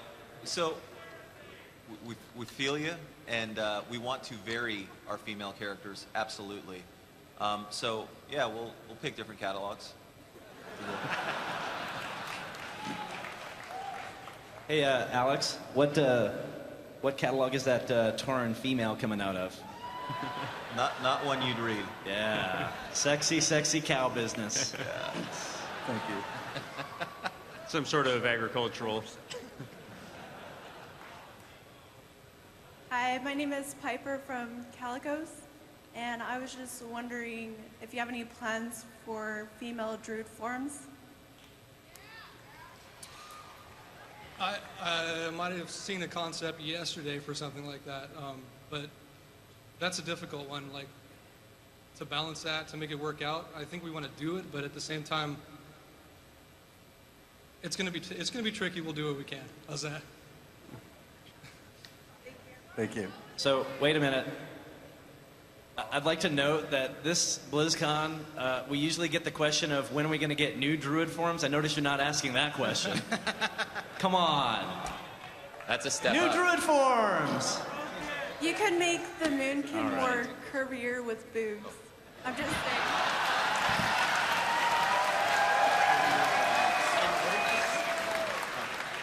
Just laugh. I know. Well, no. Hi, I have a question about Fury Warriors. Do you have any plans to make Fury 100% viable in PvP? ARM's awesome in PvP, but I prefer Fury, and is there any way I can, in Cataclysm, be good at Fury and be very competitive in arenas? I missed the beginning of that. You said Fury. Now, Fury's not very good in arenas where it's all stacked with ARM's warriors, and I prefer Fury. Right. Well, he did. I mean, Fury did get a good deal of love in Cataclysm because we've changed the talent trees around a lot. I think they'll be a lot better. The short heroic leap and stuff like that gives them a couple of new tools they didn't have before. Also, keep in mind we think there's going to be a big renaissance in PvP and Cataclysm because of the rated battlegrounds. And I think the community is going to shift some of their focus from arenas, which aren't going anywhere and they'll still be around, but I think you're going to see a lot more rated battleground talk when we're here next year. I'm allowed to say that we're having Blizzcon next year. We could get in trouble for that. My question is for the it's actually for one hunter pet in general, and it's about the dog. Now, normally I like the dog a lot. I love its special ability, but it just doesn't look like the actual pet you would go up against Deathwing with. It looks a little bit too cuddly and too huggable. So I don't know. I'm not like looking for a ferocious guard dog, but something a little bit more, well, looking for combat.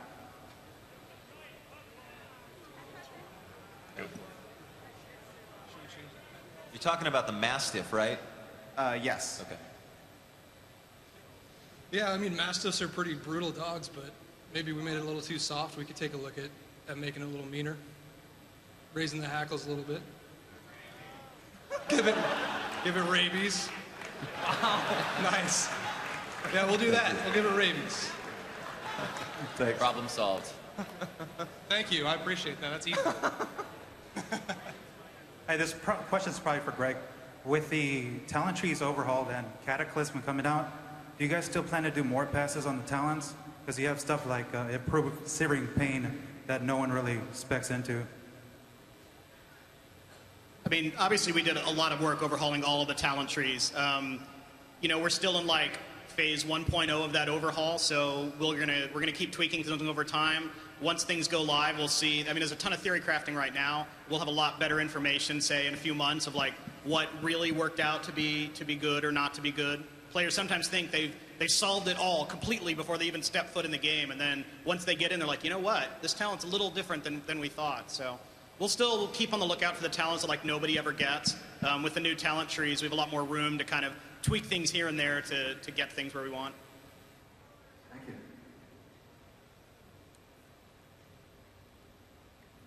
Hey, about crowd control. In PvP, potentially some people can be crowd controlled for up to 20 seconds consecutively, and then say you switch to PvE, and then one target can be crowd controlled for 1 minute. Not really much planning or skill into that, whereas other mobs are just immune to every CC, and there's not really much you can play with those not used talents much. Seems like more of a statement than a question. Oh yeah, I'm sorry. What's your philosophy on the CC now, and how it's going to possibly, what might change in the future in Cataclysm? Well, in some ways, I mean, it's a little bit of a different answer depending on whether you're talking about PvE or PvP. In PvE, we actually want people to use CC more than they did in Lich King, at least for, you know, 5-man dungeons, stuff like that. And, you know, along those lines, we actually have a philosophy that we want stuff to be in PvE to be as CCable as possible. We want you to be able to use your entire, you know, set of abilities whenever we possibly can. Anytime we make something immune to CCs, it's always with a lot of consideration of like, do we really have to do this? Because we don't want to do that unless we absolutely have to, if it's not going to be game breaking or encounter breaking. As it relates to PvP, really the approach that we're taking right now is we're trying to slow down the pace of combat. And so anytime you have longer combat times and the encounters take longer between players, it means that the CC has less of an impact than it did before. Because if you're talking about being CC'd for 20 seconds out of a, you know, 5-minute fight, for example, if it's a, you know, pretty big battle going on, versus 20 seconds out of a 30-second fight, there's a pretty big difference in terms of how it feels and how much you feel crowd controlled. Thank you. Yeah, hi. I played a mage since day one. World of Warcraft Vanilla came out, and mages are the best class by far. I mean, they're by far never needed a fix. My only problem is, like, for example, in an arena like Blade's Edge Arena, I'm on a bridge and I blink backwards. What the hell? I've died so many times doing that. I mean, and that happens. The right way. I am facing the right way, you know. But like, if you're in a specific spot and you blink, you just kind of teleport backwards on top of a rogue or on top of a warrior. So, you know, I'm kind of stuck there. And, well, have you guys ever thought of fixing that? Well, anytime we come across bugs with the way the pathing works, because the way that Blink works is directly related to the way that the game picks a path and tries to find the location for you to blink to. Anytime we find bugs with that, we try to kill those bugs. Anytime we also find problems in the geometry of the location you're talking about, like in Blade's Edge, then we try to fix those geometry to not cause problems like that. Sometimes there's a little like hiccup where things don't line up quite correctly, and that's what causes the problem. So anytime we can find that stuff, we do want to fix it. If you can send in the exact location that you have trouble with, then we'll take a look at it. But I think it is interesting that you started out talking about how awesome you were with your mage, and then led into how you die. So, pro, good man. Thank you.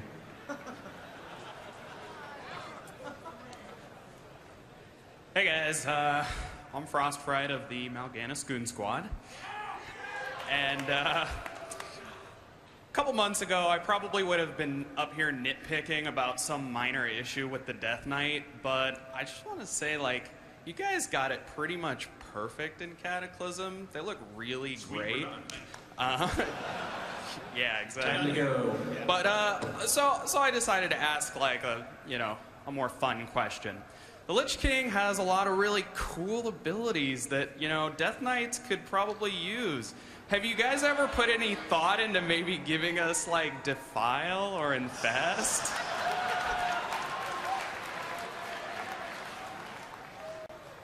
Level 90 ability right there.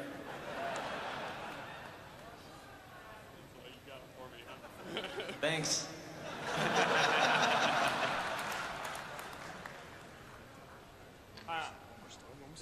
Hi, I've been playing an Enhancement Shaman, so my question stems from their playstyle. In relation to direct damage, on-demand burst damaging abilities versus abilities that take a lot of ramp-up time, I noticed that in terms of target switching in PvE and in PvP, where there's a lot of more random things preventing you from getting those ramp-ups to go, is there any consideration in at least addressing that problem? We've looked at almost every class. Like, I don't know if you saw the panel, the previous panel. We talked a little about how we wanted to make sure that there was gameplay for every different, all 30 of the different talent specs, that where you had a kind of a logical sequence of, well, I open with this, and that leads to this, and that leads to this. Oh, but this is a short fight, so I'm going to take out that second step and just do the whole thing. So ramp up is something we want pretty much everyone to do, and we worked hard to kind of insert it where it didn't exist before. Enhancement has some particular challenges with the way, they've got 2 one-handed weapons, they're hitting very fast, but none of the hits are individually really hard, so it's tricky to give them the kind of burst that we want them to have. They do have the spells, the lightning bolts, and that sort of thing, and I don't know if you've played at 85, Unleashed Weapon is pretty awesome for them. It helps a lot on movement and being at range. Also, the being able to cast on the move periodically is also pretty sweet for those guys. So give it a shot at 85, see what you think. This guy's going to be a problem. Look at him. He's dressed for combat. The Brotherhood has one simple question. Throughout the history of Azeroth, we've had to share our legendary weapons with warriors, paladins, and even dirty hunters. Are there any plans for a melee legendary DPS dagger?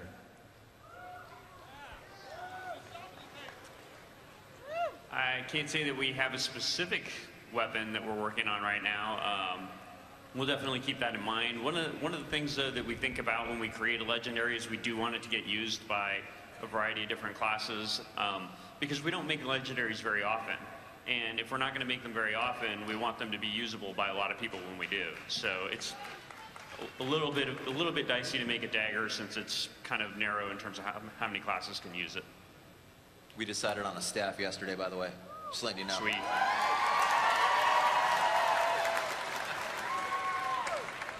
Thank you. Staff. We'll put a dagger at the tip of the staff. Yeah. I know we have. One more step. There you go. My rogue has been a unique delay ever since Burning Crusade, and I was wondering if I would still be able to get in Cataclysm. A what? My Warglaive. I only have one at the moment. Yeah, you can still get him. Yeah, keep farming. Illidan, he's there. Is it the same for all the other legendaries? Everything but Atiesh. Atiesh is the only one you can't get. Because teleporting to Karazhan is very valuable at level 85. One more step, Chief. There you go. Hello, Kairos of DPS from Scylla. I just have a question about Avenger Shield. It seems like it's trying to do a little bit too much. It's using single target, AoE, you get your silence, your daze, you can glyph it for more single target and use it to fill dead space in your new rotation.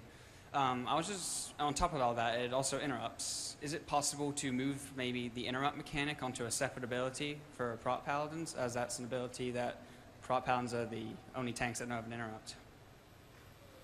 Yeah, I think to answer the interrupt question first, I think we've talked about that we want to make sure that protection has an interrupt. I've said before, we view it more as a quality of life thing than like a I can't function without it thing, but we're not against doing it. I think we'll get there eventually. On the Avenger Shield question, we were purposely trying to kind of use that as a showcase for the new glyph system where the major glyphs in particular are there for utility and you can kind of decide I want to apply this major glyph here or not. The daze on Avenger Shield is very useful in some situations, PvP for example. It's not always useful when you're trying to pull things towards you and you don't necessarily want them dazed. So we're trying to see if the glyphs feel cool there, and we could be wrong and they feel like a burden that you're having to swap them around all the time. Sometimes with abilities like that if an ability is too narrow, it can be a little boring because there's always like the right and wrong time to use it. So I actually think abilities are more interesting if they can fill a couple of unique purposes, and it's up to the player to decide, do I want to use it now? Like, I can use my Avenger Shield now for a lot of damage, but that means if there's a straggler coming into the fight later, it might be on cooldown for that. So we try to use that a little bit as a test of player skill to decide when's the right time to use it, rather than always being like crystal clear that now's when I hit that button. Thank you. This is more of an aesthetic question, but has anybody ever given thought to changing the glow on Death Knight's eyes from blue to red to green, depending on what spec they are or what presence they're in?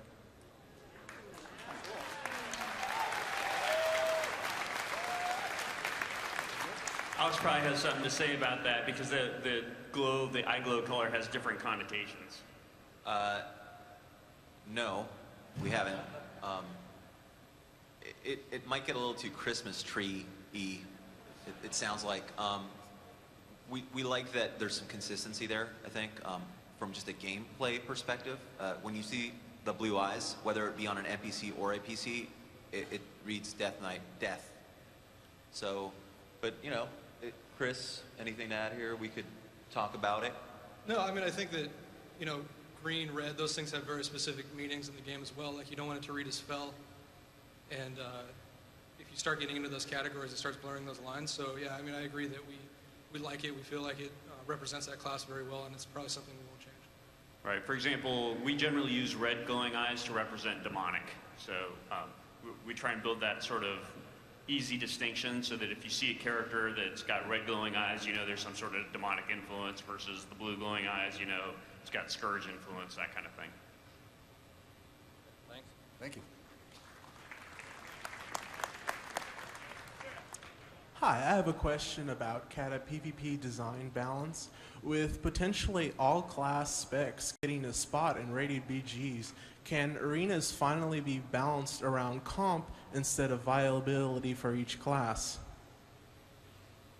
I think that for the most part, our approach to balancing arenas will still stay somewhat similar. I mean, I think it's going to take a little bit of pressure off of individual, class spec balance issues, but really not that much. And we want arenas to stay viable and be well balanced. So I know that we're still going to look at that. Just because battlegrounds are likely to be a little bit more of a more easily balanceable environment doesn't mean we want to forget about the problem.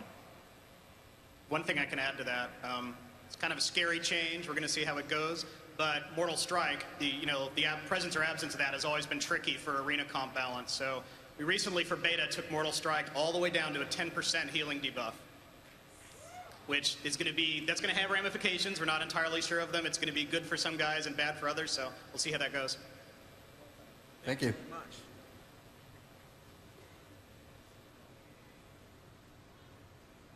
Hey, I've been playing a mage since the beginning of Vanilla, and I was curious if you guys have any plans for Frost mages to have any additional abilities on their water elemental. Sure. Can't say we've got plans for it right now. It's always a possibility for future expansion. The water elemental, we'll have to see how the permanent water elemental shakes out to know, how much we can really invest into it. At least in the past, because the pet wasn't out all the time, it didn't make sense to stack it up with a whole bunch of abilities that you might not even have the opportunity to use. So depending on how survivable they end up being or how frequently you end up keeping them up, could affect that decision. But that's probably going to be something that we consider in a future expansion or something like that. Thank you. Hello, guys. So in case for the amount of abilities that Prot and Red Paladins do have, and if there's too many, and it might end up that it does get a little complicated to keep them all up, what do you think if you guys were to cut out one or two of the abilities, which ones they would be off the top of your head if you ever discussed that? Was it Retribution or Protection? Both, actually. They both have quite a number. That's a good question. Hand of Justice, Hammer of Justice, Divine Shield. There are a lot of cooldowns now. We wanted to make sure we had that kind of gameplay with, like, how do you match, say, Zealotry with Wings, and are you supposed to use them at the same time? Are you supposed to use them at opposite times? That's a good thing to look at. We certainly could have gone a different way where we took away Avenging Wrath and kind of baked that into, made that the new Zealotry or something like that. We'll also have to see with abilities like Inquisition. We like having the big, like, now I do higher damage kind of ramp up thing. We've done it a lot with rogues and druids. If that ends up feeling too maintenance-y and kind of a pain in the ass, then that's certainly something to look at too. Thank you. I want to start off by saying thank you for making PvE sub viable again. It's really a great spec, and it's actually interesting to keep all of our cooldowns up. Based on that, though, it seems that Shadow Dance has become more of like a energy producing ability as opposed to a DPS increasing ability. I was wondering if that was the intent or if that's just how it happens to be at 80. I'm sorry, I heard Subtlety, but what was the individual ability you mentioned? Shadow Dance? Oh, Shadow Dance, yeah. So, of course, the challenge with Subtlety is we want that to be the rogue spec that's based around being sneaky and kind of, attacking someone out of the shadows. And too much of that kind of gets into the rogue problems we're trying to fix, where they either pull it off and the enemy's dead, which is awesome if you're a rogue, or you screw it up and you're dead, which is not so awesome if you're the rogue. So all of those kind of like the movement, the sneakiness are supremely difficult to balance, which is why we always run into so many problems with Subtlety. We'll see how Shadow Dance plays out a little more we haven't done a ton of high-end level 85 PvP in beta, so that's a great thing to keep an eye on. I wouldn't say that we went out of our way to change the function of the ability. It's more of like trying to make sure that it's not such a binary thing that either works or it doesn't. Thank you.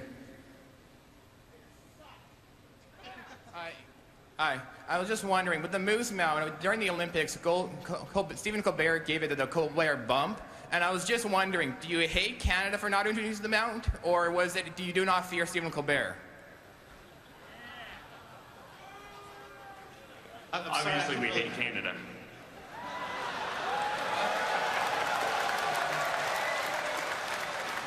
Not really, no. We've got Canadians on our team.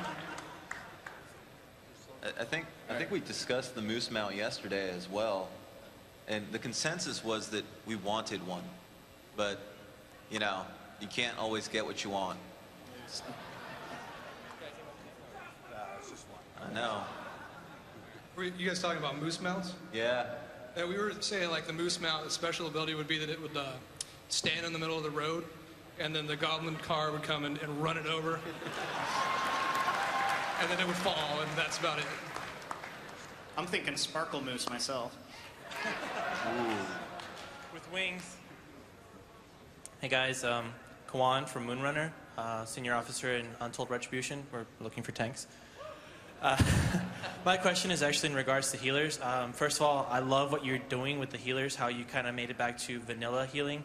But I play 3 out of the 4 healing classes, and I'm kind of stuck on what to do with Holy Pallies, because priests have always used Spirit, and druids and shamans now revolve around Spirit. So with Holy Pallies, are you supposed to stack Spirit or Mastery, or how does that work in with the other healing classes? You definitely, all the healers should want Spirit, you know, up to a point. I wouldn't make that. Players sometimes look at things like reforging and gemming and enchanting and it's like, oh, I'm just going to stack the one stat. If we do our jobs right, all of the stats will be attractive and a balance of them will be, you know, will be the ultimate way to go. Now, Spirit's one of those things that once you have enough, you're probably good, and then you can start looking at other things. And it's definitely true that on live, the healing plate doesn't have as much Spirit as some of the other gear sets do, because we just didn't, you know, it used to not be a stat anyone would want, and even MP5 was something Paladins would want to avoid. So there'll be more Spirit and definitely more of a need for it as you level up higher. And we want the Mastery to be cool too. We'll just have to see how that goes. Thank you. Hi, Aetherius of Casmoden here. I'm a Resto Druid. I wanted to ask you a question regarding the Emerald Dream, and if we're going to see any incarnation other than a phase, and just, you know, a separate map, dungeon, raid, expansion. I mean, can we look forward to that? I think you can count on it. It's a matter of when, not if. So eventually, when the time is right, you will see the dream and the nightmare again. Thank you. Nice hat. Thank you. Hi, I'm Nokomis from Zangarmarsh. And first thing, I have a little suggestion. I think that dwarf shamans should have beer keg totems. And also my question is, I'm an achievement fiend, and I was just wondering if you're ever planning to use, you know, let people use their achievement points, because I know you have that new list of, in the, I don't know, the numbers like 1, 2, 3 in your guild, and I was just curious. Depends on what you mean by use them. I mean, really the achievement points are intended to be like a high score mechanic, and really that's all they're meant to be. We don't have plans for people to translate them into character power or anything like that somehow, because that would cause a lot of really icky behavior if everybody felt like they had to go out and get every achievement, because if they didn't, they wouldn't be competitive or whatever. It's really just meant to be a pride and fun sort of thing. Yeah, that was the reason behind adding that into the new guild UI, was just kind of like so you could look in the guild, kind of like a pride thing, like Tom was saying, just to see who has the most within the guild. All right, thanks, guys. That's a cool idea too. I like the beer keg totem idea. Can we use that? Can I have that, please? Hello. First, a shout out to the Earth and Ring roleplay community. My question is, well, there's a lot of great mounts coming out with Cataclysm. I was wondering about multi-person mounts, particularly profession-crafted ones, and if there are some coming out, I think engineering should get a minivan. Have you heard about the new alchemy mount? Oh my god. That one's going to be hard to get. It'll be fun to see who gets it first. But it's awesome. But it's awesome. Who doesn't want to mount their friend? I mean, Can I say that? yeah. Thanks. How you guys doing? First of all, I'm glad to hear you guys confirming the new legendary, but my question is, will the legendary be available in both 10 and 25? And also, will it scale similar to the way Valinir did, to where it lasted upwards to 2 contents higher and was still viable? I think that at this stage, we'd probably want the legendary to be available for both 10 and 25. I mean, there's...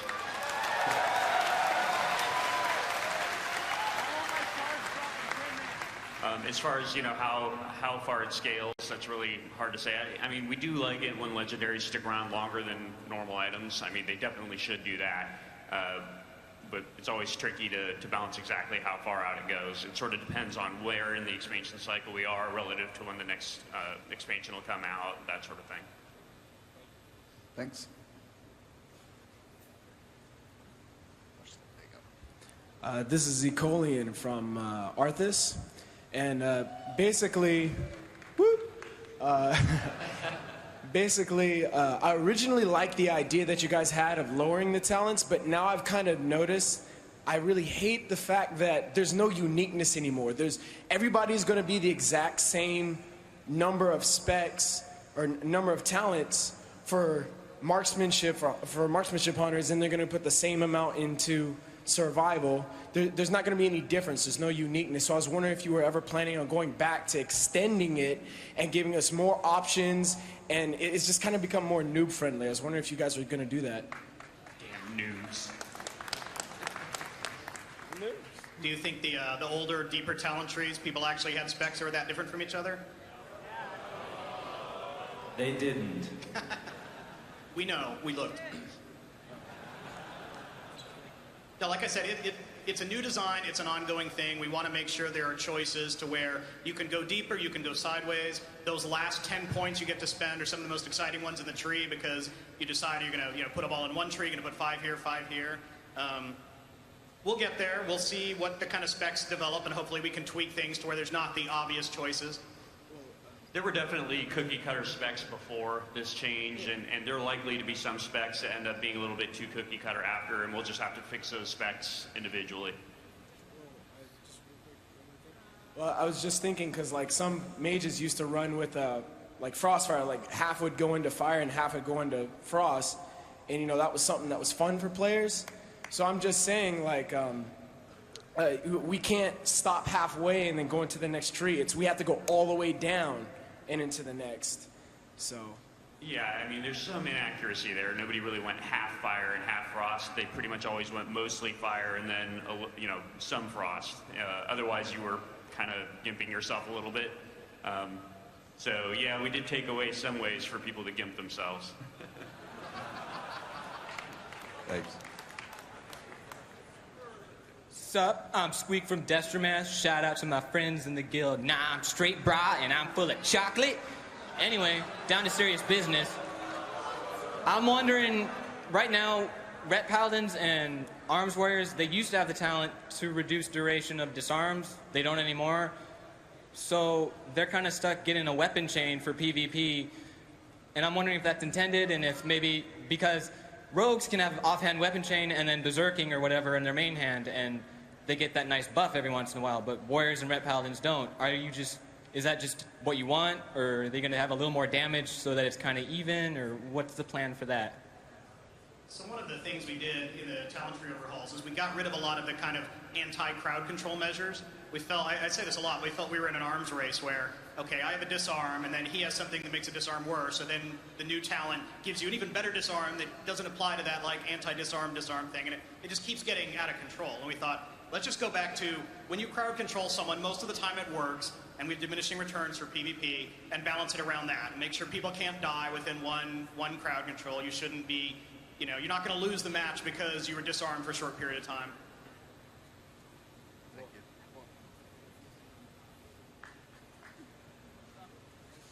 Hi. Do you intend to make anything besides heirlooms account bound, such as titles, mounts, or achievements?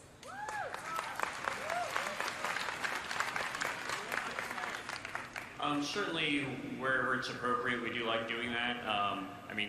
Account-bound items are really cool for sure, because we know people level up a lot of alts. We do have to, things that are not character power oriented are definitely a higher chance of having that done, because, obviously it's not going to break somebody's leveling experience if we give you like an account-bound mount or something like that. So it is something that we'd like to do. It's just a question of when and where. Many of the archaeology items are actually, they're not heirlooms, but they're account bound, so you can trade them around to your different characters. The same thing with the new guild mount. The guild mount is account bound as well from the new guild leveling system.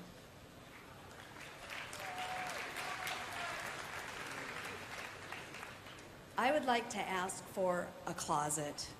Something similar to a keychain. We've got all these wonderful festival items and Midsummer Night and all that stuff, and no place to put them.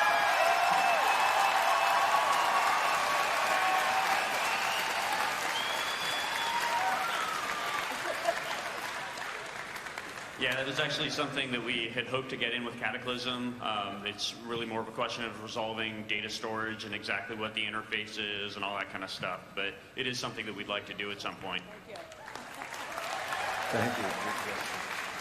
What I'm interested in is how excited you guys are to play World of Dresscraft. It's awesome. Well, I have kind of a lore request.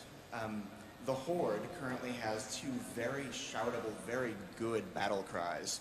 And I'm wondering, when the Horde shouts for the Horde, what do I say? I'm wondering if you can give some character somewhere some good thing to shout back.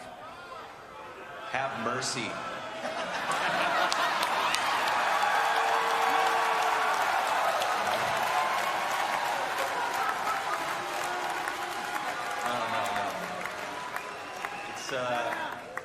You know, we've experimented with a slew of battle cries, and nothing has ever quite matched up with For the Horde.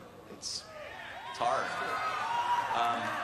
But when we find it, you'll know.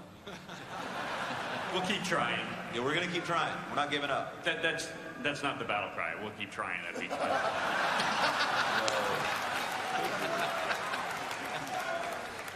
Thanks.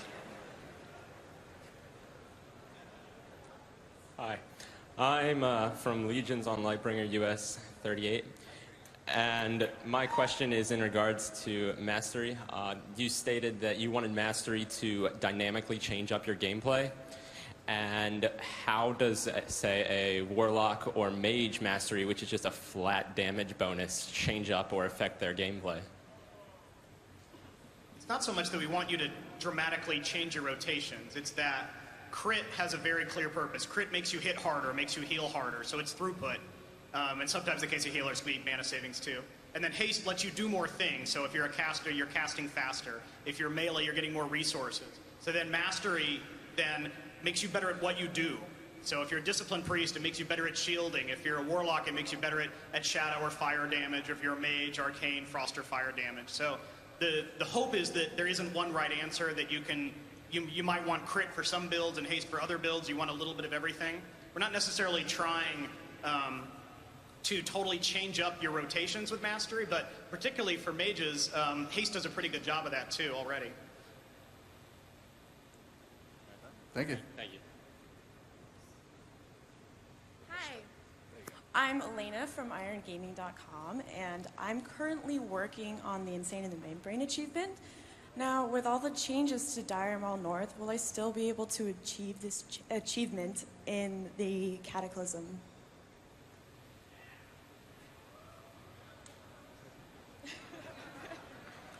The Insanity? I'm sorry, it was hard hearing the question.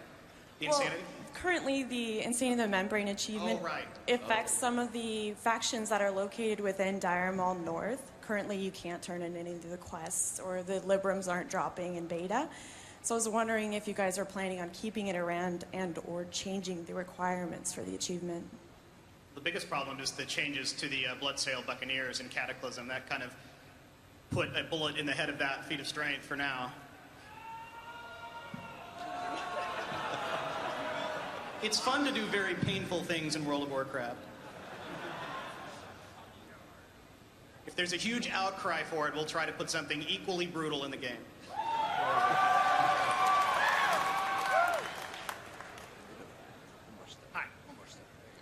With the existence of Pandarans being hinted at here and there through quest lines, is the Cataclysm shaking up the world as it is going to bring them into the light anymore? Are they still going to be secluded away? I'm not asking for them as a playable race, but maybe as a neutral race we'll see? I don't see them flying out of the cracks in the earth, if that's what you're saying. But we'll see. I mean, Pandaren are a super cool race, awesome concept, and maybe it's something that we'll be able to see more of in the future. I just meant like their home is on some secluded island. Is maybe like the goblins, their island was destroyed. Maybe the Pandarans suffered a similar fate, or sending them out, some of their members out into the world. We'll have to see. We'll see.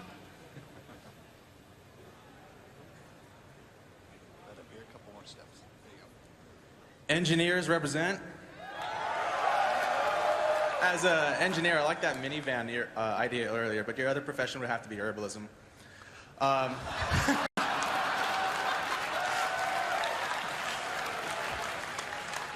But my real question was in terms of voice acting. I noticed that I missed Metzon's not on the panel. I was wondering why it's easy to really like voice acting because like every new major character sounds like Thrall. I was wondering if you guys would be willing to open up auditions because I think a lot of your players would like to put their voices in the game somehow, someplace. Deathwing is actually not Metzon. Oh, it sounds like Thrall. Maybe like Varian's Thrall and the first guy in Forge of Souls is Thrall. That he is. That he is. We have a process, believe it or not, and we adhere to that process. We have a lot of very talented actors and actresses, not just Chris, although he has a lovely voice. And so, yeah, we'll keep doing VO. Yeah, it's great. I wanted to preserve the authenticity of Thrall's voice. I just want to say that maybe for like a few extra characters on the side, maybe a contest every once in a while, you know? That could be cool. Never know. All right. Thank you. Thanks. Actually, did we use Metzon's voice for any voice in Cataclysm? I don't think we did. Metzon's back for a few. Okay. A few dozen.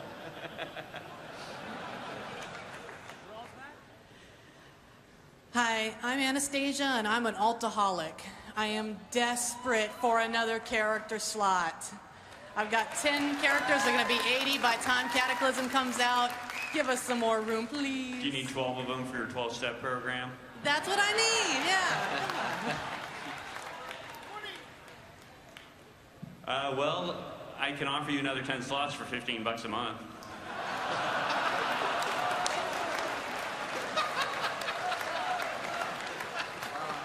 Our servers are home. Don't want to lose our home. It is something that we've talked about. It's just, you know, right now it's not looking like something that we're going to do. That doesn't mean that we would never do it in the future, but we'll have to wait and see. Thank you. Yeah, I play a warlock named Tacitus, and I had a question regarding reforging. I noticed that in our class, the dual spec, we have mastery, which is good for destruction, and then affliction, haste is good. So would we be penalized by having to reforge every time we want to switch our specs? So the gear question is an interesting one because we like dual spec, obviously, and we want players to be able to switch. We don't want to make it too easy to be able to get one set of gear and to use it for everything in the game. That kind of defeats part of the purpose of like trying to get more gear. So, you know, the answer without reforging is you get one set of gear for spec A and a different set of gear for spec B. It's a problem if mastery is like dramatically better for, say, affliction than destro or whatever, and that's just something we'll have to keep working on as we go forward. Reforging is huge. Like, we kind of added that as a small feature early on, and it got bigger and bigger, and we kind of realized what it was going to do to the game. I think we're probably still underestimating what a big impact that's going to have. So we'll just have to see how Reforging evolves. But I think it's going to be one of those like small stealth things that got into Cataclysm and ends up really changing the game, at least for hardcore among us. Thank you. My question is regarding to Cataclysm rating. What it would be the incentive to do a 25-man when all of the gear in 25 and 10-man is exactly the same, other than more justice points, because why would you do something that's harder if you can get the exact same thing? Something you might enjoy more.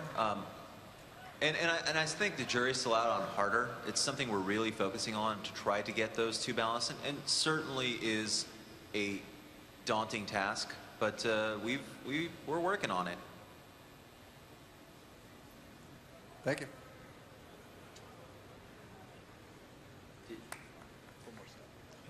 Hey, I'm Jespar from Blade's Edge. My question is, I have a lot of friends who are low levels, so are you guys planning anything so me as a high level can raid, or not raid, quest with low levels? and them not get benefit, them not be penalized in any way, like experience penalties? Well, it is one of our philosophies that we want people to be able to play together whenever possible, and we try and lower those barriers wherever we can. We've talked about systems like side-kicking systems, that kind of stuff, to where they could temporarily play at a higher level, or you could temporarily level down to their level essentially, so you could group up and do a dungeon together, and your character would behave more like at a level appropriate level. So for example, let's say you're level 80 and they're level 30, you could go do Scarlet Monastery together and your character would play like level 30, but you would actually get experience that's relevant to you at level 80 or whatever. So it's something that we'd like to do in the future. It's just not something that we've had time to do yet. Thank you.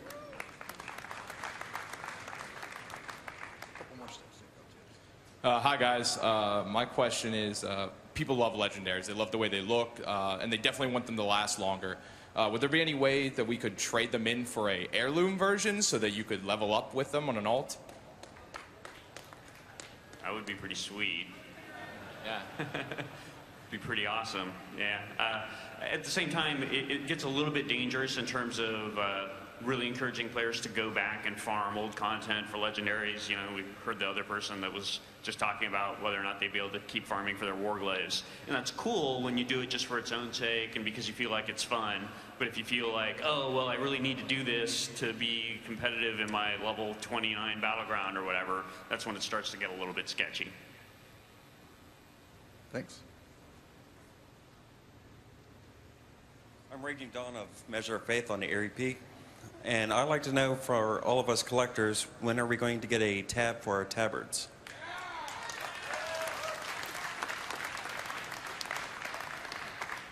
We'd actually like to do it. It was in our plans early on. One of the reasons we didn't do it yet is because we have clickable on-use tabards.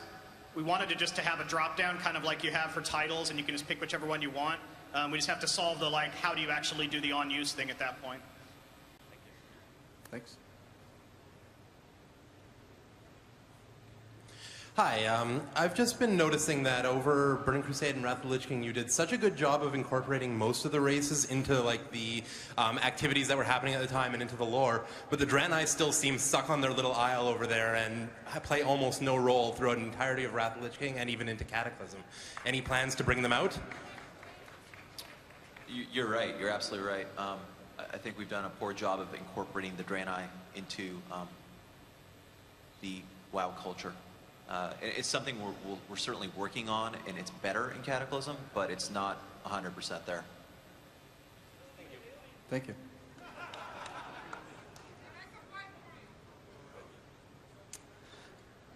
Hi.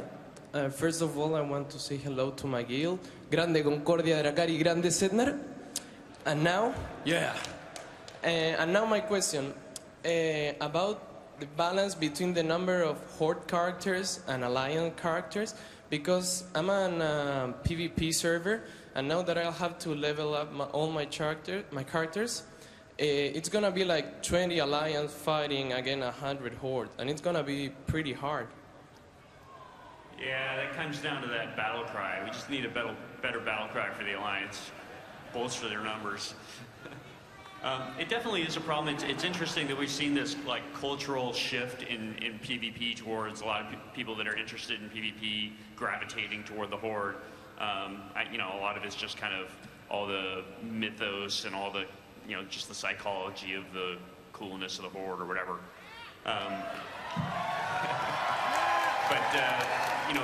Really, making the Alliance feel proud to be Alliance is important, and making sure that we build up the Alliance as an awesome, opposition force to the Horde is going to be important to solve those things in the long run. I don't think we would want to take any really heavy-handed gameplay incentives, like we're not going to, make you more powerful if you play the Alliance or something like that. But we'll have to do a lot of little things.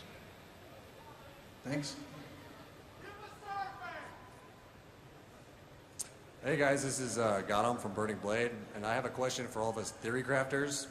Could you make the heroic training dummy more interactive, such as you can change the stats, or you can throw up a timer, or an in-game recount, just something that we can make it more interactive and helpful for us? Cool ideas for sure. We'd definitely like to do more with the dummies. It's just a question of priority and time and getting around to it. Thank you.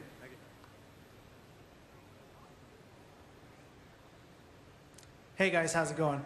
So I know that in Cataclysm, that's when we're going to get arena and rated battlegrounds going again. But for those of us that are primarily PvP oriented, can we make a deal? Maybe we can get skirmishes back for arena if we promise not to cry about how imbalanced things are? We didn't take skirmishes out because of balance. We took it out just because we were revamping the way they worked into the War Games system, and it just wasn't ready yet with the 401 patch. It's not ready until the 403 patch that we'll be seeing soon. Thank you. We've got time just for a couple more, okay, guys?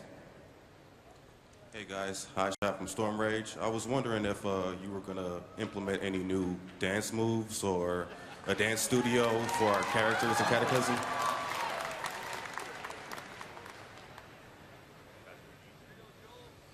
Yeah, well, I mean, you've got Goblin and Worgen dance moves that are going to be pretty awesome, and you can see them if you come to the art panel later. But yeah, we've been doing some work on that. We've got some stuff actually done for it. It's just a matter of timing now when we want to actually introduce it. And not for Cataclysm, but for sometime in the future, there will be more dance moves and the ability to customize your dances.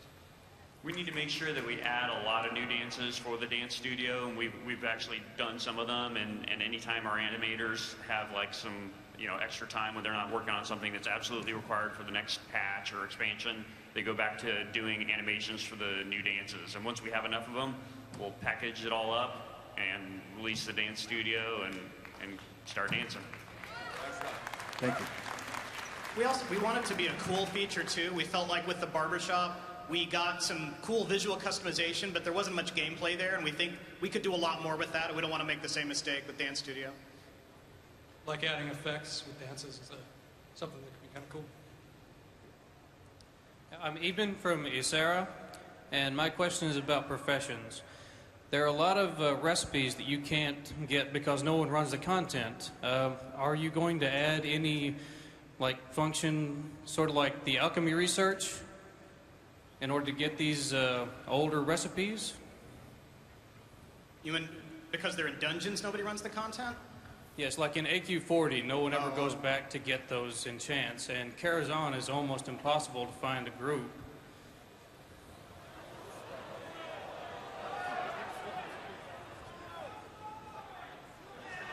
It's always a good question of how much to support those older, particularly the raids at the different, level 60, level 70. If you pull everything out, there's even less incentive to go there, so then they're like, completely dead instead of being effectively dead. We could also take some of those and give you alternate ways to get them. That's a good point, though. It's something we should take more seriously. Thank you. But if you wait enough expansions, you will get to solo it eventually.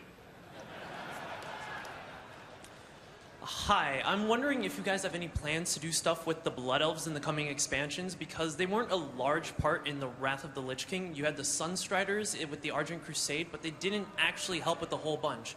Also, what's up with Lorthmar Thoron? Is he going to stay leader, or are they actually going to get a leader, not a regent? Good question. So in Cataclysm, we have a new faction called the Reliquary, who are comprised of all Blood Elves. And they're supposed to be kind of the counter to the Explorers League. So you'll see a lot of those guys all over the place in Cataclysm, from 1 to 60 and through our new zones. Lorthamar, I don't know if we've released our leader stories yet, but we are absolutely trying to develop him into a more serious leadership position. We realized that we ignored him practically for much of Burning Crusade and much of Wrath, and so we absolutely want to bring him back to the forefront now that the Blood Elves are taking their energy and power from the Sunwell. So yeah. Thank you. I think we could squeeze in one more. That's okay. Come on up. My question deals with the endgame healing model, and will there be predictable high damage phases where healers and tanks can work their cooldowns together and kind of plan things out? Or is it going to be kind of spur of the moment like it is now? We've got both. We've got spur of the moment, and we've got planned areas and times during encounters where you absolutely want to coordinate with the healers or with other exterior cooldowns or your own cooldowns. So yeah, there's plenty of variety. I lied. We can do one more. Come on up. All right. Yeah. I just want to say thank you for bringing back the old battleground style of doing things where they're actually useful. That is one of the best things you guys have ever done. Thank you. The other thing is I play a Shadow Priest on Manroth. I haven't really touched him because he's not really a Shadow Priest anymore. He's a glorified mage. Why did you change Shadow Priest from being mana batteries to being a non-support role and they're just DPS? I mean, I liked being a support role. I'd say the overall answer is the feedback we were getting from players was they didn't just want to be there to make everyone else more awesome. They wanted to be awesome themselves.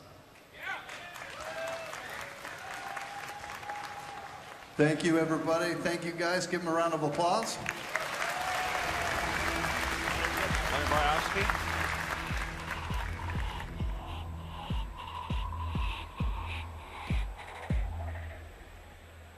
All right, that wraps up the World of Warcraft.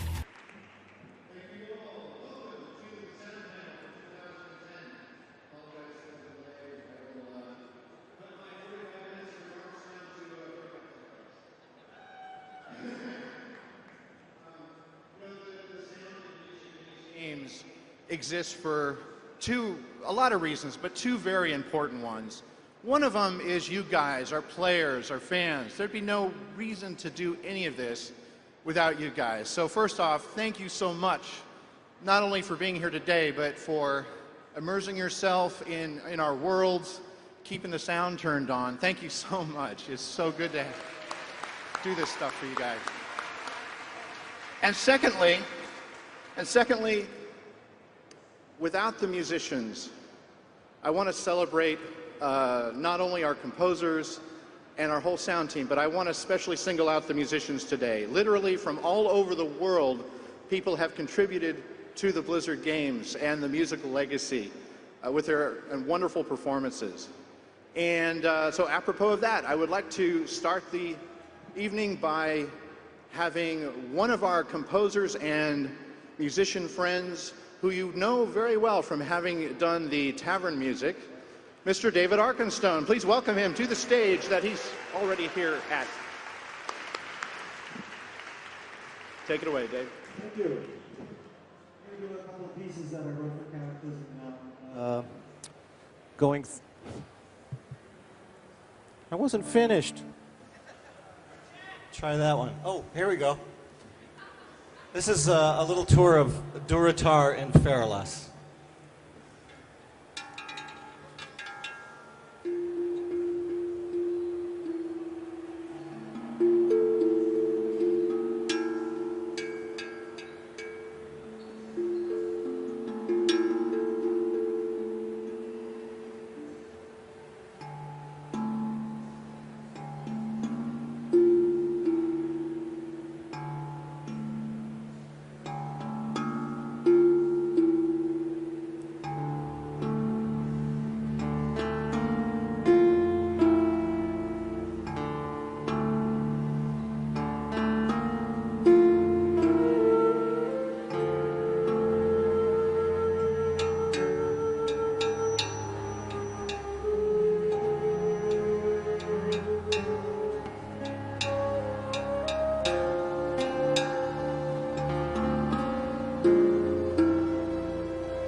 Awesome. This one, left mic. Hello, hello. Testing 1, 2. Testing 1, 2, 3. Hello, hello. Okay.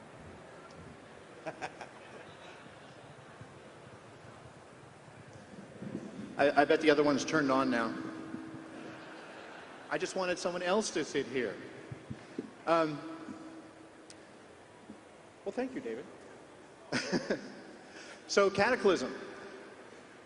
I want to introduce to you the composing team for Cataclysm. Please welcome to the stage Derek Duke. Come on up. Mr. Glenn Stafford. And Neil Acree. And David Arkenstone. Go sit at the mic that doesn't work, David. Or there. That works. Say he doesn't want to sit at the mic that doesn't work. So, Cataclysm. First off, I want to tell you folks, everyone who loves the music from World of Warcraft, that we have removed none of the music that you know and love. Because we love it too. We have added a whole bunch, though, and so much that it took 5 of us several months, and so I wanted to get a chance for everyone to talk about, you know, how they do what they do and their experiences here. So, Neil, does your mic work? Hello, I guess so. Neil composed the music for the opening cinematic that you heard yesterday. Also, he did Wrath of the Lich King and Burning Crusade cinematic, so no slouch here. Neil, what inspired you to do what you do? Well, obviously it was important to me to stay true to the original themes that Jason Hayes wrote and had been, you know, established previously. So in the cinematic, for example, I used the Orgrimmar theme, I used the Stormwind theme, and added something new with the sort of a Deathwing theme.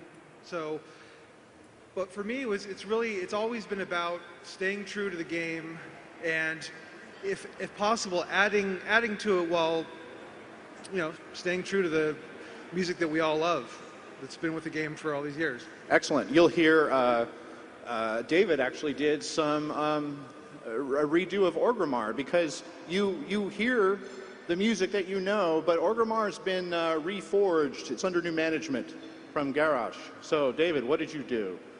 Well, I liked using the old theme and implementing it with some new colors, and it was challenging because I know it's a really popular theme, and I just wanted to kind of take it another step, so I just brought some other instruments and made it more kick-ass, I guess I'd say, with some more drums and metal.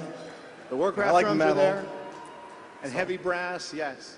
And then, Neil, you reworked Stormwind, did you not? I did. Basically just kind of tried to add a little bit of tragedy to some of the themes, because obviously the world has been torn asunder, and the idea is musically, like we all did, we tried to kind of add some weight to the music we already know. And again, the music is still there, the Stormwind theme is still there, but I decided to kind of add a new version that would kind of add the tragedy to it. And as I mentioned, we love our musicians. Virtually all the music in Cataclysm is played by live musicians.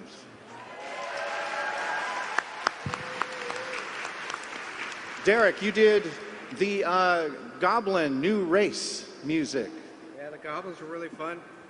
Got to do a lot of things. We have whistles and all sorts of pitch percussion, so kind of goes to a different place than we ever went to musically in the WoW universe, because we're scoring for what were previously NPCs.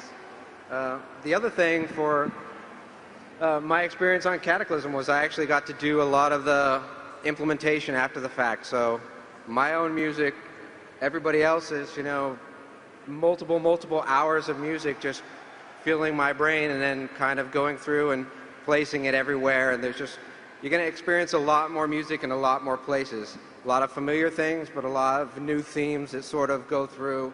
You might see some Twilight's Hammer, so you get some of Neil's theme. You might experience other races or other, alliances, so to speak. and you'll be able to listen and hear their themes come alive as you go through, whether you're in low-level areas or higher-level areas. And Glenn Stafford, who, by the way, founded the sound department at Blizzard Entertainment. Yeah. So many years ago. He joined us a little late in Cataclysm because he was busy wrapping up StarCraft II Wings of Liberty. But tell us what you did, Glenn, on Cataclysm. I ended up working on, just for a couple months on Cataclysm, as much as we could squeeze in after I was done with StarCraft. I did some stuff for Arathi Highlands, Western Plague Lands, which never had, I don't believe they had specific tracks of their own before. So it was nice to bring, something new to those zones that never had anything before. And I think what Neil had mentioned about having a sense of tragedy and the world getting torn apart, definitely tried to communicate that in the tracks, as well as not so much a sense of tragedy, like hitting you over the head, bam, bam, everything's destroyed, but also, pulling on the heartstrings a little bit, a sense of the emotion of, what happened to these lands, what happened to these people in these lands. And in the case of Western Plague Lands, it actually improved a bit, I think, the mood. The amount of music in this game, it really isn't important per se, because it's certainly, we're not out to put as much music as we can for the sake of the statistic of how many hours of music there is in the game. It's all got to be of high quality and appropriate. But it is important from a certain point of view in WoW, because it's such a vast game and has only gotten bigger over the years. And one reason that the music that you love from 2004 is heard so often and in so many places is that there just wasn't that much back then. But in the almost 6 years now since then, we've brought WoW from the original about 2 hours of music. With Cataclysm, we're at 36 hours of music in World of Warcraft.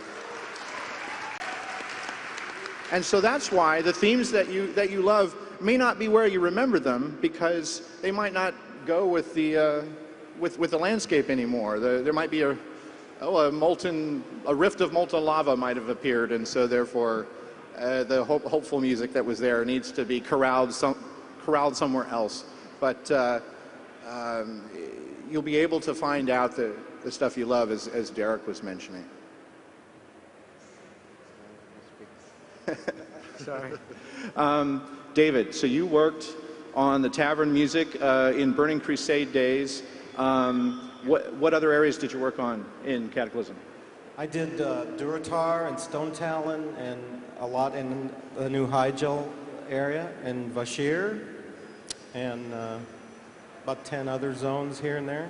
And you should have seen the meeting where we were fighting over the zones to work on. We had to draw straws on a few of them, I think. We all wanted to work on the underwater stuff. Yeah, there was lots of teamwork involved, some of us sharing zones like we've done in the past. David and I both hit up Vashir, and that was really fun.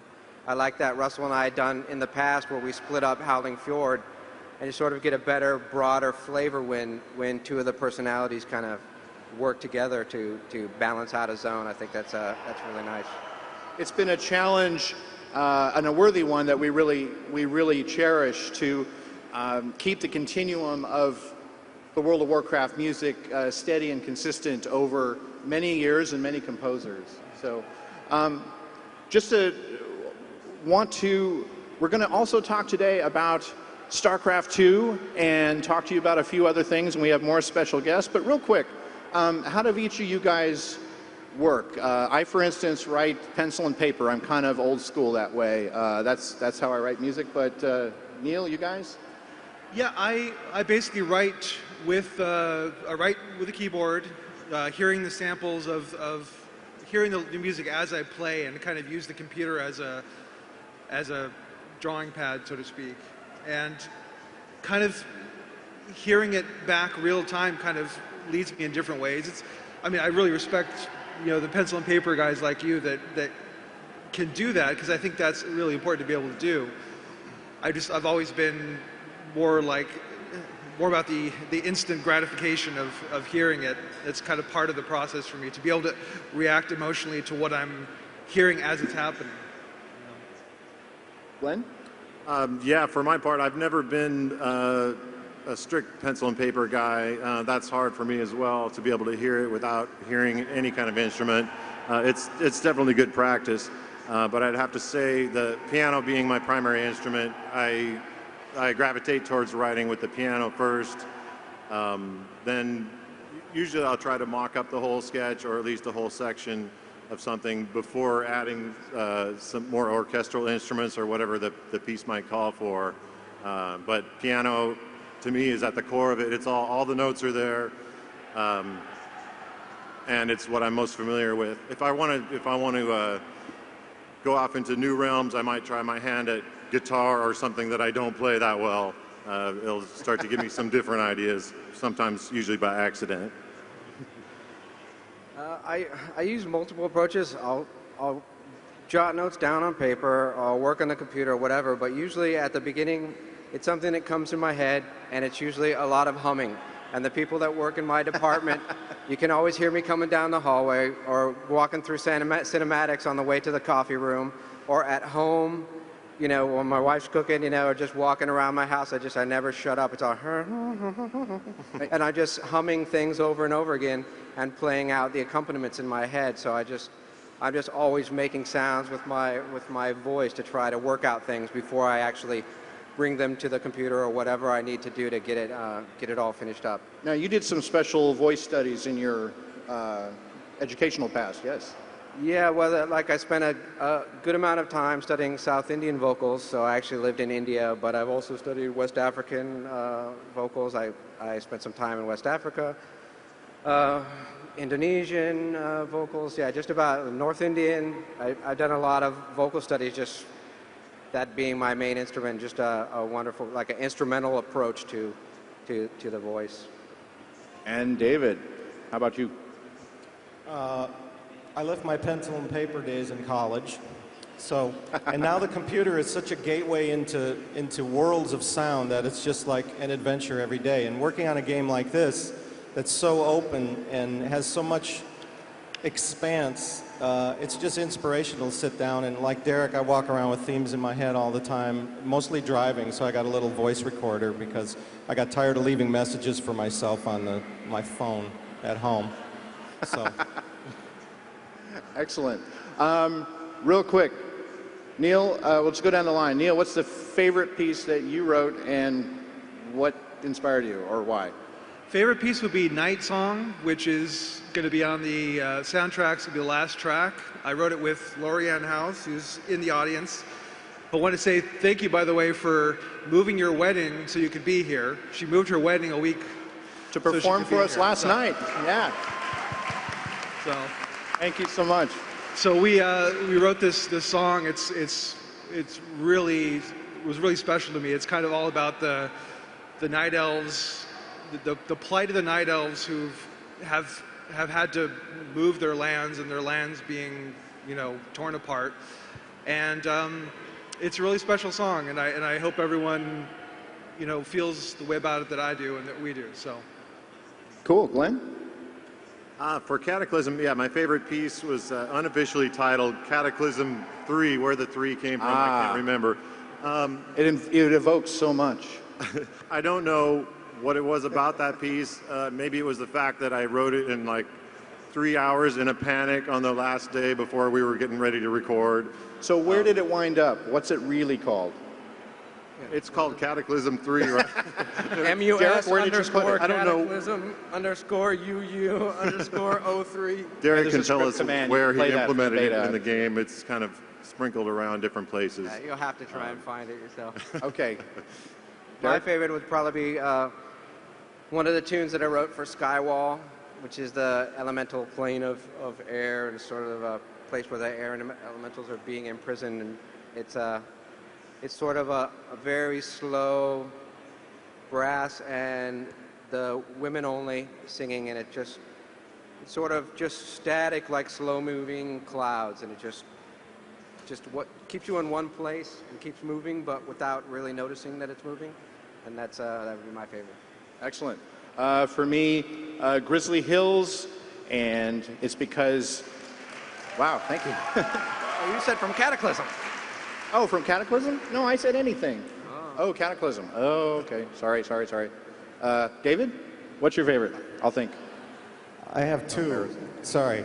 They're 50-50. One of them is a piece I wrote called Nordrasil, which was very inspirational because of the new changes in Cataclysm and things. And the other piece I really loved writing was, I always wanted to write a big-ass pirate song. So I wrote Surrender the Booty, and thank Russell for letting me do that. Cool. Okay, and for me, there's a piece called, working title is Cold Mountain. It plays in Dunmorrow now, along with the old stuff. And it, you know, how do you write another piece of music about a cold, snowy place? And my family had a special pet, a cat. It was 19 years old, and it was, you know, not to bring this down or anything, but the time had come, and so I put some of the emotions of that experience into the music, and I hope that it, you know, a player can tell there's some extra emotion there and maybe evoke something a little more. So there you go. Now, I'd like to have David, well, he already brought his band back. He's going to play you a couple more things from Cataclysm and end with something that I think you'll recognize that he wrote and is very cool and very popular. And then we're going to tell you about some new stuff that's coming we're really excited about, and then talk about StarCraft before we do Q&A. So, David, all yours.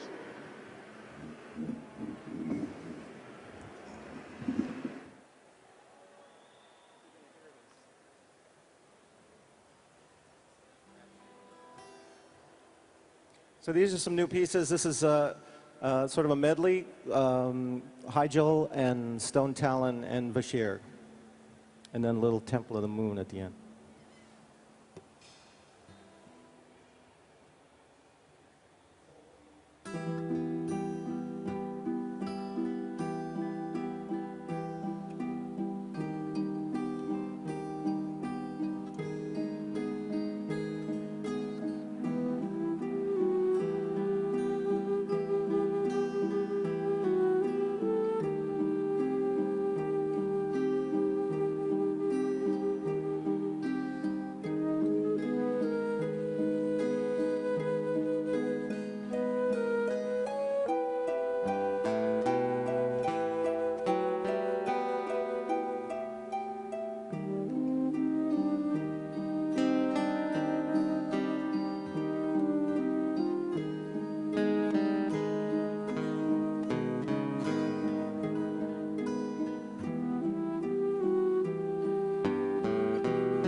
Thank you. Lawrence Juber on the guitar, Susan Winsberg on the flute, Seth Osborne on the keyboards. I'm David. Thanks very much. You recognize Temple of the Moon there at the end? Cool. All right, I want to switch gears here and tell you about what's coming up. We're very excited about this. Blizzard music available as sheet music. Finally. We've teamed up with Alfred Music Publishing. This is one of the biggest and most badass music publishers out there. And they know how to, I mean, they know how to do a brand right, and they've been great partners. They've been very passionate about Blizzard and our music. And so debuting for sale here at Blizzcon, you probably already know, are Lament of the Highborn and Invincible as intermediate piano. But coming up soon, Lion's Pride, Karazhan, Shaping of the World, Call to Arms, the main title of Wrath of the Lich King, on and on. We're also going to do a piano anthology, which will have great art and be collectible, have I think 8 or 12 songs in it. We're going to do beginning piano. We're going to do practice music, where you get a CD with a piece of music, and if you play the French horn, for instance, you can practice along with it. Want to do marching band. We're all the way up to the full professional orchestral scores, the same ones that we record with, they'll be available for rental. So hopefully we'll see some more symphonies playing our stuff. But I'm most excited. Awesome. I'm most excited about the educational market. It's really cool. So there'll be something for everyone out there. So there's that. And you may already know that we also released here at BlizzCon, for now an exclusive, the soundtrack Fall of the Lich King, which is all the music from Icecrown Raid patch 3.3, and it includes Invincible and the Bronze Jam, if you're familiar with that one. All right, now, let's talk a little bit about StarCraft 2. We have, first of all, just because I want them to be able to chime in here, the composers for StarCraft 2, once again, Derek Duke, Glenn Stafford, and Neil Akery. So what we wanted to do to give you a little taste of, you know, StarCraft 2 Wings of Liberty was very eclectic. Of course, there was a lot of orchestral music that you all know, but Glenn, for instance, along with Derek, worked on the original StarCraft, and so Glenn, you did the Terran music way back when, and you reprised your role on the Terran music this time, yes? Yes, I did, and that was absolutely a blast. And we had some extremely talented musicians who I didn't ask you if we're supposed to tell their names or not, but anyway, some fantastic musicians played on that on the Terran tracks. Actually, we can. It's we're all big fans of Peter Gabriel, so it's a lot of members from Peter Gabriel's band from a few years ago. Jerry Murata, who you saw last night on drums, Tony Levin on bass, Jesse Gress on guitars, Ben Butler also, and Daniel Weiss on keyboards. And then our group last night did a couple of songs from that as well. Yeah, that was a fantastic experience. We flew out to New York and recorded in a converted church that was converted into a studio called Dreamland, and it sounded amazing. Jerry's drums just sounded huge in there. The musicians were just on it completely. I think we took 3 days to record 5 songs, and it was a marathon, but it was a blast. So in keeping with the Terran theme, we have a special guest today because there's another part of the music of this thing. You ready? So we have some musical royalty here today to tell you a little bit about himself and his contribution to StarCraft 2. His name is Tommy Morgan. I don't know if you know his name. He's a harmonica player, and he played his first show in 1950 for the Andrews Sisters, if I do have it correct. And he often likes to say he's done, at most recent count, 7,000 sessions and counting. And you have heard him on the theme song for things like Green Acres, Sanford and Son, the original Winnie the Pooh in the 60s. It just goes on, and now StarCraft 2. So I want to have Tommy, please come up, join us.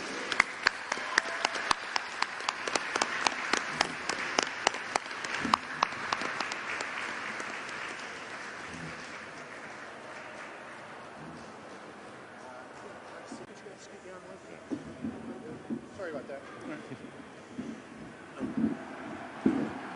Staging. It's all about staging. So, Tommy, you're also known for being the sound of spaghetti westerns, I think, as we know them today. Actually, the sound for the spaghetti western started in 1966 with Clint Eastwood's third movie of the trilogy, The Good, the Bad, and the Ugly. Excellent. Franco de Gemini, harmonica player in Rome, is the man who started that spaghetti western sound. Clint brought it back to this country, and of course, I made an awful lot of money. Gee, can you play...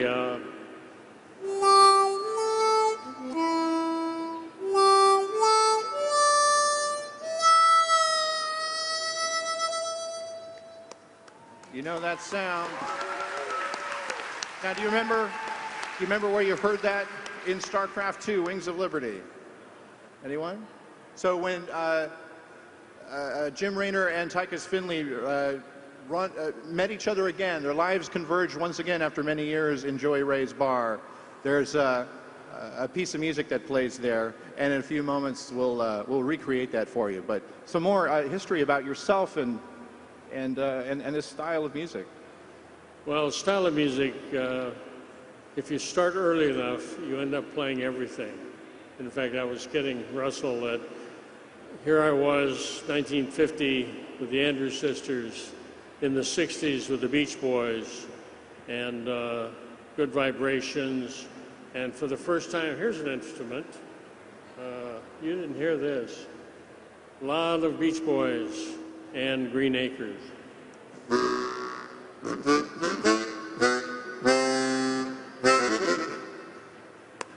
Who knew harmonicas came that big? We used that sound in Pet Sounds with Brian Wilson and the Beach Boys. Beatles heard it, and they came back with Sgt. Pepper and bass harmonica in the tracks. Oh, man. Tommy Morgan, ladies and gentlemen. Holy cow. What other idiomatic things are there for this style? Because you also compose, and you, yes. when Star Trek went through some kind of a time change situation and ended up in the Old West. Well, you would hear this.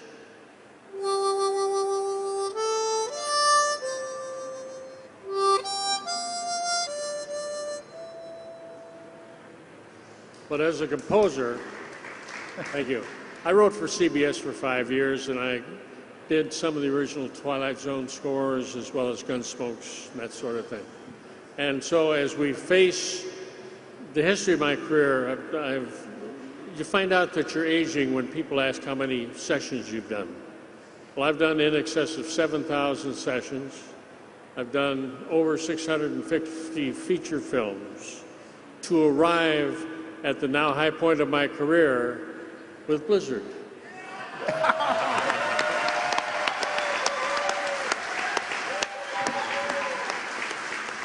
And it's brand new, and the exciting thing about it is that with the game industry exploding, to still be involved as a player and to be on the cutting edge is a wonderful experience as a player. So I thank you for bringing me along into the modern world. Thank you, Tommy. And so with no further ado, I'd like to ask Tommy and Lawrence Juber, the maestro of the heavy metal over there, who's going to play on dobro, and recreate this scene. So please, when again, when Jim Raynor's sitting in the bar and Tychus Finley comes in, you hear a theme that we now know as Raynor's theme. And it went down something like this.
Yeah.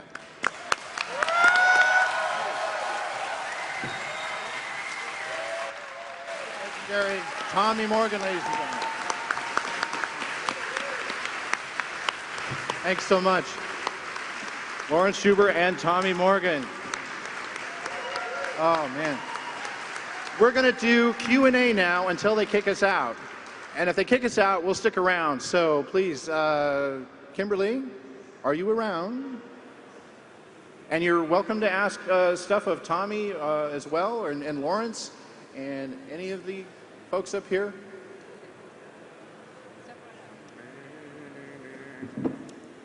Hi, guys. My question, well, first off, I'd like to say, Russell, the piece Invincible is by far one of my favorite Warcraft Blizzard pieces created. So I'd really like to thank you for that one. Thank you so much. Also, if you could, go into telling us a little bit about the process of creating Invincible and writing for Arthas in general. Absolutely. So, Invincible is actually written by 4 people. Myself and Jason Hayes on the music, and Derek Duke and Neil Akery for the lyrics. And it's got a bit of history in that the theme from Arthas' coronation was written by Jason Hayes and appeared in Warcraft originally, in War 3. And Neil then took that melody and put it in the Wrath of the Lich King main title. That's the one where we had the little boy soprano singing the part. And at that point, Neil wrote lyrics for that. Then, when the Fall of the Lich King patch came around, we decided, well, we need Arthas and the Lich King need a coda. They need to bring it to an end. So I called that bit of music a chorus, if you will, and I wrote a verse to go with it, to go in front of that. And then Derek wrote the lyrics for that. And you mix it all up. All the lyrics are really full of lore and there's a lot about Arthas's feelings for his horse. There's a lot about being imprisoned in the frozen castle, and there's the lyrics throughout both of our music about, whether it's from the souls that are trapped there or the feelings of those, running through. There's a lot of meaning in all of that. And I named it Invincible after reading Christy Golden's book Arthas, and decided it was a title that could leave us all wondering whether the song was about the horse or about Arthas himself. So, thank you. Is there a translation to the song available somewhere? Talking about his horse and being trapped in the sword? And what was the word? I can't hear you very well.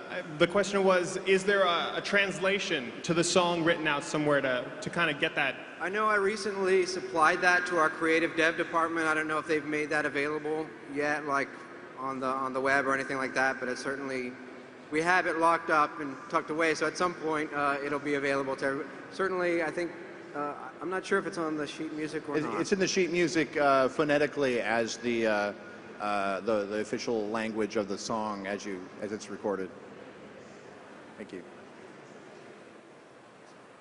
Hey guys, I wanted to know a little bit about your orchestration process, going from the initial piano or paper and pencil compositions to your orchestrators. And do you orchestrate your own stuff, or how do you go about your orchestrations? I have an orchestrator named Penka Kuneva, who I've worked with since the opening cinematic of Burning Crusade. Basically, as I write, I do a certain amount of orchestration. I kind of decide what's going to be in what section. I'll work out the voicings of different instruments, and so a certain amount of that I do myself. But when it comes down to the actual making the choice as to, what are we going to give to violin 1, violin 2, and kind of adding all that, kind of really translating it, taking it to the next level, Penka does that for me. And we've all worked with different orchestrators, but she's been the one I've worked with this whole time. I do a little bit of both. Sometimes I orchestrate for myself and get really specific before we send it to be scored out, and then other times we, if things are laid out in a more easier fashion to understand, to make my ideas, then I just let the orchestrator do it. A couple of my handwritten sketches are on display in the art gallery, which is mind-blowing. But anyway, it's you can see I've tried to be fairly complete in specifying I want the brass to do this or the strings to do that. The orchestrator, though, keeps me honest, because he'll just call me up and say, oboe doesn't go that high, pal. Okay. Are you going to piss someone off? So keeps us in line. I was curious about your creative process when you're tasked to compose for a certain zone or mood. Do you first think about motives or harmonies or instrumentation first, or what's kind of the order of your creative process? In my case, I don't know if I have exact words for it, but I think I immerse myself in that through looking at the art, running through the zone if I can find it. Cheat to the zone. I think there's any number of ways to go about it, but I think really, really soaking it in first before you even come up with an idea. Sometimes the idea will be melodic. Sometimes for me it'll just be a mood that I want to set, and I write something that to me evokes that mood. But I think, like I said, putting yourself really in it first and trying to understand what it's all about. I guess maybe that's motivation, but to me it's more than just that. It's just exposing yourself to it completely and then letting it gel naturally.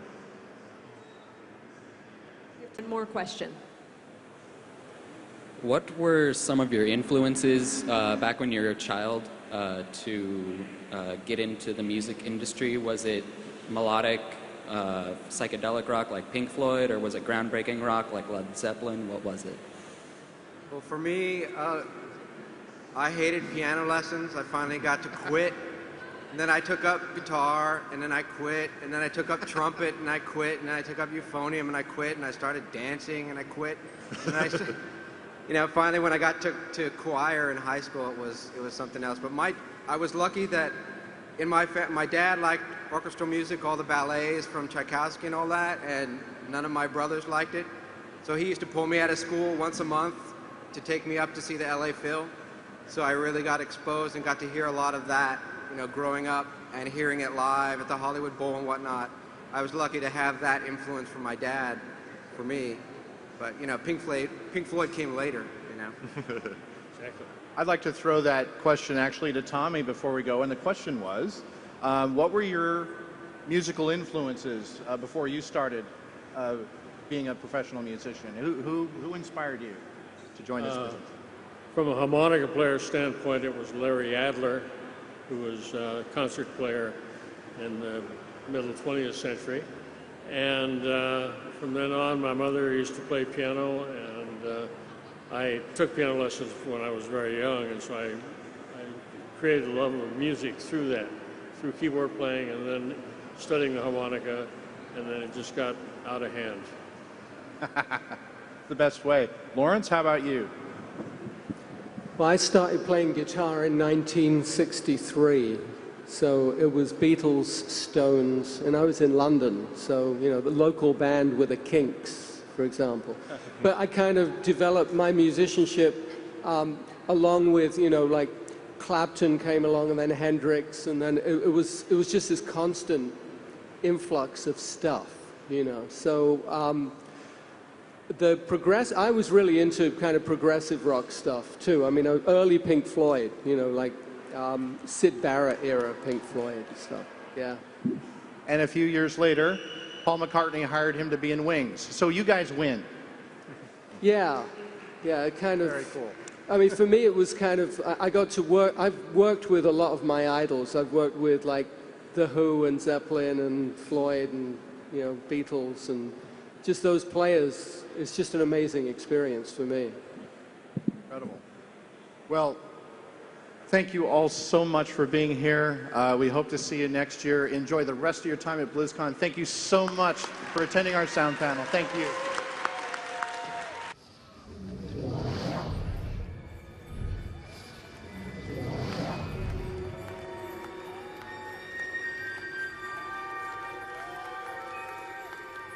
Welcome to the World of Warcraft Class Q&A Panel.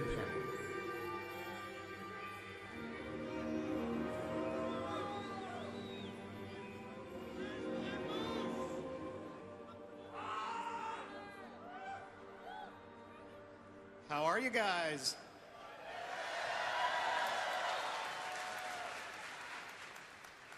I was hoping for a few more people, kind of a light turnout this morning. Must have been late last night. My name is Greg. I'm one of the lead designers of World of Warcraft.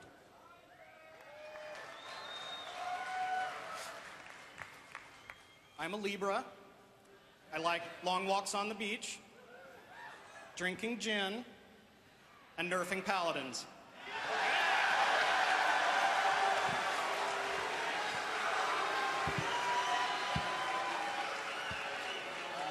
I'm kidding. I love all you guys. You got it. Oh, it's awesome. I love Blizzcon. I think I've met every single one of you now, except maybe you. We'll meet after the show. So, I didn't bring a PowerPoint today. We have a little problem, which is that we are shipping very soon, and therefore you guys know just about everything about the game that we know at this point. The kimono is open. I think Metzen would say baby there. I'm not sure I can pull that off, but open kimono, baby. So we are going to make the whole rest of this thing Q&A, but it's going to be really good Q&A because I brought some very smart people with me. I kind of get a little bit of the spotlight for WoW class development, but of course I don't do it alone. We have a really big team. Basically everyone at Blizzard is a designer to some extent, but these guys up here are full-time designers.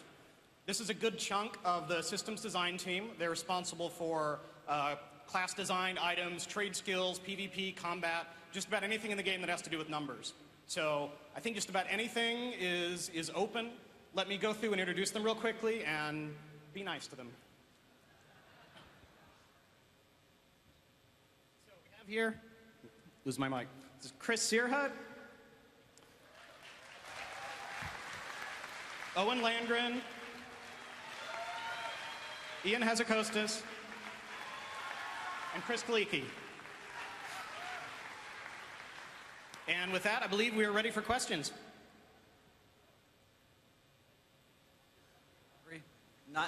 Not necessarily Lord Godfrey, but okay, hunters. Aspect of the cheetah and aspect of the pack. It's been in the game for a long time now. This is somewhat of a credit to you guys. You've given all the other character classes wonderful tools where a lot of hunters now no longer feel it's necessary to have a gimp to a skill like this. We all feel it's, you know, antediluvian. Remove it from the game, please. That way it would add more dynamic to the hunter class. Aspect of the pack to be used in other situations. Also, this is kind of a weird thing. It irritates a lot of hunters. Cooldowns. Why does the Glyph of Bestial Wrath not bring it to a perfect minute? You know, you can't macro it into nice things. Glyph of Longevity.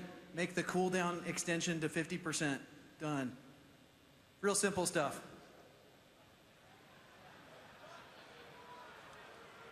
Yep. I'm not sure like what the question was there. Yeah, I know. That wasn't really a question. The glyph things I could see. I mean, the reason why the aspect cheetah and aspect pack aren't like usable, or that they have the days, I guess what you're referencing, is just that if they didn't have the days, then you could just like kite stuff all day long in PvE. So, and it's also used like... You put mobs on leashes. You cannot kite stuff all day long. That is no longer true. No. And mobs you can kite, it's irrelevant. You could kill it anyway. Who cares?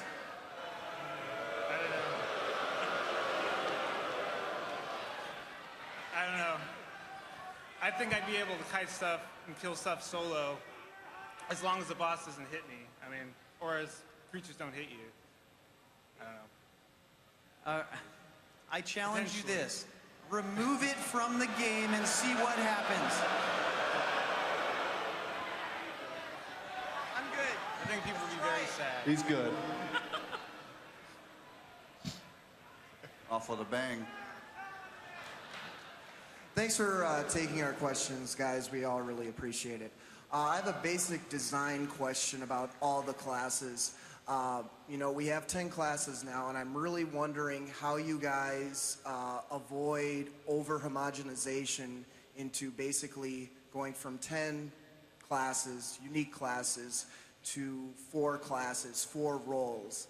And can you just give us a little insight onto how you avoid that slippery slope of design? I think one of the key details is they each have a different resource system, so that the way they interact with combat is completely different. A rogue's collecting combo points. A hunter has to worry about focus. A rogue's got energy. A mage has got mana. Arcane mage has to worry about how much mana he has. They all have different mechanics on how they use their resources, so that even if they do the same thing, they do it differently. And every time you pick up a new class, it feels completely different, even though we are basically doing the same job. Thanks. Hello. My question is for Mastery for Shadow Priests. Right now, it's a stat that most Shadow Priests either reforge or avoid if possible for PvE. For PvP, though, there are concerns that it's a bit too bursty by putting all of that stat into one spell that could be cast. So you could one-shot or two-shot people.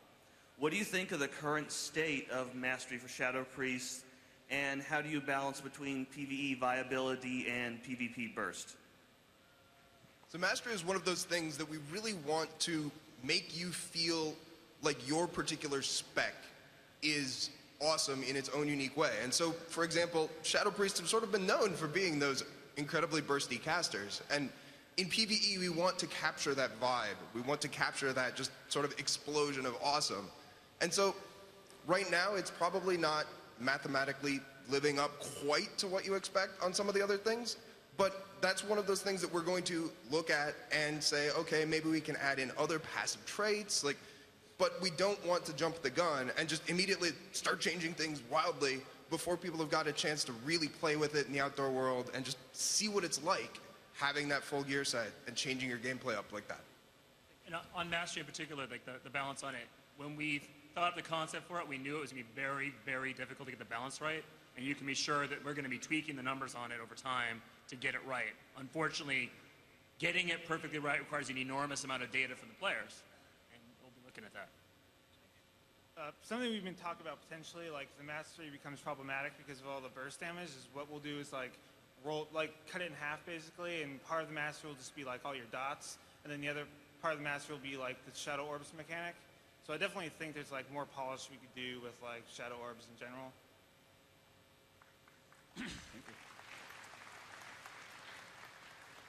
Okay, well I guess I'm meant to be the one to start the Paladin talk.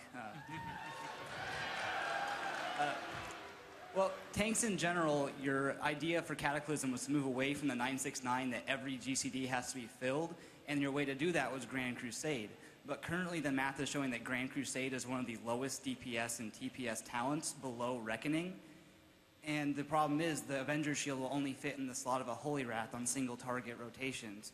Is there any plan to somehow change it, maybe have it proc Sacred Duty, so that it becomes a more interesting mechanic that doesn't only fill in one slot that we have to fill every GCD?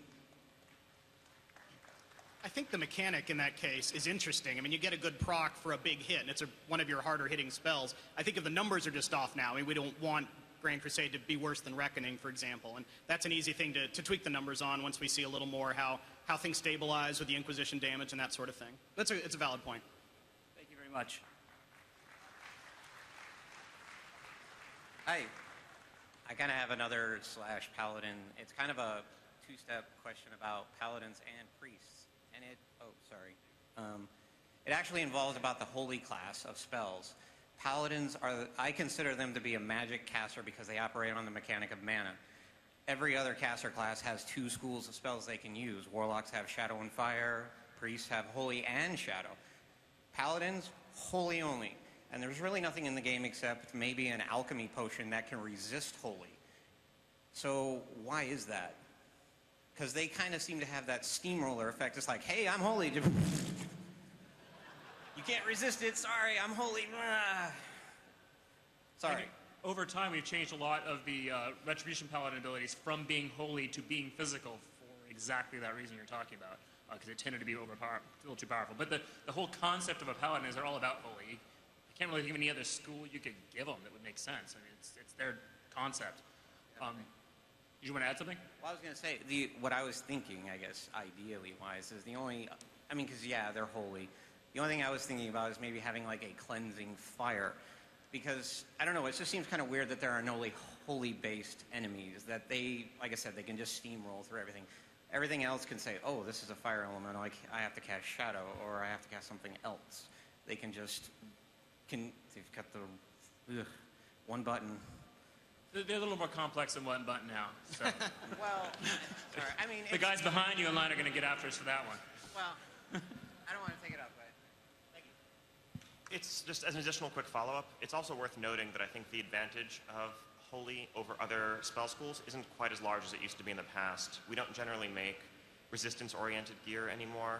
And so if you're facing a Paladin, the difference between someone who deals holy damage and someone who deals fire damage is maybe your Mark of the Wild or Blessing of Kings, will mitigate 10% of the fire damage and not the holy damage. But that's not the reason why you're losing to the Paladin if you are.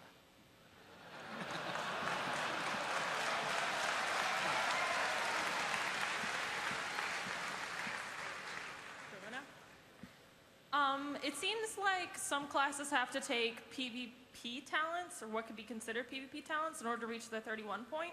Was this intentional? If it was, why? Could you give an example of what you consider a PvP talent?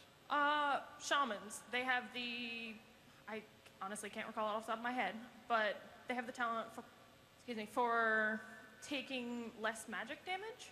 Sure, but isn't that useful in PvE? I mean, essentially, if you're not tanking, most of the damage that you're taking, whether you're in a 5-player dungeon or a 10, 25-player raid, is going to be magic damage. And so essentially, it's the difference between life and death in some cases. It's the difference between your healer needing to spend more mana or less mana.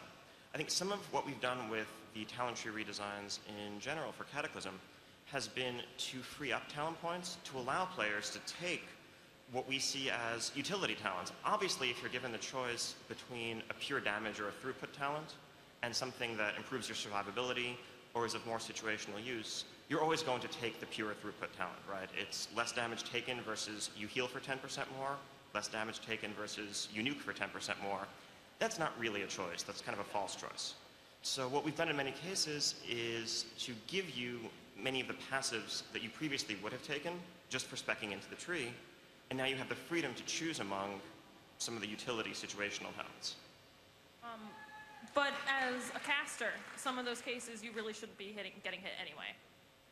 There are the area effects that are constantly going on, but in some cases, there's really no reason for you to be getting hit unless you stand in fire, which is, you know, dumb. In an ideal world, none of these things would be needed, right? In an ideal world, something like combat res wouldn't be a useful ability because no one should ever die. In reality, people die.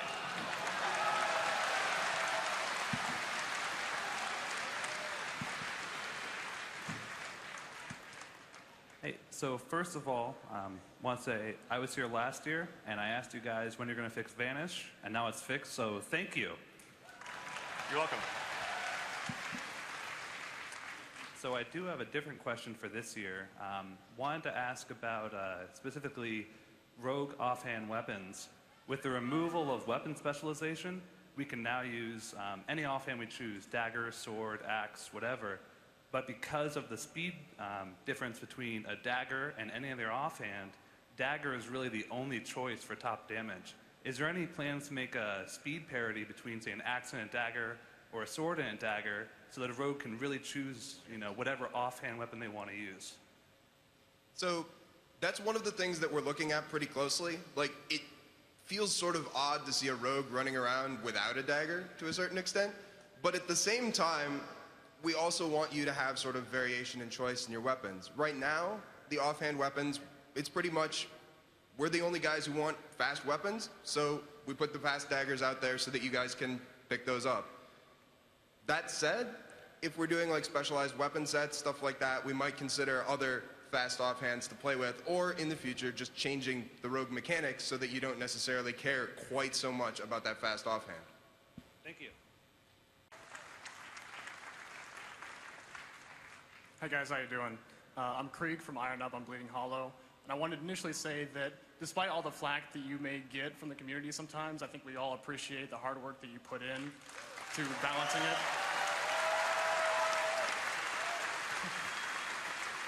My question specifically is about warriors. Rage normalization has been a really contentious issue throughout the entire Cataclysm beta, and with that you've had inner rage. You recently changed that from a passive to a usable ability, and I was curious, what have your numbers said through the past weeks? Is that going to stay? Do you have more changes to come, or what's the outlook for it? I missed the ability you said changed from a passive to an active? Inner rage. Oh, right. Yeah, so I mean, we came up with the inner rage early on before we had completely normalized the rage to the extent we did, trying to solve the problem of the warrior that gets, you know, more rage than you can possibly spend. A lot of warriors think that it may not be something they need. Interestingly enough, it looks like it might be a pretty cool decision for the protection warrior to decide when to turn inner rage on or off. If we get to the point where you just don't need it and we find that it's kind of a dead ability, then, you know, we'll do something else with it. But we want to make sure that's the case. We haven't seen a ton of raiding yet, or, you know, battlegrounds or really high-end stuff. Once we see players with crap loads of haste, it may change a little bit. Thank you. Strong feeling we need it for now as a possible escape valve for I have too much rage, I can't spend it all. And once we're sure that won't happen anymore, then maybe we change it. Thank you.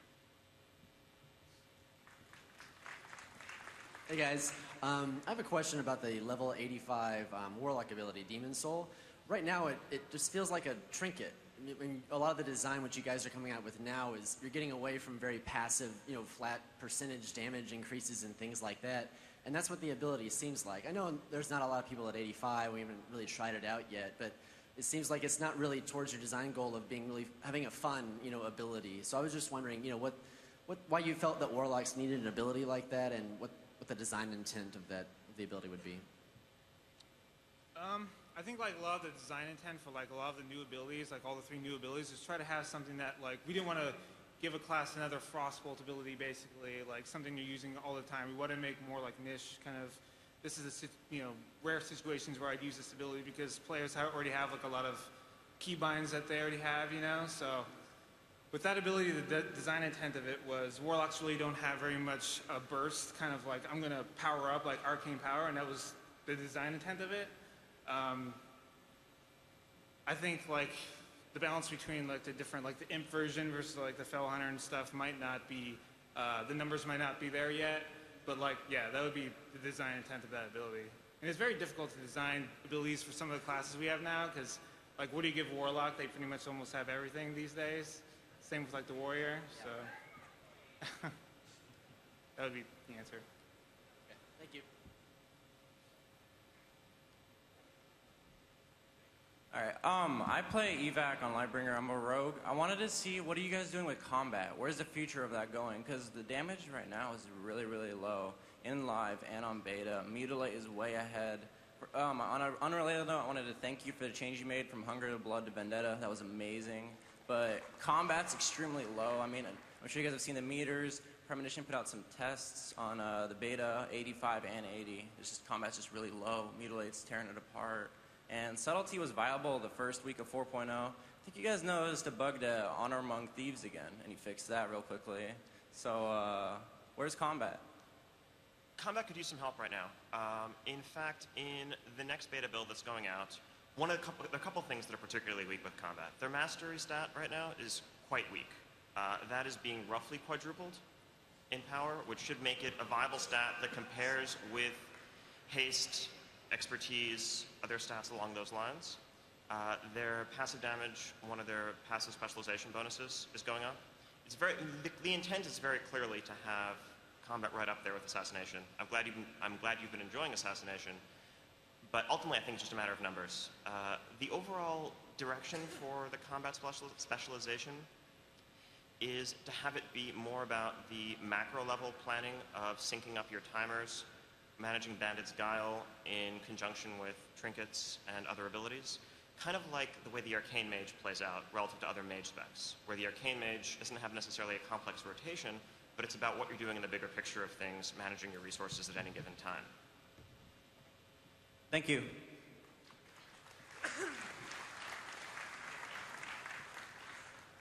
Hi, I'm Suzu Shearer from Big Crits, and I was gonna ask about the moose that you apparently promised us, GC, but apparently you just told WoW Insider that we can't handle the moose, so there goes that. But, so anyways, I was gonna ask a priest question. First off, I really love what you've done with the Holy Tree. That's just about flawless right now.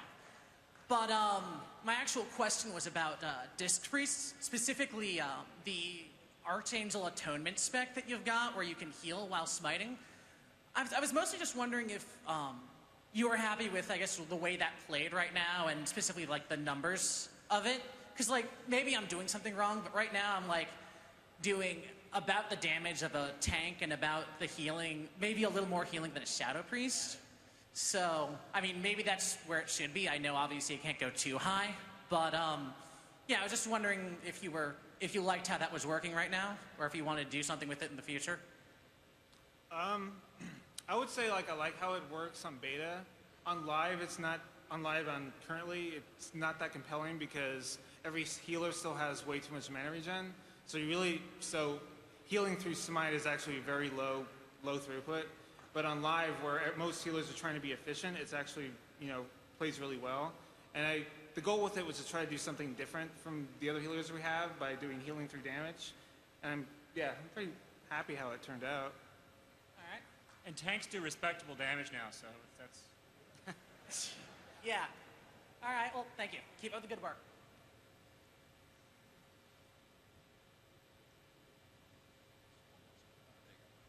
All right. So I just say I love what you've done with the Hunter. However, when the Death Frost enchant first came out, I died a bit inside. We were seeing all these chance to proc on a melee attack or a spell.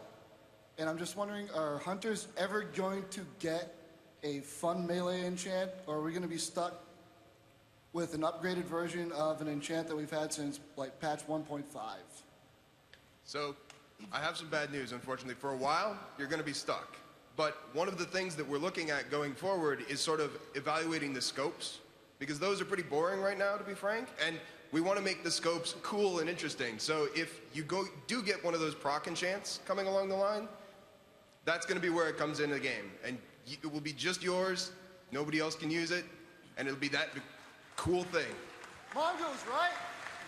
We're going to get Mongoose, I hope, right? No comment. Mongoose scope. Hey, I've also got another Hunter question. It's just from a technical standpoint.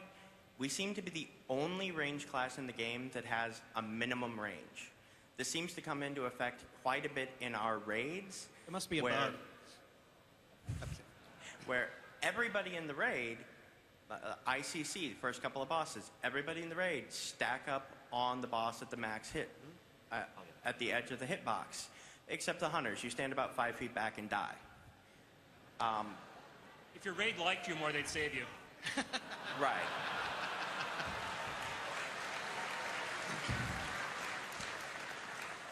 My question is just, mages, warlocks, priests, they're all ranged classes, but they can stand directly in front of you and repeatedly use what would be a ranged attack. Why have Hunters been singled out? Why are we not allowed to do the same thing with our bows or our guns? It makes no sense. It's part of the overall flavor of the Hunter class, unfortunately, and just goes hand in hand with using ranged weapons. That said, I'm very sympathetic to the reality on fights like Lord Marigar and other bosses that have very large hitboxes, which works to the advantage of melee because it lets you spread out, but effectively it's subtracting from the viable range for Hunters. That issue in particular is something that we've discussed addressing because it is intended to make life easier for you, not harder. And life would be easier for you on Marigar if he were smaller. And that's just not how it's, ideally going to work. Is there going to be any form of or is there supposed to be any form of a balance for the fact that that is a negative to the way our class plays, is that we must be at that range or our DPS goes to pretty much nothing once you get into melee? Is there going to be something that cancels that out and makes it us a slightly more viable ranged class than somebody who doesn't have that negative? At the same time, you can shoot while moving, and a mage can't channel his spells while moving. So there's trade-offs, right? Or a rogue or a cat can't do anything when they have to run around the room, and you can. So there's different classes that have different strengths in different situations. Hunters also have a lot of abilities to get out of melee range. That's why disengage was made as a jump away from your target kind of ability to get away from the Shadow Priest standing on top of you. But pretty much any ranged class, if a melee is on top of you, you're not doing your highest damage, right? So.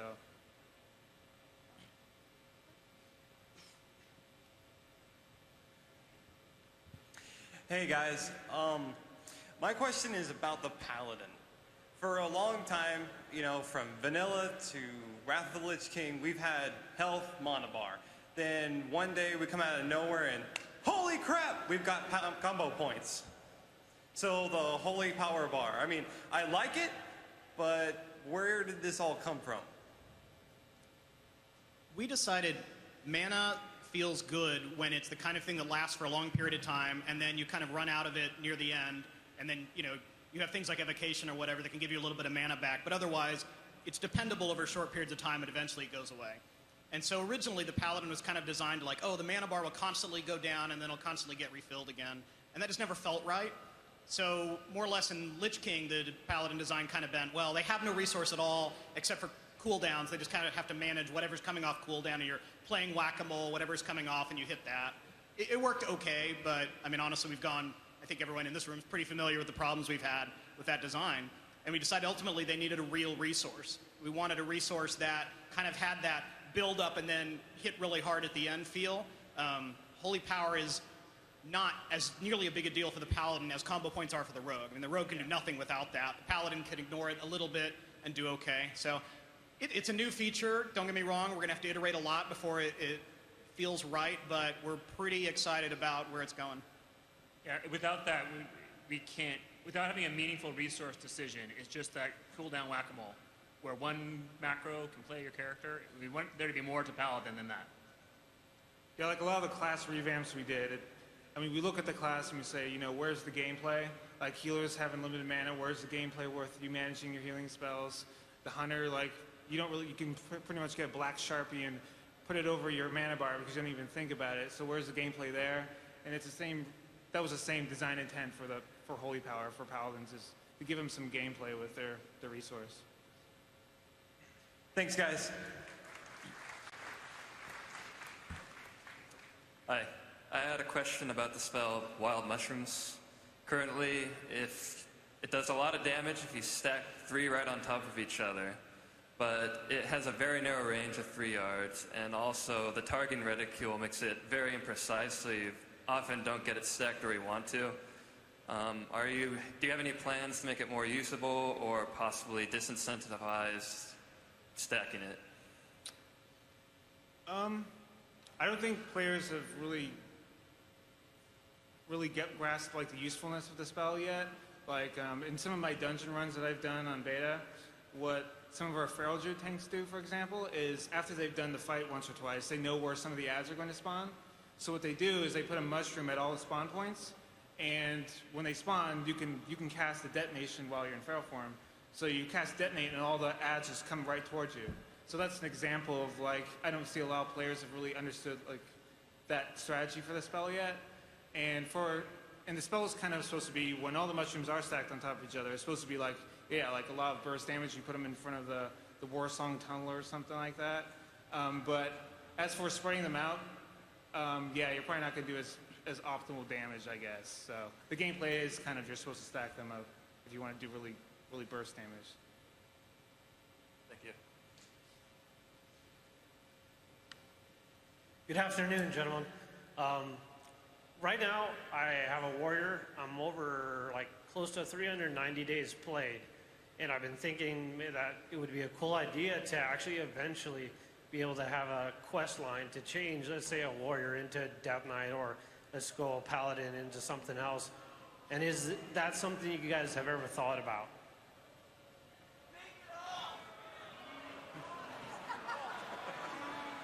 So I get where you're going with that. The risk is that we don't want to give players either, you know, the ability or frankly the burden to feel like, oh, well, rogue damage isn't so good right now. I'm going to go do the quest and switch my rogue to a hunter or something like that.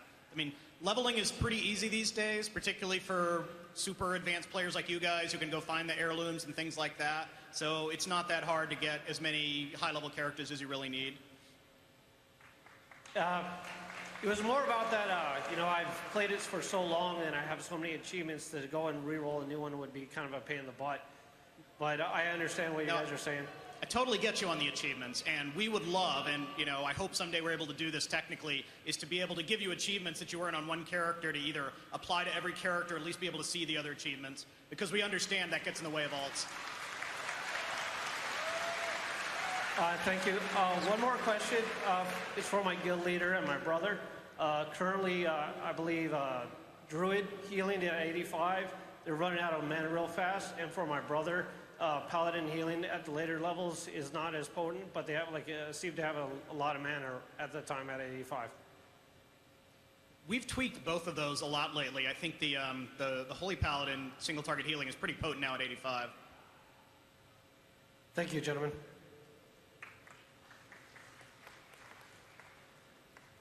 I guess I have to make a new question again.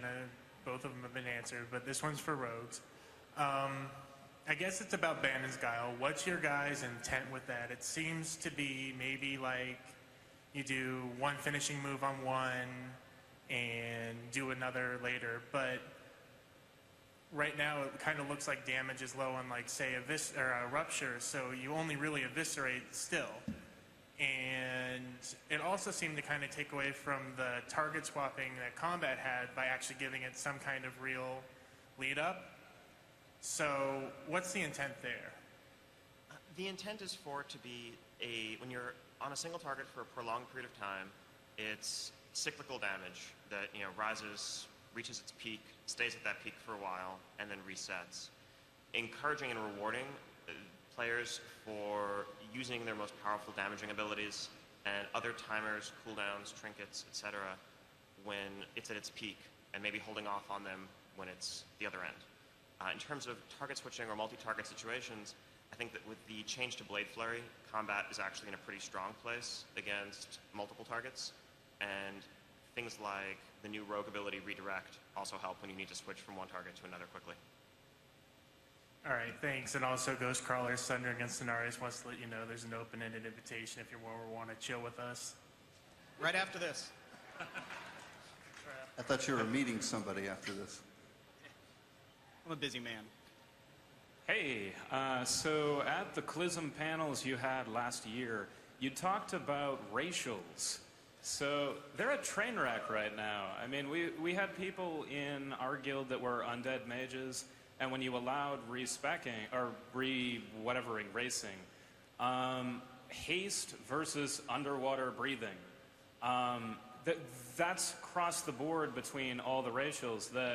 Are you ever going to get to the point where we have a consistent activated DPS ability, a passive that's useful for each, and whatever else? Right now, they're all over the board.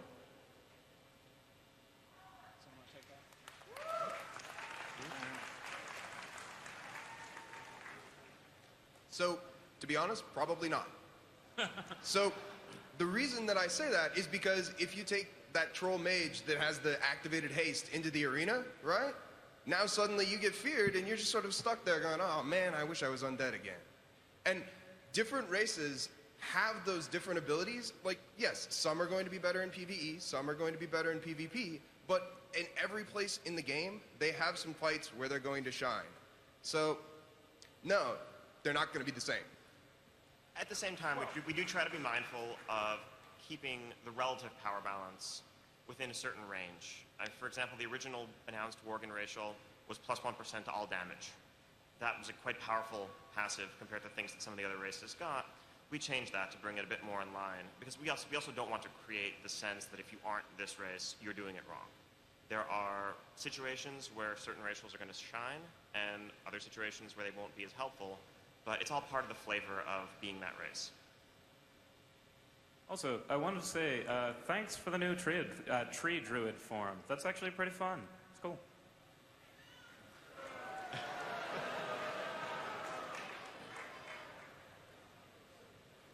Yikes. Hey guys, I just want to first start off saying that I can't wait for Cataclysm to come out, man. It looks really awesome, and I can't wait to look at all the new places that's going to be there. But my question is, I play Horde, and I was wondering, can we give the Alliance goblins and worgens, and we get murlocs?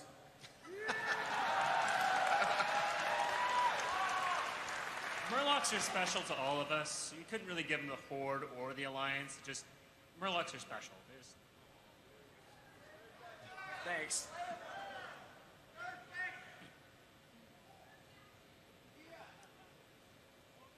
Hello, gentlemen. I'm ThreatCon off Gorfiend, guild leader of Tempest Everlasting.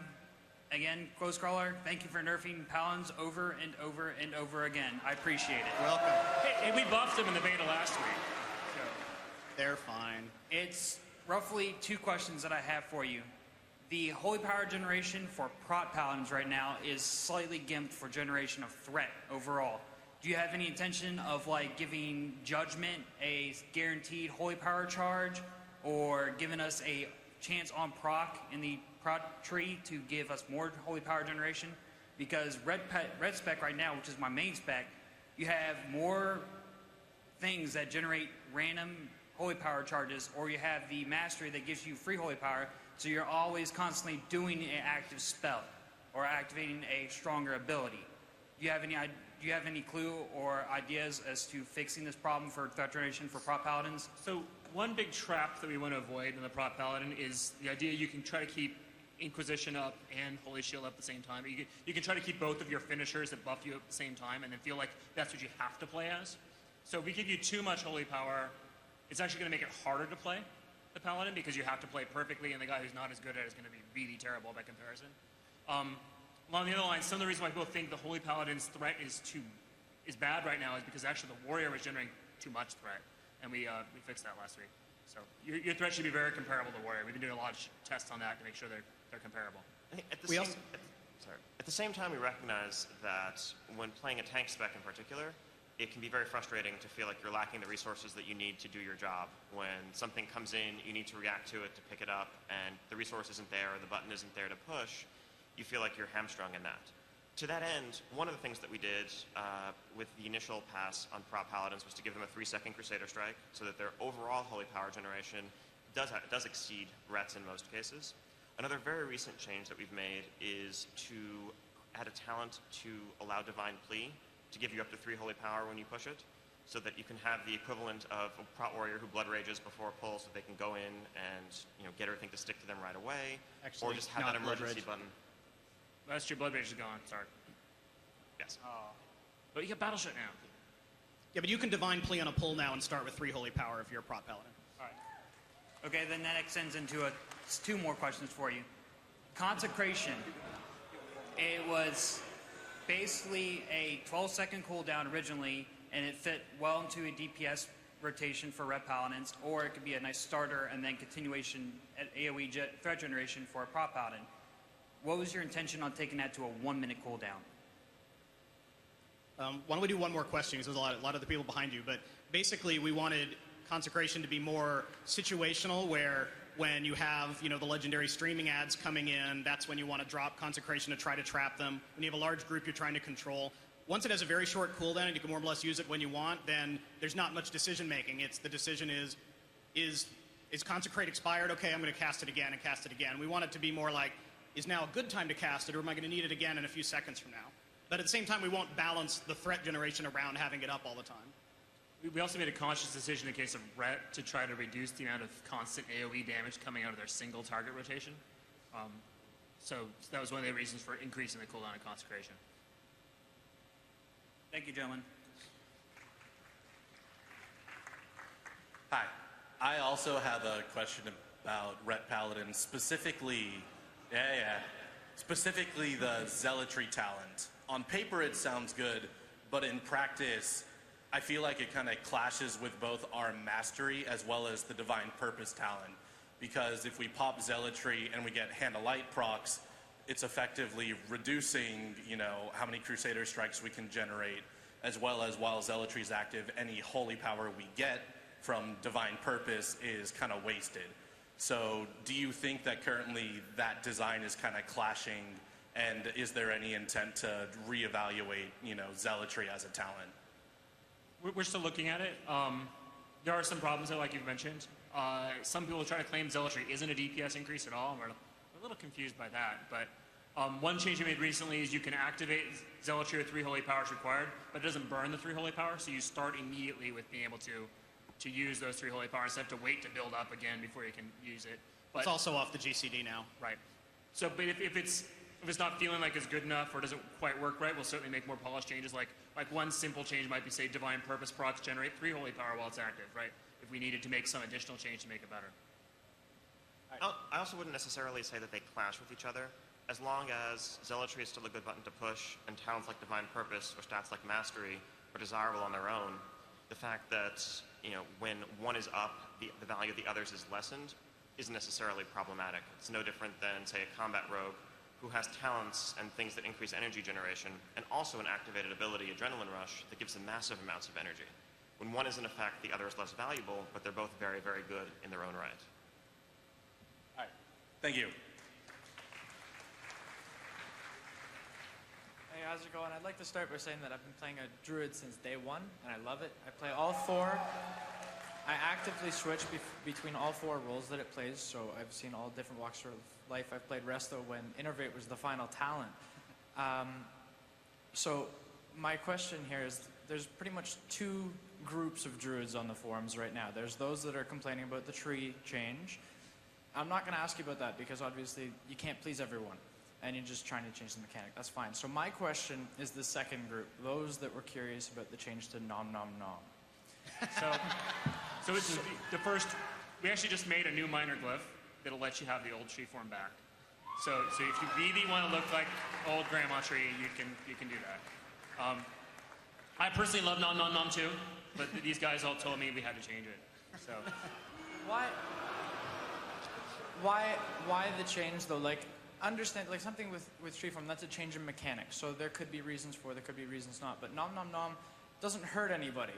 Blood in the water makes sense. I can understand it, but why the change? It's an internet trope that a year from now will be less funny, and 3 years from now will embarrass us. So it was going to get dated in a hurry. So it just wasn't consistent with all of our other talents. We don't really name them after pop culture kind of things usually. So that was just mainly the reason why we changed it. It's kind of like a temporary thing we usually do when we're in alpha developer stage. We just name things silly things just because we haven't thought up the name for it yet. So that's why it was named that. Blood in the Water is a good name too. I mean, nom nom nom is better. Shark Attack. Thank you very much.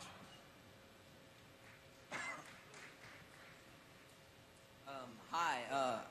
I was gonna say, in regards to in-game raids, endgame raids at the end of Cataclysm, I'm not gonna say anything because whether you're DPS, tank, healer, it doesn't matter on what your class can do. It just comes down to whether you're skillful at your class. But my main question was for Death Knights. I mean, I've experienced a lot of prejudice as a tank. People automatically just kick me off the raid or even instance. I was wondering if you're going to make them more viable to end-game raids for Cataclysm, because, I mean, like, just out of curiosity. I don't know, my guild used a Death Knight tank. They kind of have a bad rep because we let you start at level 55. So people who don't know what they're doing can get there in a hurry, and so you're kind of competing with that. But there's a lot of really good Death Knights. There's an awesome one in my raid group that's fantastic. So it varies a lot. And You just got to get good rep. And consolidating the primary tanking talents into a single tree for Cataclysm allows us to ensure that that particular type of Death Knight has a very diverse skill set and the tools that I think are going to be very successful in high-end raiding. I think the self-healing mechanic through Death Strike and the Mastery Absorb Shield and their various cooldowns should make them very well suited to be a main tank for any raid.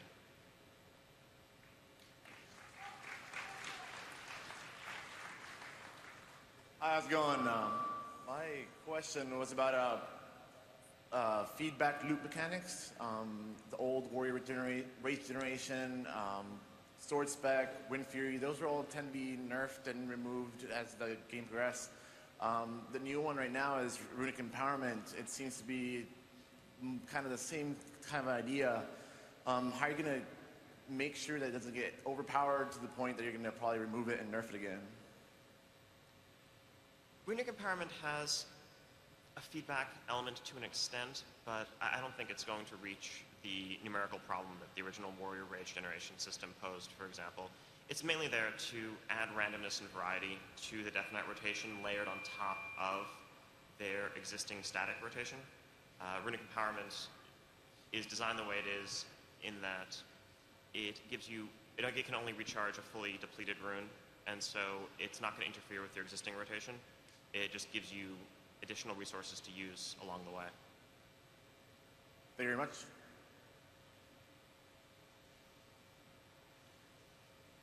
Hi. I have a question about feral tank jewelry.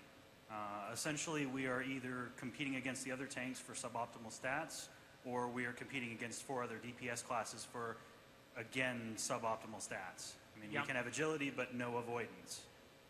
Agility is avoidance. Yes, but then again, strength and dodge gives them mitigation and avoidance, and we don't have mitigation from agility anymore. One of the nice things that happens with how we changed some of the stats and items in Cataclysm is the amount of stamina on a rogue leather piece, or what would be a rogue neck, and the amount of stamina on a tank neck are now the same number. So that tank piece isn't really as much additional survivability in the stamina point of view as it used to be. And since the druid is being tuned around, you're going to have agility, you're going to get crits to activate Savage Defense, you're going to have more attack power so Savage Defense blocks more damage, and that's what their core model's around. there's going to be less variation between that, and we can just assume you're always going to have that rogue-style item and balance accordingly. So you really shouldn't, ideally, you shouldn't want that tank jewelry at all anymore. You should actually literally want rogue stuff. Now, on the competition with the DPS, yeah, you're competing with DPS. A lot of people have found it hard to gear up a cat and a bear spec at the same time for exactly that reason, because they have to steal from the rogues twice. But usually you can steal from them once. It's the second time that they get angry about it. But what about jewelry or gemming? Because I mean, we have to switch gems, or we steal it twice. Yeah, it's going to be difficult to have both specs at full optimal. So like I know a lot of people who bear and balance for exactly that reason, because it's hard to get two sets of rogue gear. Right. And am I ever going to be able to use my racial war stomp? Ever? Every other tank can use it, but I can't. Yeah, I don't know. Okay. Torn racial wars. Can use the racial wars. Cancel shapeshift. Bear stomp. Right. Cat stomp. First off, I want to thank you for the DPS increase in Arms Warrior. I love playing Arms Warrior through Vanilla, BC, and then I hated it in the beginning of Vanilla. It just kind of went crap, but I'm glad you guys brought it back in line with Fury. I don't want to run around with two big swords in my hands. I want one big frickin' axe, and I want to cleave the crap out of everything. Arms Warriors representing. My actual question, though, is at the beginning of the patch, when you guys first implemented it, or you're playing with it on the test server, were you surprised at how little threat generation was for warrior tanking, let alone when it initially hit? You guys went from 45% defensive stance to 100 up to 200%. Tanking in ICC, I still have an issue trying to keep the AoE going. I feel like I constantly have to hit Ren, Thunderstomp, Ren, Thunderstomp. Is there any way that you guys are going to change that or give another AoE threat mechanic or something of that nature? First off, with regard to the actual numerical bonuses on the threat modifiers, it's pretty much the same in current live and Cataclysm beta as it had been. It's just that we got rid of a lot of the passive threat reducers that people had and had to talent into, because there really wasn't anything particularly interesting about that. In 3.3, for example, a DPS class might deal 100 damage and generate 70 threat, and a tank might deal 100 damage and generate 200 threat, such that the tank was generating triple the threat of the DPS class. Now those numbers are 100 and 300 respectively, but it's still triple. What was the thought behind taking Heroic Strike threat away? So I constantly got feedback about people with carpal tunnel syndrome on Heroic Strike, just mashing Heroic Strike constantly. And we really wanted to end that. I was really trying to find a good balance on Heroic Strike, because it is a big, important rage dump in the sense that you've got extra rage. You've got to have a way to shovel it out. But it feels really crappy on the now next swing thing that it was doing. So making it instant, giving a 4-second cooldown with its own separate cooldown, really, personally, I think solved all of the issues. We did the same treatment to Maul and Cleave, but it feels now like an ability that just didn't feel right anymore is going to feel a lot better in the future, at least to me. Okay, thanks.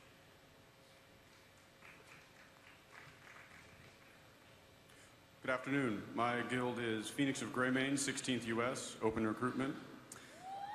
First of all, let me say thank you very much for fixing Shadow Priests in time for 3.3. My Realm First Light of Dawn kill thanks you. My question is about discipline, however. Last week, I think I dodged one Shadow Trap, cast a Power Word Shield, and Arthas fell over, and while it's awesome to have such a powerful ability, a Priest is a diverse healing class, and I feel like the powerful ability Power Word Shield right now pushes all that off the table, and I end up spamming nothing but that. Do you have any plans to diversify that in the future? I think the question was, you spam Powered Shield and... what was the question? I'm sorry? I didn't hear it. Power Word Shield, while amazing, prevents you from using POM or POH or Renew or other things the way that you used to have to, and a Priest is a great class to play because of that diversity. Power Word Shield, while amazing the way it is right now, prevents that, and it feels a little single-minded. I was wondering if you were going to diversify that in the future in any way. Oh, right. Well, this is probably on live, I would think. This is kind of a numbers thing, really. It's just like, what's the mana cost for the spells and what's the mana cost per healing, I guess. In beta, the idea is that it's not supposed to be sustainable, that you could just chain Powered Shield everything, and that you have to make decisions between your spells. But yeah, that's not really reflected on live currently, which kind of sucks. It's also a reflection of the way healing worked in Lich King and the way it necessarily won't work in Cataclysm. In a world where everyone is at 100% health essentially all the time, and if they drop down for a split second, they're topped back off immediately, the proactive ability of Absorb Shields is just fantastic, because there's no overhealing in a world where there's tons of overhealing otherwise. If your entire raid, however, is hovering at 2/3 health, you probably just want to heal them instead of pre-shielding them. And at that point, you will use those other spells that you feel have been neglected. Thank you very much.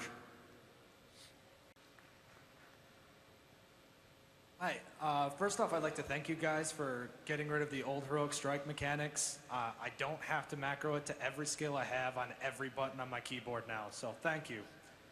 And that leads into my question, which is, as a Fury Warrior, my DPS rotation got a lot more complex, and I love it. And I was wondering what else you guys have in mind to sort of break up the 2-button DPSers that we had a lot.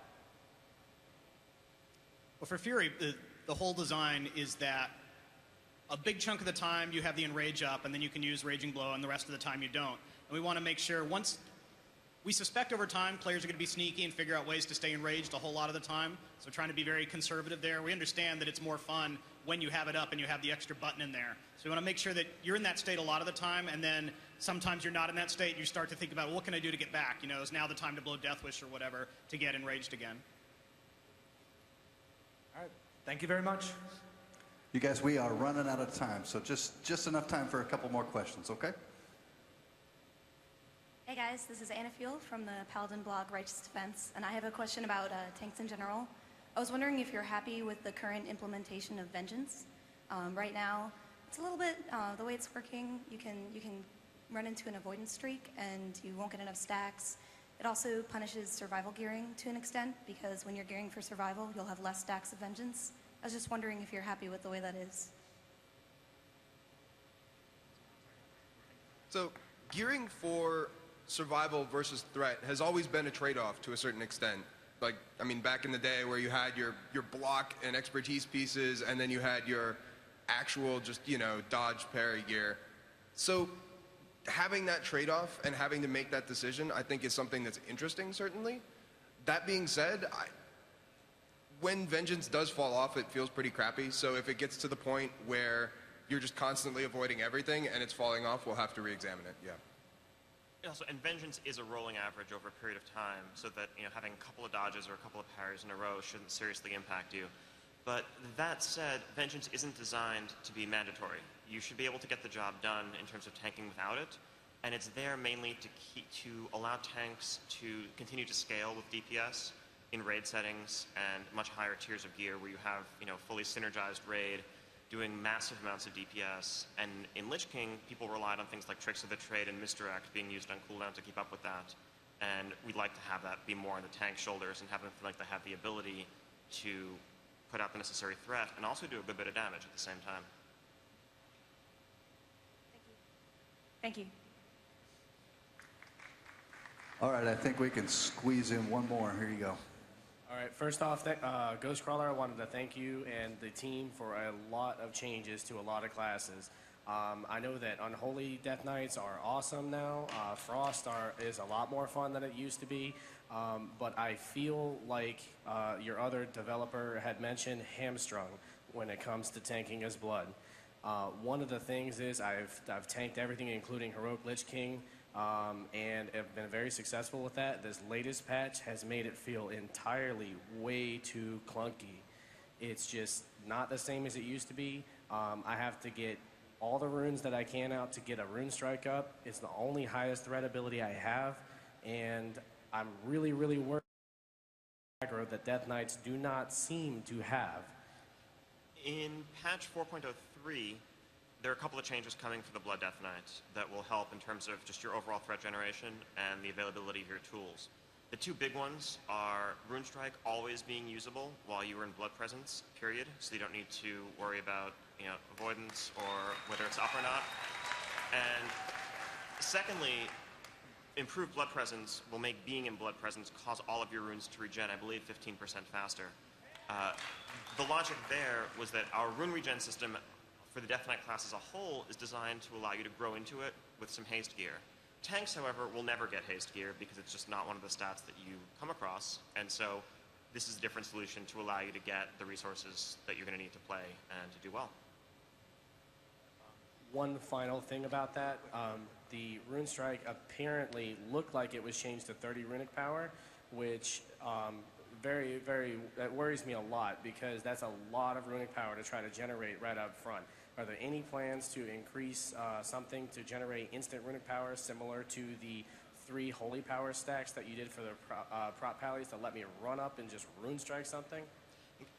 As always, that's just something we're going to keep an eye on, and we want you to have the tools that you need to do your job.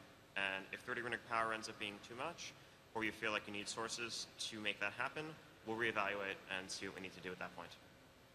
All right, thank you. You guys, let's give them a round of applause. Thank you, gentlemen.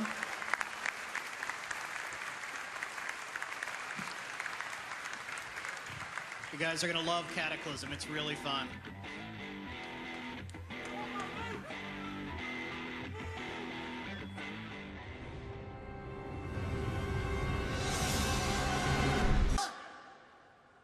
Everybody should watch. Like, I almost tripped. I can't imagine how hard it's going to be for them. That's good. Can we Lots send of our lights. models? There Oh, they here they are. come. How hot is that? Laverne and Shirley.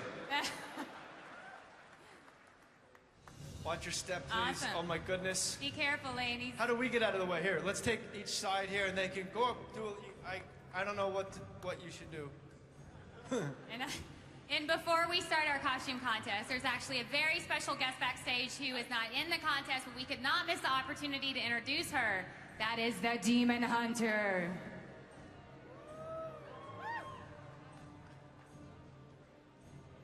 Is that our special guest, Demon Hunter? Yeah. Oh. Ladies and gentlemen, please don't fall. Dual crossbow. Demon Hunters don't There we fall, are. man. Let's give a big hand for the Demon Hunter. How amazing is that costume, guys? Absolutely gorgeous. Better watch out back there. Those crossbows work. Don't smile. Don't smile. All right, easy. You like girls, whatever. Should we get started? Let's do it. All right. Let's go ahead and get the costume contest going. Oh, we are? Oh, it's good. We're gonna leave. Here they come. How's that? I told you, no segues tonight. No segue. I'm gonna come out in a Segway and just ride it out. Take one down the steps. Turtle. What's up, Mama? All right, bring them out. It's pay-per-view. Let's keep the show moving. These people paid good money to be here. They got Blizzcon badges on their body. They want to see a costume contest right now. Here they come. This is Blonadine dressed as Arya.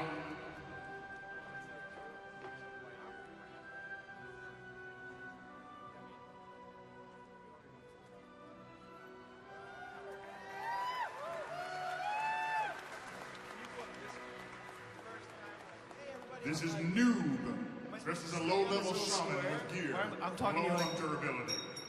talking to you like this. I'm like, Cat, am I supposed? Hello? Ysera, the Mistress of Dreams.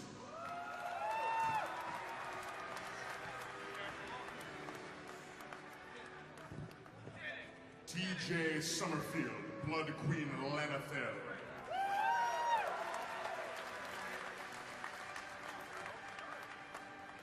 Hava, the human rogue in Tier 9.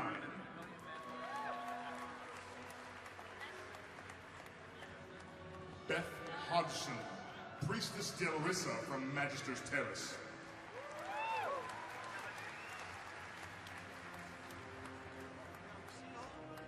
Andrew, the Protoss Dark Templar.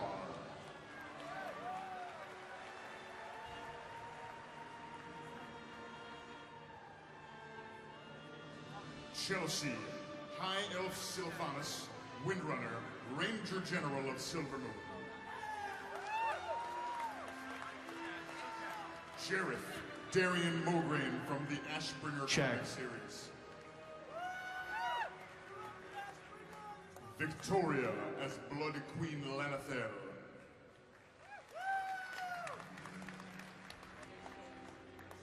Renee Gittins, Alexstrasza the Lifebinder in her High Elf form.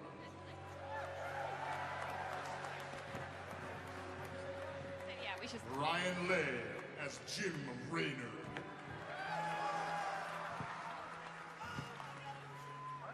On.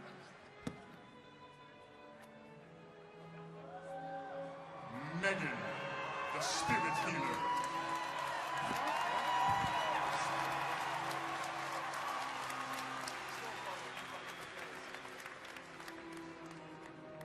Marquetta, Kylon in a tailored simple dress. You gotta go. Stephanie Shelton, Jaina Proudmoore.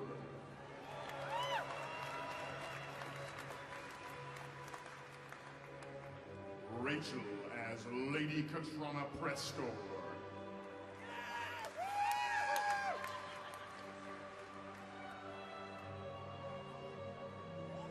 Christine Borel, Blood Elf.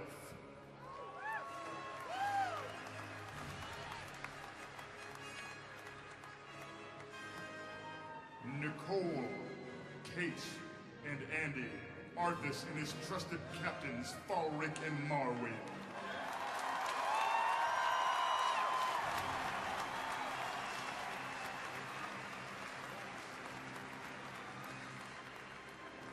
Leonie, Paladin in Tier 10 armor.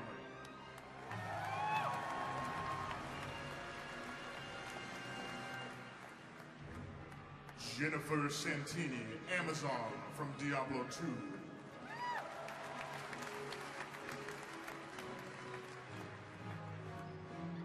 Rachel Draw, Tier 5 Druid.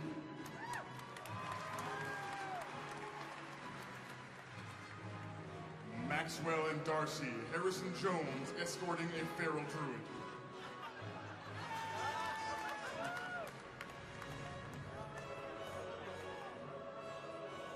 Nina, Night Elf Boomkin.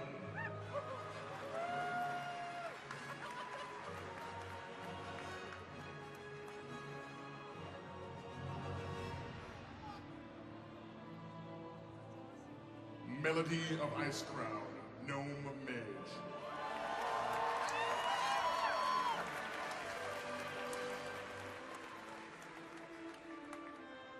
Aurelian of Winterhoof, female Night Elf Druid.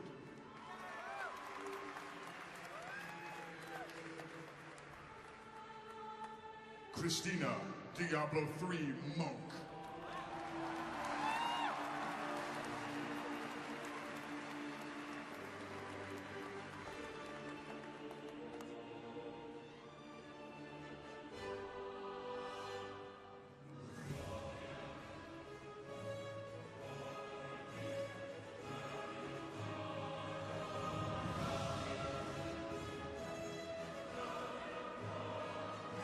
Kelsey, Shaman from Warcraft 3.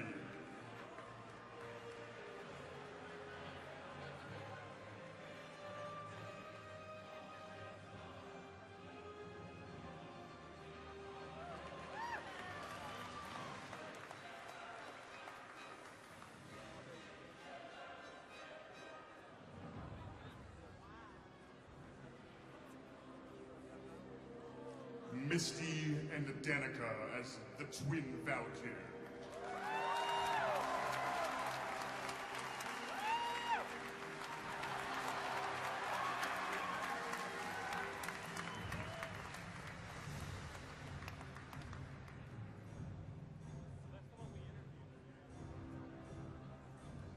KK Flores as Lady Jaina Proudmoore, ruler of Theramore.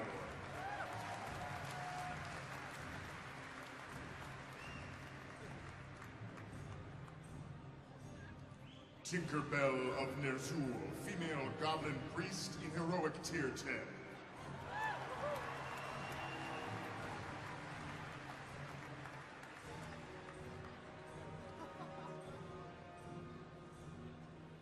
Michelle in Frostfire Regalia.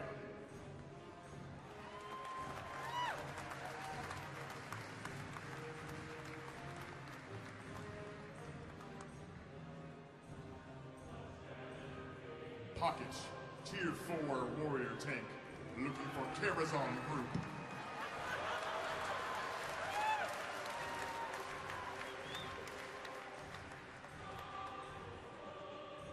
Boomhammer, Diablo 3 monk, concept art.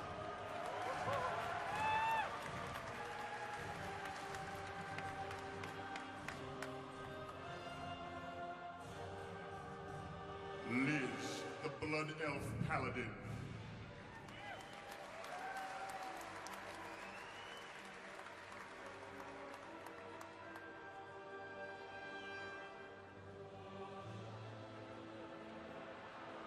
Lisa McKeever, Season 2 mage and her pet, Troll Rogue.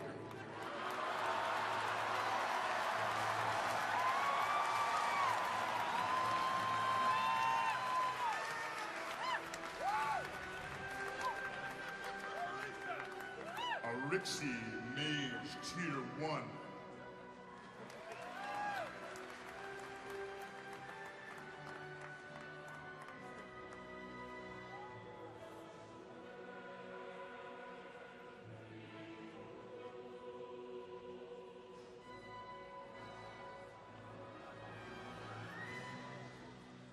Krista Keith, Draenei Mage.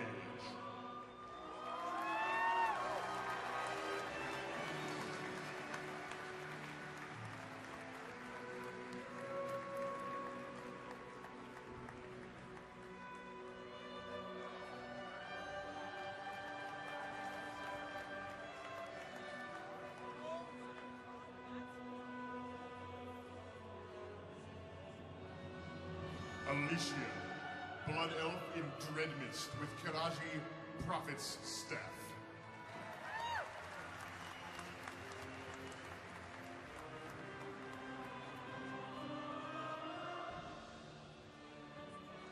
Miyari as Spirit Healer.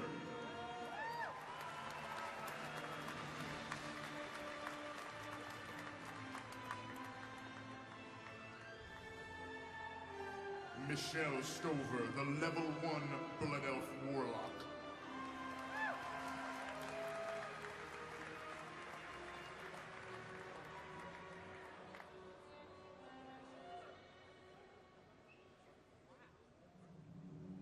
Alice, the Diablo 3 Witch Doctor.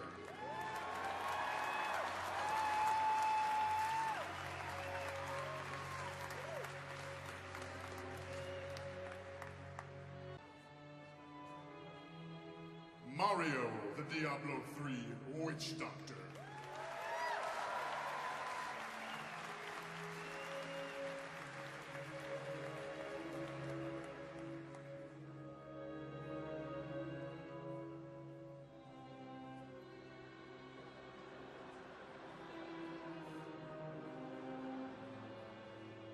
Arabella Benson, Lady Vosh goes to Vegas.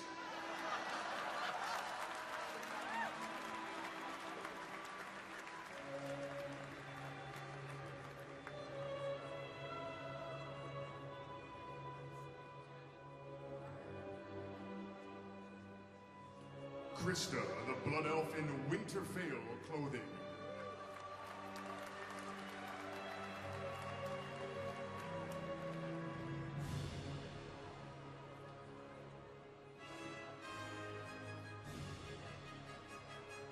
Brandy, the Sprite Darter.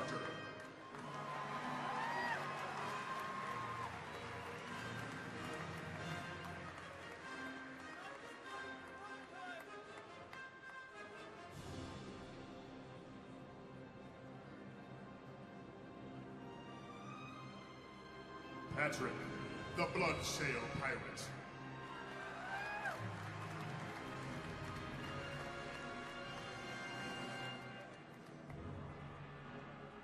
Megan, the Level 1 Shaman. Sorry, Sarah Rose, the Night Elf Warrior. There we go.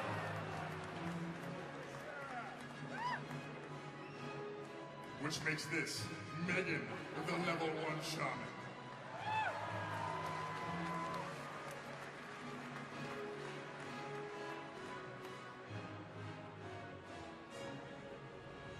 Raoul, the Scarlet Crusader.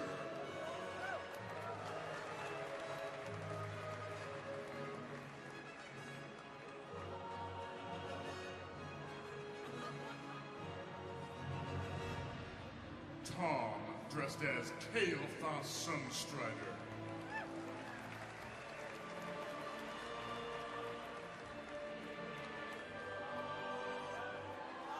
Toby, the Tier 8 Priest.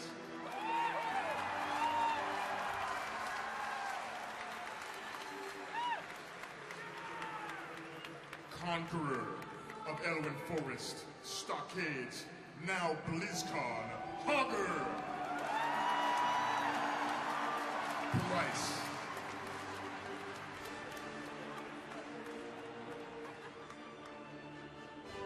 Bill DiTomaso is Jay Moore.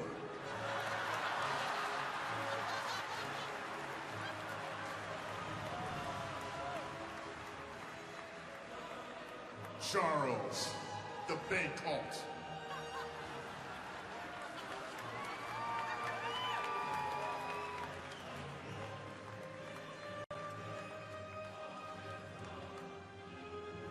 Randy Hooper, the Night Elf Druid.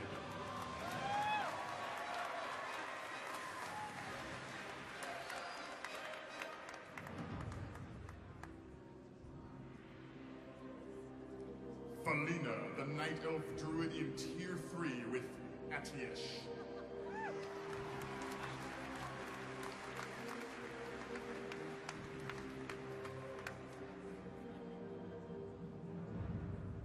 Min, Night Elf Druid in cat form.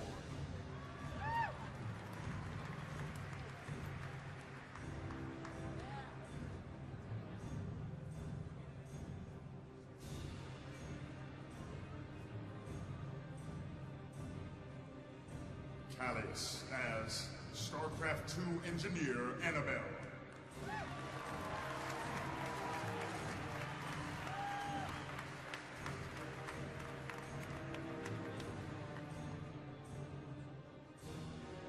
Lunalyn of Korgath in Judgment.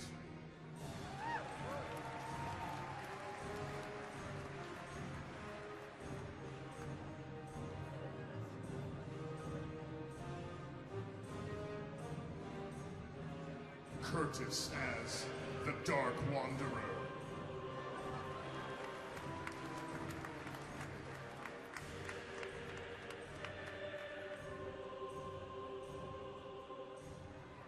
Diablo.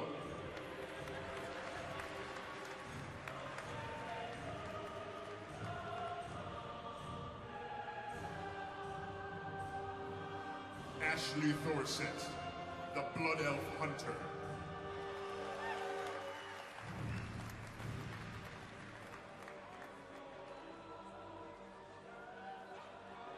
Timothy, dressed as Void Wraith.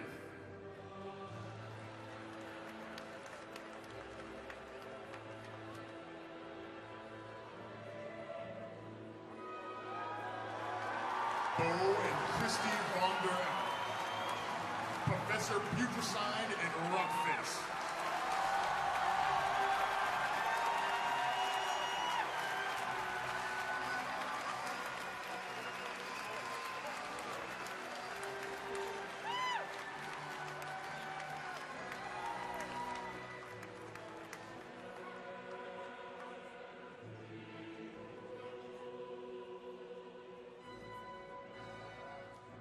Savannah, Avatar Regalia, and Anathema.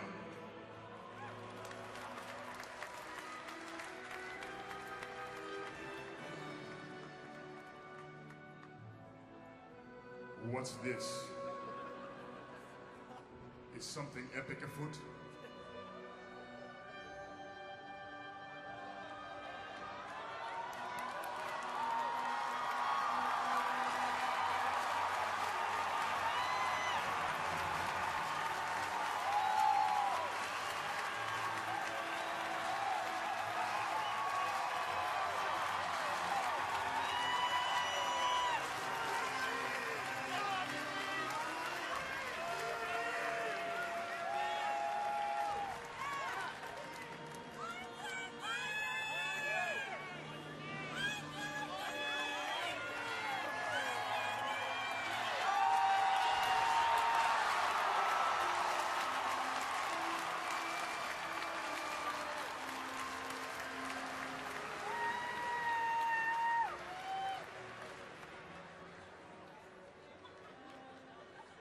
Michelle McGibbon, Tier 10 priest with Arcus, great staff of Antonitis.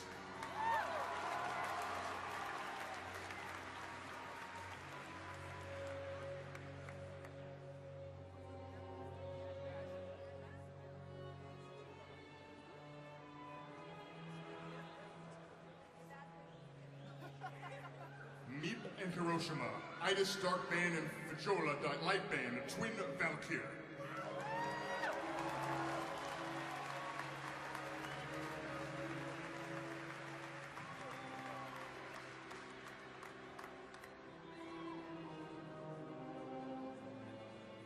Amani as the one-armed troll, King Zuljin.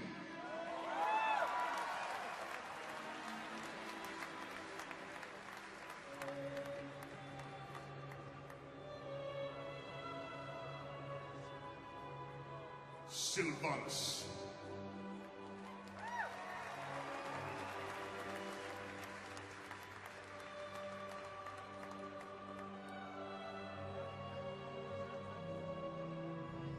Sue Grace Miller, Vanilla WoW Gnome Warlock.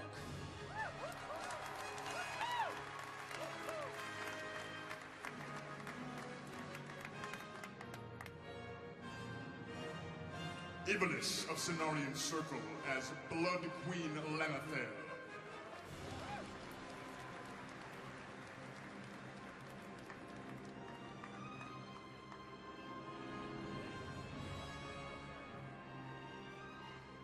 Kimberly Daniels as Tyrande Whisperwind.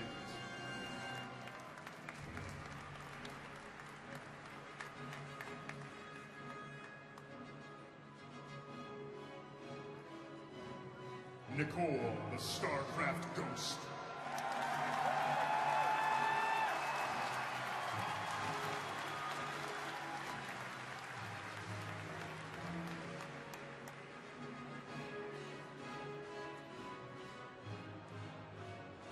Stephanie, Kyoko, and Nicole, Spirit Healer, Wisp, and a low-level paladin that met an untimely end.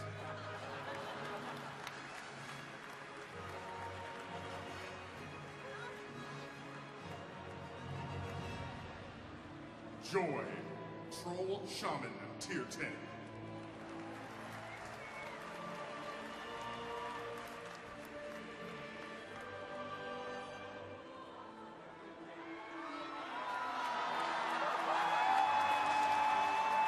Lauren, the Moon King.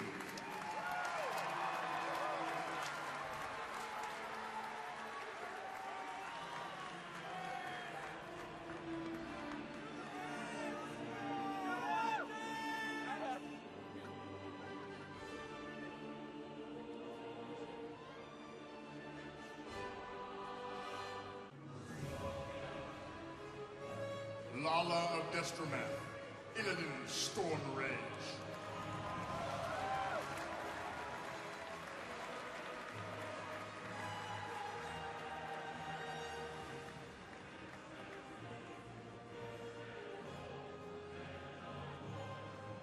Monica, Rogue in Tier 2 Bloodfang Armor.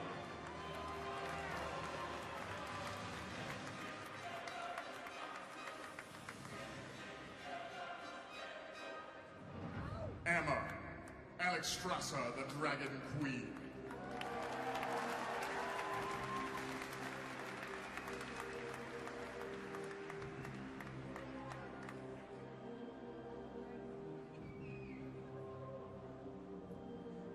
Shaylin Blackburn, Lady Blamu of the Four Horsemen in Naxxramas.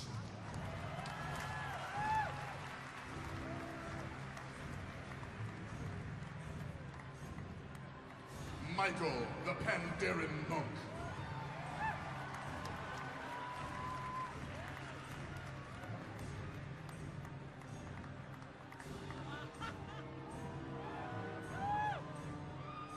Lorne Horning, the Dreadmist Man.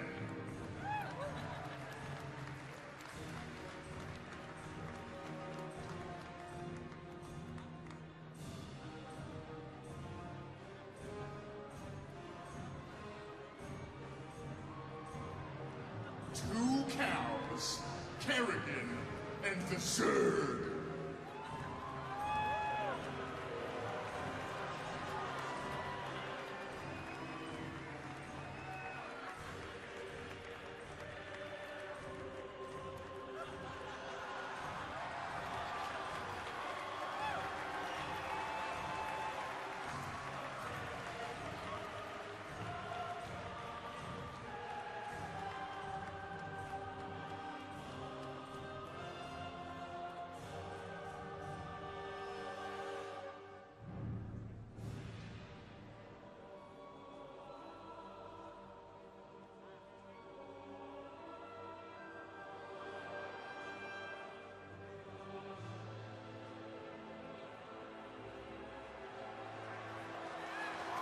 Selendis.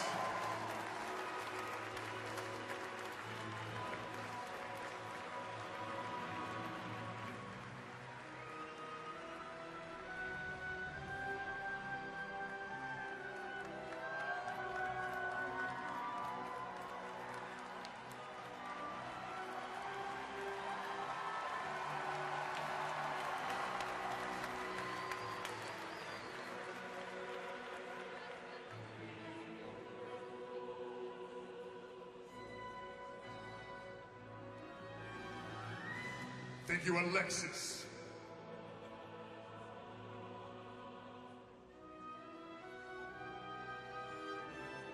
Jenny Harris as Lady Death Whisper, Supreme Overseer of the Cult of the Damned.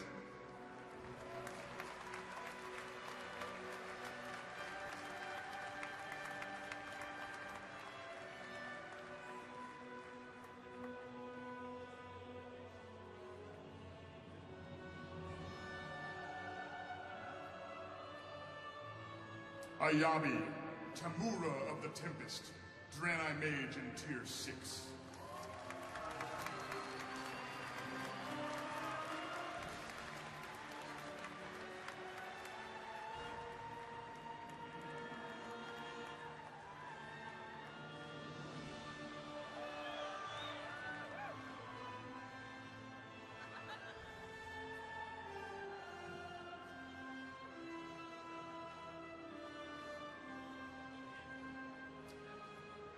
Catherine, Protoss Executor Selendis.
Alexandra, female Draenei in Tier 6 armor.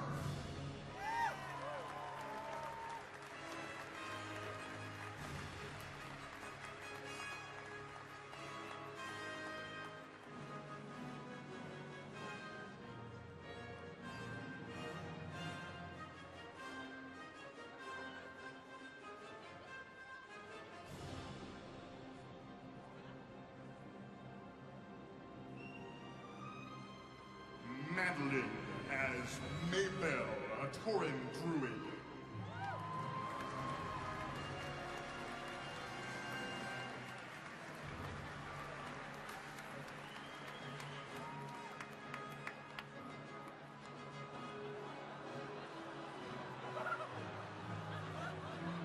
Anne-Marie, the Blood Elf Mage.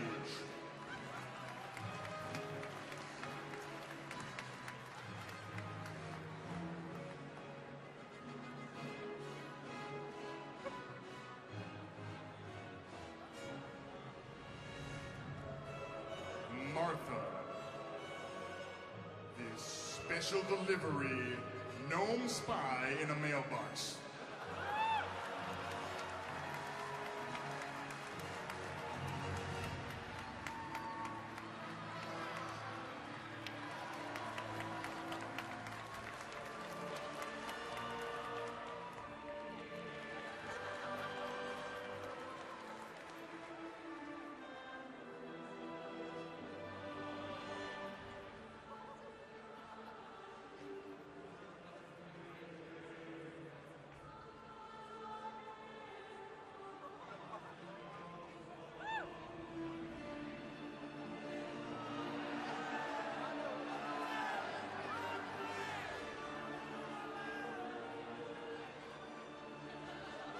Showdown.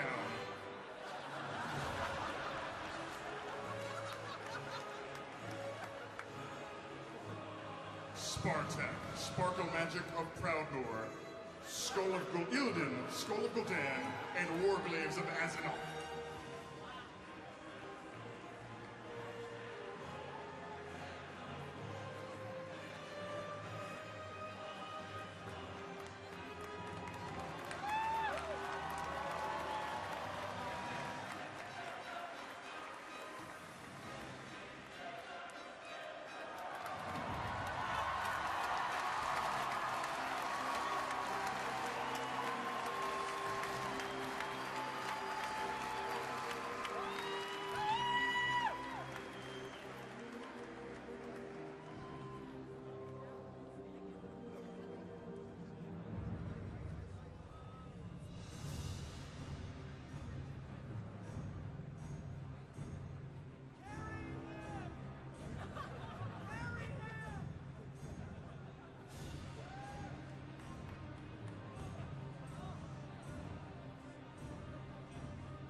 Wendy Yu, Deathwing.